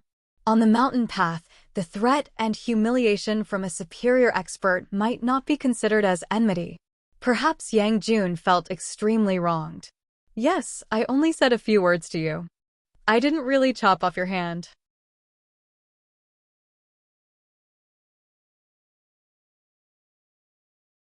Chapter 52. The Dragon's Gate sect was arrogant and overbearing, but in everyone's eyes, Li Qingshan was 10 times more arrogant and overbearing than the Dragon's Gate sect. With a single sentence, he had decided the fates of the 2 great organizations of the Jianghu that had occupied Qingyang for a very long time. However, Yang Anji's face no longer showed any anger. He recovered the calmness and rationality that a swordsman should possess. Based on his instincts, he had determined that Li Qingshan was one of the few powerful opponents he would face in his life. However, he had absolute confidence. His agile and graceful movement technique countered Li Qingshan's external martial arts the most, just like how Li Qingshan countered Lu Hong's iron fists. No matter how great his strength was, it was useless if he could not land a hit. Li Qingshan could block the swords of regular Dragon's Gate disciples, but he could not block the sword of a mighty second-rate master like him. Li Qingshan understood this extremely well, and he could clearly sense that the sword Yang Anji carried was different from the fine steel swords regular disciples carried. However, against an opponent like that, fleeing was impossible. All he could do was face him head-on. The two of them faced off, and the restaurant suddenly fell silent. The killing intent was suffocating. Clang! Yang Anji drew his sword from its sheath, and a cold glow swept towards Li Qingshan. Li Qingshan's eyes narrowed. The blade actually shone with a faint layer of light, just like the knife he had obtained today. The person had a name, and so did the sword. This was a famed sword that everyone in Qingyang City knew about. The Soaring Dragon Sword was a treasured sword that had been passed down through the Dragon's Gate sect for several generations. Only the sect master had the right to wield it. The person was powerful with a name, and the sword was sharp with a name. Even in the hands of regular people, the sword could slice through metal like mud. In the hands of a true swordsman, it would be a true murder weapon. This is a spiritual artifact. Returning to before the banquet, Oxen said as he looked at the knife in Li Qingshan's hand. What's a spiritual artifact? Li Qingshan fiddled around with the knife in his hand. Have I really picked up a treasure? In his previous life, he had often read about such things in novels. They would randomly stroll around a grocery store and pick up a peerless divine artifact. From then on, they would be able to kill anything that stood in their way. Oxen smiled disdainfully, shattering his fantasy. This item barely has a layer of spiritual chi attached to it, so it can't even be considered a low-tier spiritual tool. It's most likely used by apprentices who have just started learning tool forging. However, at your level, it can be considered a treasure. However, the ridicule in the Ox's eyes became more and more intense. This thing could only be used as a flying knife. Whether it was a cultivator or an ordinary martial artist, it was a useless piece of trash. Li Qingshan carefully put away the knife. This was the first spiritual tool that he had obtained. It had a great commemorative value. After all, it was considered a rare item. However, he did not expect to see another one in the blink of an eye, and it was in the hands of the enemy. The shopkeeper of the arsenal of arms was also among the aristocrats. While the other aristocrats were fleeing in panic, he stared at the flying dragon sword with infatuation. If this sword was in the arsenal of arms, even if Li Qingshan took out all of his silver and knelt on the ground to beg him, he would not sell it. Just when everyone thought that Li Qingshan would charge forward like just now, he rolled to the side to avoid the sharp edge of the sword and arrived at a corner of the restaurant. Yang Anji changed his moves even faster. With a flick of his wrist, the light of the sword moved like a shadow, pressing towards Li Qingshan. Separated by a few feet, the cold air pierced Li Qingshan's skin, making him feel cold. Wherever the two went, the aristocrats all screamed and ran, thinking that they were going to be used as meat shields. Li Qingshan was not that shameless. He reached out and grabbed a square table, using it as a weapon. The large square table was as light as a feather in his hands. A strong wind blew and the candles flickered. Yang Anji did not put this power in his eyes at all. Wherever the light of the sword passed, the square table was cut into pieces like tofu. In the blink of an eye, only one leg of the table was left in Li Qingshan's hands. Li Qingshan seemed to be at his wit's end and threw the table leg out. Perhaps it was because he was panicking, but he missed and it flew past Yang Anji's head. Yang Anji's sword was like a rainbow. Li Qingshan's back was pressed against the wall, unable to retreat or dodge. The restaurant suddenly became pitch black. The table leg that flew out from Li Qingshan's hands struck down the last light. Trying to escape. It's too late, Yang Anji shouted.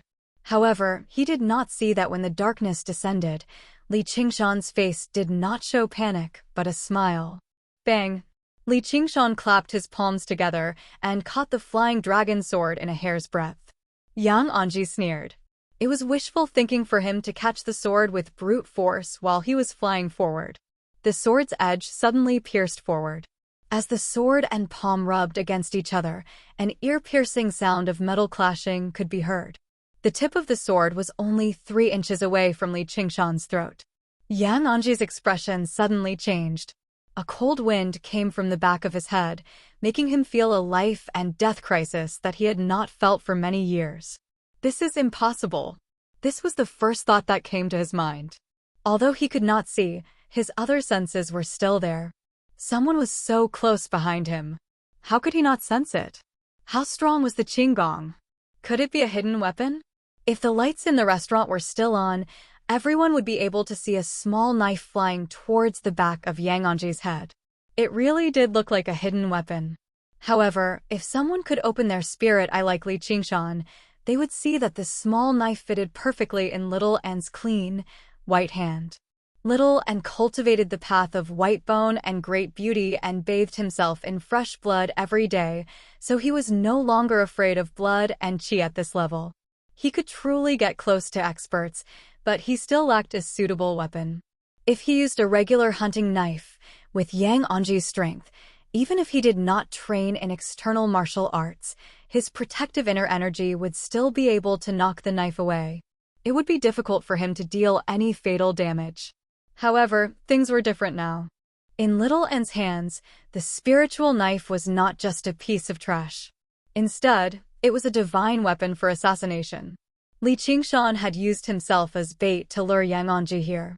He and Little N had not made any prior preparations, nor had they communicated with each other. They had absolute trust in each other, and as expected, Little N did not disappoint him. Their cooperation was perfect. Yang Anji was also impressive.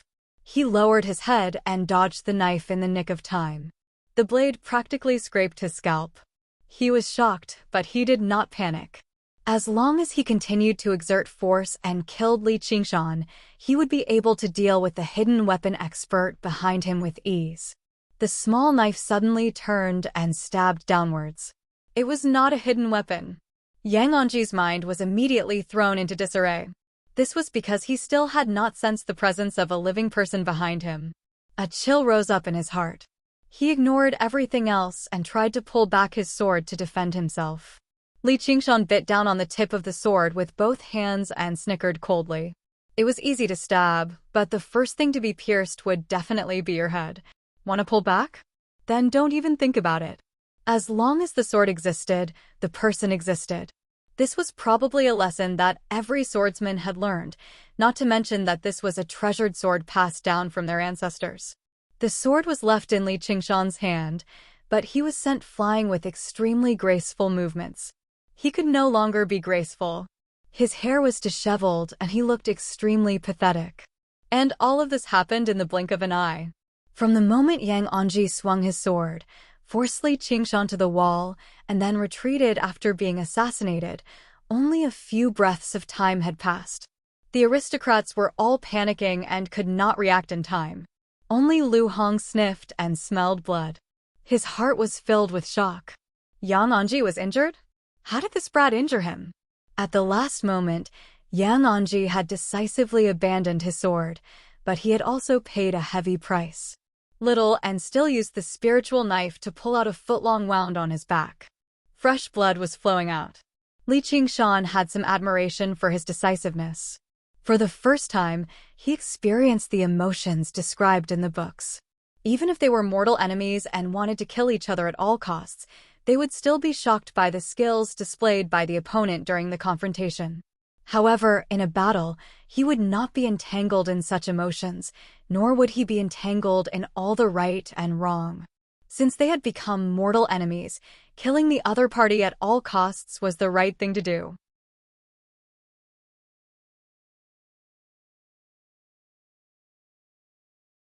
Chapter 53. The Descending Tiger. Yang Anji suddenly thought of the nickname he had originally looked down on, the Descending Tiger, Li Qingshan. Now, what was lunging at him was not a human, but a ferocious beast bearing its fangs and brandishing its claws. Having lost his treasured sword, he was like a child, unable to fight back. He retreated rapidly. The chilly wind swirled up from behind him once again, taking his life. Li Qingshan no longer had any qualms. He swung the ox demon's fist of great strength as he pleased, unleashing a powerful gust of wind. It forced Yang Anji to dodge everywhere. Little and, who danced about in the darkness, was everywhere, vicious and insidious. One was tough and the other soft, one yang and one yin. They worked together wonderfully.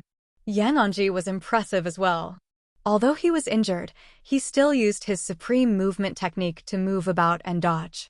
However, a few more wounds appeared on his body, and the blood on his back flowed even more profusely. The smell of blood was so heavy that even regular people could smell it. "Where's Li Qingshan?" Suddenly, there was an explosive bellow from downstairs. It was filled with powerful inner force, so loud that it was like a clap of thunder. Over a dozen torches rose up, illuminating the upper floor. Li Qingshan's heart skipped a beat. He signaled to Little and the dagger immediately flew back into his sleeves. He did not want anyone to know about this secret for now. Only then did everyone see Yang Anji's appearance. They were all stunned speechless. Before the torches were extinguished, Yang Anji had been unstoppable, almost about to kill Li Qingshan. This was in line with their understanding. No matter how powerful Li Qingshan was, he was still a first-rate figure in the Qingyang Society of Martial Arts. However, in the blink of an eye, Yang Anji had actually been defeated, and he had been defeated so miserably. Yang Anji recovered his sight as well. He retreated to Yang Jun's side. His face was pale, and his expression was vicious. He wanted to skin Li Qingshan alive. He grabbed Yang Jun and broke out of the window. Li Qingshan said that it was a pity, but he didn't care too much. He stepped onto the windowsill and looked down. Li Qingshan is here. At first glance, he saw the black bear's tall and strong figure, and the black bear also saw him. Their eyes met, and sparks flew. "Xiong Xian Wu!" Lu Hong exclaimed. Although his foundation was in Qingyang City, he had met this vicious person once before. "The Black Wind Mountain bandits have entered the city," someone shouted. First, the aristocrats in the restaurant fell into chaos. Then, the shouts spread far and wide. Li Qingshan gazed over from the tall building. All he saw was that the entire Qingyang City seemed to be in a state of panic. Xiong Xiangu also stared at Yang Anji in shock. The two of them had received the news together and rushed over to Qingyang City. One wanted revenge, while the other wanted to steal the spiritual ginseng. The Dragon's Gate sect used their superior movement technique to arrive first. They wanted to take the spiritual ginseng and avoid any accidents. Li Qingshan had been silenced by the Black Wind stronghold, which only demonstrated that Yang Anji's "I didn't want to harm you in the first place" was just bullshit. However, Li Qingshan's strength had exceeded everyone's expectations. Yang Anji said, "This kid's martial arts are no weaker than yours or mine, and he still has dirty tricks up his sleeve. Be careful, Stronghold Master." Originally, he did not want to have too much to do with the Black Wind stronghold, but now, all of Li Qingshan's enemies were his friends. The Dragon's Gate sect has colluded with the Black Wind stronghold to attack Qingyang City. Everyone here is a witness. Li Qingshan used True Qi to project his voice into the distance. Yang Anji shuddered. He ground his teeth. "Li Qingshan, I will never forgive you." That single sentence stripped the Dragon's Gate sect of their reputation as a righteous sect, reducing them to the status of accomplices of bandits. If you're bold enough to do it, then don't be afraid of others talking about it. All right, all right, all right. Stronghold Master Xiong, you've delivered yourself to me. You've saved me quite a bit of trouble. Li Qingshan wrapped his hand around Xiong Xianwu, trapping him within. Taking advantage of the defeat of the Dragon's Gate sect, he said that with great pride. "How bold of you." Xiong Xiangwu's face changed. He leapt up and flew towards Li Qingshan. With his huge body, his movement technique was actually quite impressive. Just when Li Qingshan was about to strike, a figure flashed past him. Lu Hong used the charge of the Iron Cavalry to forcefully clash with Xiong Xianwu in the air. Xiong Xianwu landed heavily on the ground, while Lu Hong used the force to return upstairs. Blood surged through both of their faces. Xiong Xianwu was furious. "You," Lu Hong said, Stronghold Master Xiong has come to Qingyang City to make a mess. Aren't you showing me no respect? Just like how every wild beast had their own territory, the people of the Jianghu treated this with even greater importance than wild beasts. They would never allow others to trespass on it. The actions of the Black Wind stronghold had already displeased him as a local tyrant. Of course, if he were a regular person, Lu Hong might not have been willing to stand up for Xiong Xianwu when he had mobilized so many people. However, just now, Li Qingshan had already demonstrated the strength to make others help him. The second boss, who was dressed like a scholar, said with a sunken voice, "The Iron Fist is opposing our Black Wind stronghold. Aren't you afraid of the destruction of your entire sect?" Lu Hong called out, "Where are the disciples of the Iron Fist?" With that, figures surged out from the streets and alleyways surrounding the restaurant. They were all disciples of the Iron Fist. They had rushed over after hearing the news. With a single call, hundreds of people responded, and their bearing surpassed Li Qingshan's. The reason why the people of the Jianghu could behave so arrogantly in their own territory was not just because of their martial arts, but also because of the powerful organization behind them. Even if Xiong Xianwu and Yang Anji worked together, they would have to think twice. Yang Anji suddenly said in a loud voice, "Sect Master Lu, don't you want to know what I'm here for?" Lu Hong raised his eyebrows, showing an interested expression. However, Li Qingshan frowned, but he could not stop Yang Anji from speaking. "It's for a stock of spiritual ginseng that appeared in the Bailao Peak. As long as a martial artist absorbs a little of its medicinal properties, their martial arts will improve greatly, and they will have a high chance of advancing to the innate realm. Now that it's in his hands, his martial arts can improve so quickly." Yang Anji pointed at Li Qingshan, his face full of viciousness. He had revealed the location of the spiritual ginseng in front of hundreds of people, and the news would definitely spread like wildfire. At that time, countless people in the Jianghu who longed for the spiritual ginseng would gather like beasts smelling blood.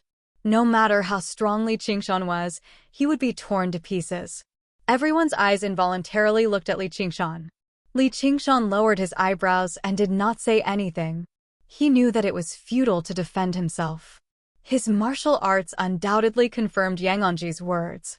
The worst-case scenario he was worried about had happened, but his heart did not become flustered. Instead, it was unexpectedly calm. "I'm already so old.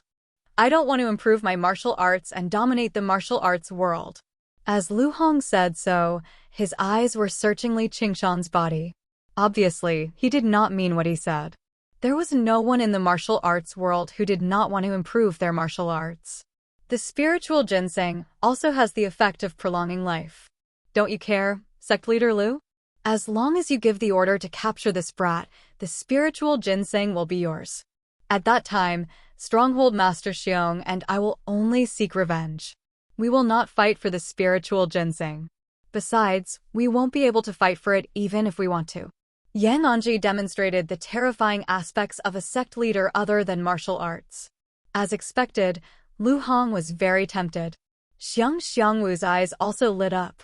No one knew what he was thinking. In the blink of an eye, it was Li Qingshan who faced everyone again.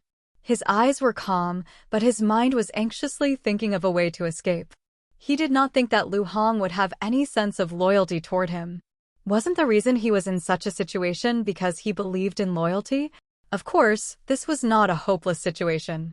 As long as he was willing to give up the spiritual ginseng, he could naturally escape easily.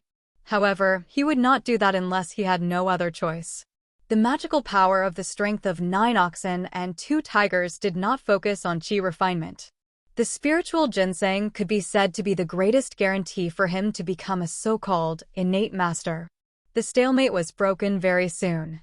Xiong Xianwu bellowed out and flew up the stairs again. Lu Hong lowered his head as if he was thinking about something. He did not move at all. At the very least, it was not impossible for him to make up his mind to watch from the sidelines or even kick him when he was down. Yang Anji used this opportunity to apply some golden salve and control his wounds. He was about to strike. Just as Li Qingshan was about to be surrounded by 2 great masters of Qingyang, his muscles tensed up. He was ready to strike. You're tuning in to the Warrior Lore YouTube channel. Don't forget to subscribe and join us on this journey to catch the most captivating stories.